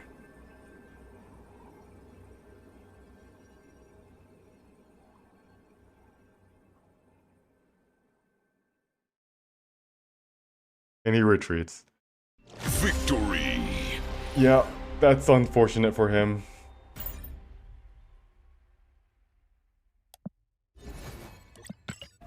Alright, so we need to think. We need to retreat more. We need to retreat.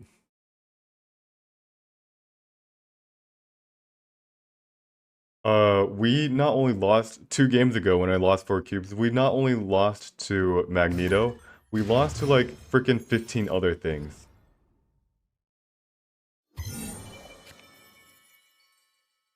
Bad player since 1996. Hello. Opponent snap. Rela streams. Turn 1 snap. Like that. Alright, so like that means it's just a turn. Yesterday I would retreat to a turn 1 snap. Is this gonna be the Zabu? They just always have Zabu.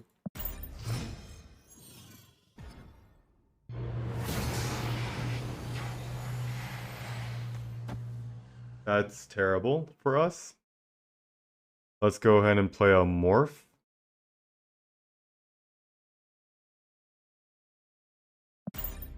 And that's a Zabu? It is a Zabu. So Zabu players are still snapping on turn 1. And a Quintjet.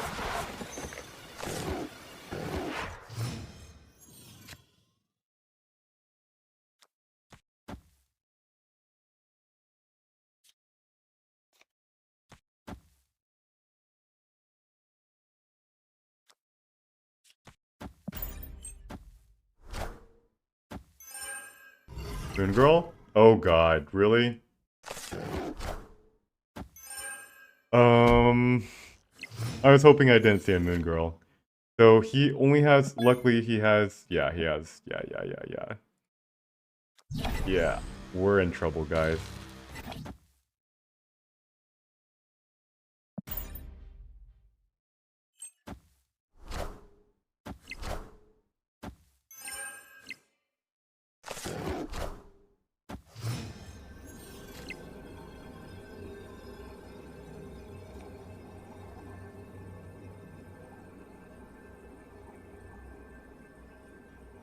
We actually do have a chance, though. So we can actually just do this.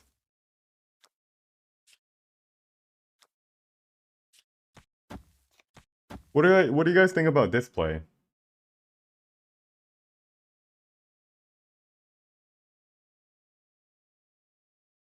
We could also move Vision here.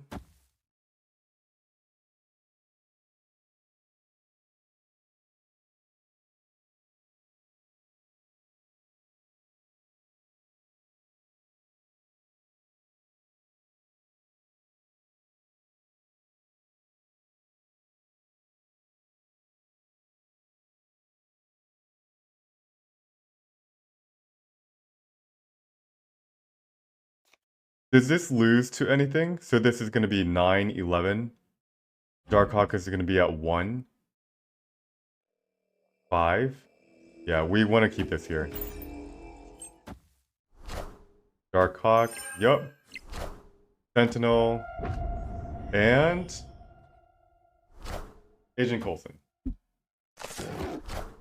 We want to keep that there. Yep.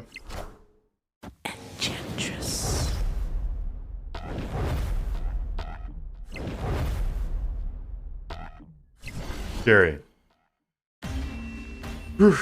Why move vision?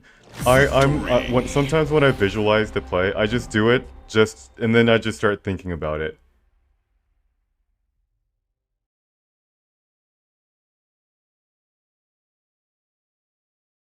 And of course, I'm contemplating it, but I'm not like solidifying it at that point. We had to keep vision here, otherwise we lost. So yeah, we keep it here.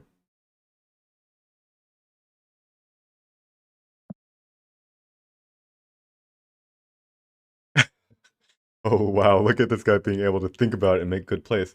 Like there's a lot of like automatic plays, right? Like when you play vision, your natural instinct is to just move it the next turn. And that tends to be the play that people also play around. You play vision and then you move it, right? So the play that people don't play around is, what if you play vision with a clear intent to move it to Plunder's castle, and then you just don't move it? And that generally, I'm giving you guys, like, whoever ends up playing against me in like future heads-up battles, you're gonna have an edge because you know how I generally like to play my vision. Uh,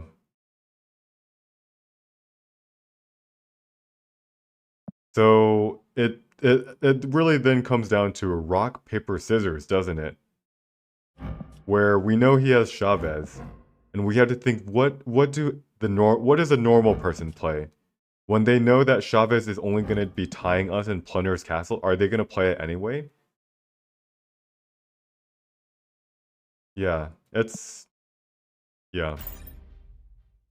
Which decks do you run into the most? Zabu. Previously, it was Zabu. Currently, we've been running into a lot of Magneto, Jane, Thor, and Magneto decks. We've been running into a lot of Electro ramp decks also.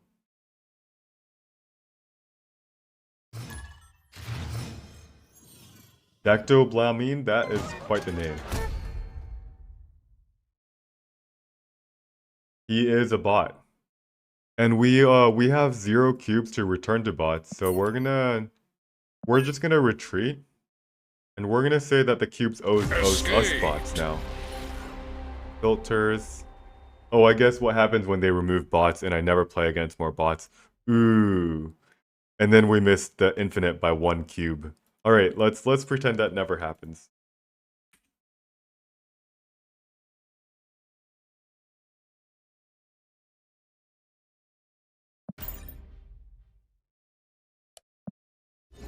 We should be net positive. Like, we should make sure that we have cubes to return. Otherwise, what happens if we miss? Yeah, it's no. That would be really, really annoying. I mean, I would say that we hit infinite in spirit, but like, we want to see that shiny little number, you know? 101.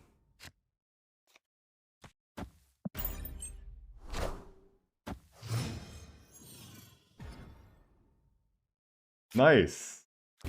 And that, by the way, Stargazer is why we play Agent in the middle. Now, is this good enough to snap? Nah.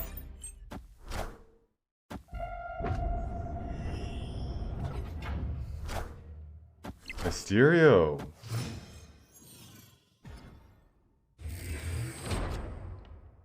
So, this Mysterio is definitely on the right.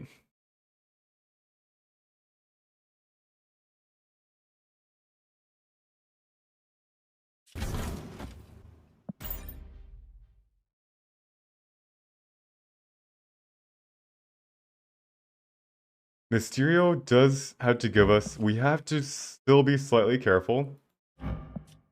Depending on what the next card he plays, Mysterio is often played in decks that have a Killmonger.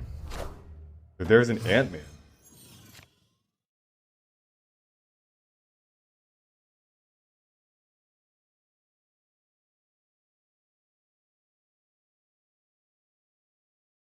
Wait, Ant-Man?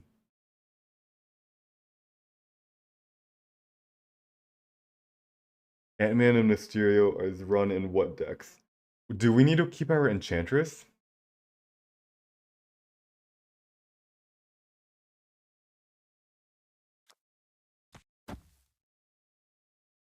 Oh, snap.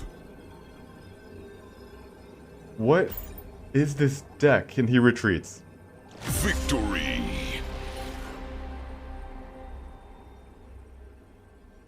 Sarah Control doesn't play Ant-Man though. This could be like a surprise card, but it's a terrible surprise card. Why play 1 mana for 4 power when you can play 1 mana for 5 power? Because Sarah doesn't discount to 0. And that's generally why Sarah Control or Sarah Miracle. It's a bishop deck, right. Bishop. Oh, Valk Control. Valk Control might be it. They love Mysterio. But this throne room, oh, this is, I don't know. I don't know. We faced a deck yesterday where he was clearly just going for the missions. Sometimes people just run random decks just for fun. All right. So it is 135. This is going to be my last game. For sure. For sure my last game.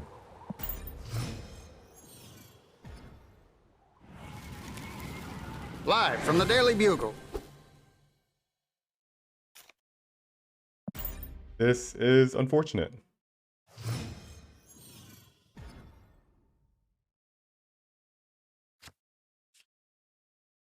Do we want to play Morph on turn 3 when they have Absorbing Man?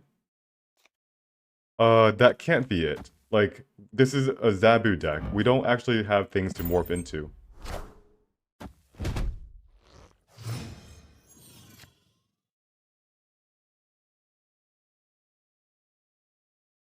Now do we morph?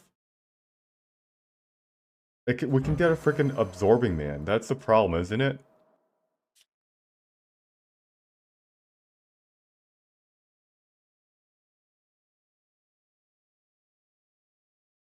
But we also don't want to play.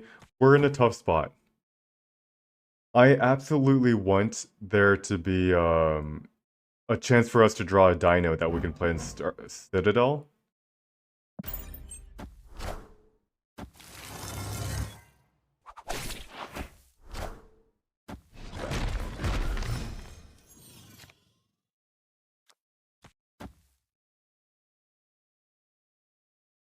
Wait a second. Snap. Wait a second.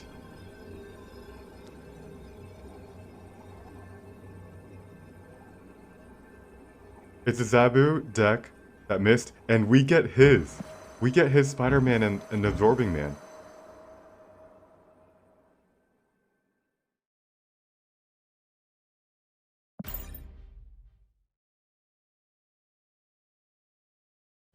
See, I'm Zabu now. You are nobody.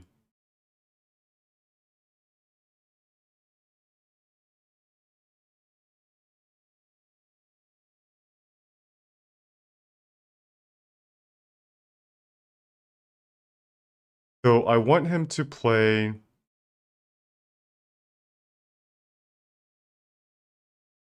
He's going to hold Zabu, right?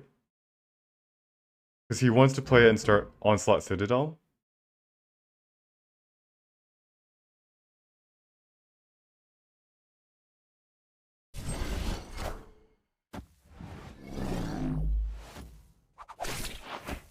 Friendly neighborhood Spider-Man here. Alright, now we have a problem. Houston, we have a problem. You know that pesky little card?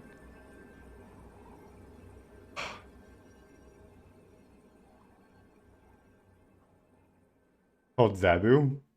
We have initiative. How do we beat Zabu? Like, we can do this, right? 11 power. Zabu's looking kind of spicy at 12, 13 power, right?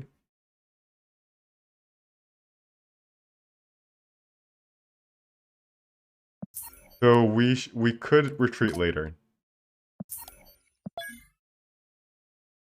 Actually, it looks like he missed. It looks like he doesn't have Zabu. Or Dark Hawk, yes. Dark Hawk Zabu. Your opponent retreated. Holy shit! Wait. Do I get cubes? Wow. Okay, so they updated this. They updated this so that when you both retreat, it gives us a little notification that the opponent retreated. So we didn't get cubes, but we at least didn't lose them.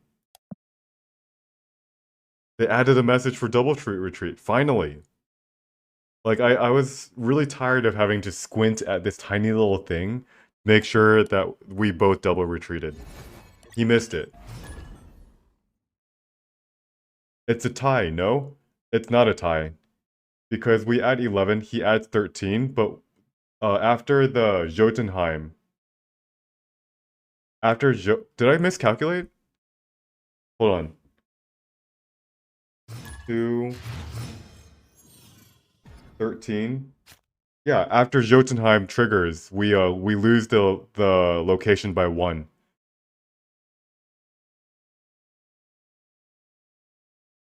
So yeah.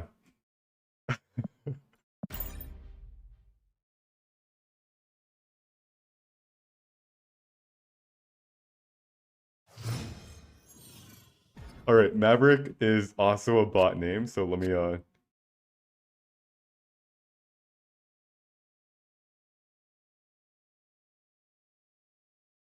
let's play Sentinel right here. And Maverick is a bot. So we do have to farm bots a little bit. He is a real he might also be a real person, but he's most likely a bot. We are going to fist bump him.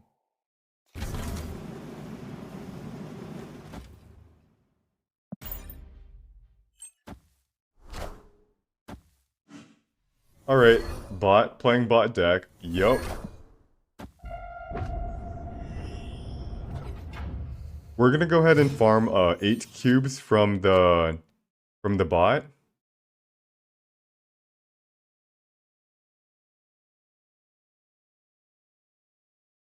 Hold on. So we want him to have initiative. So we're gonna pile onto Sakar unnecessarily.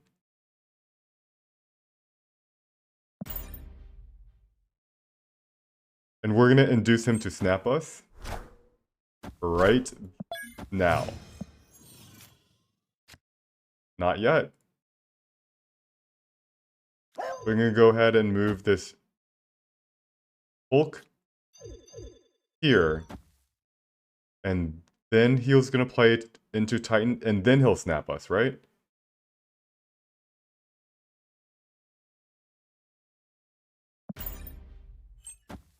There it is. He has 0 more cards in his hand. Iron Man. And now he snaps us. And we're gonna go ahead, when he snaps us, we're just gonna snap him right back. Smash! Opponent snapped.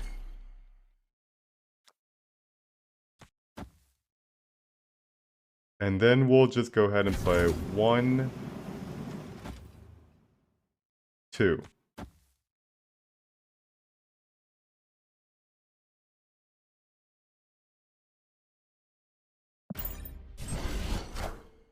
Enchantress.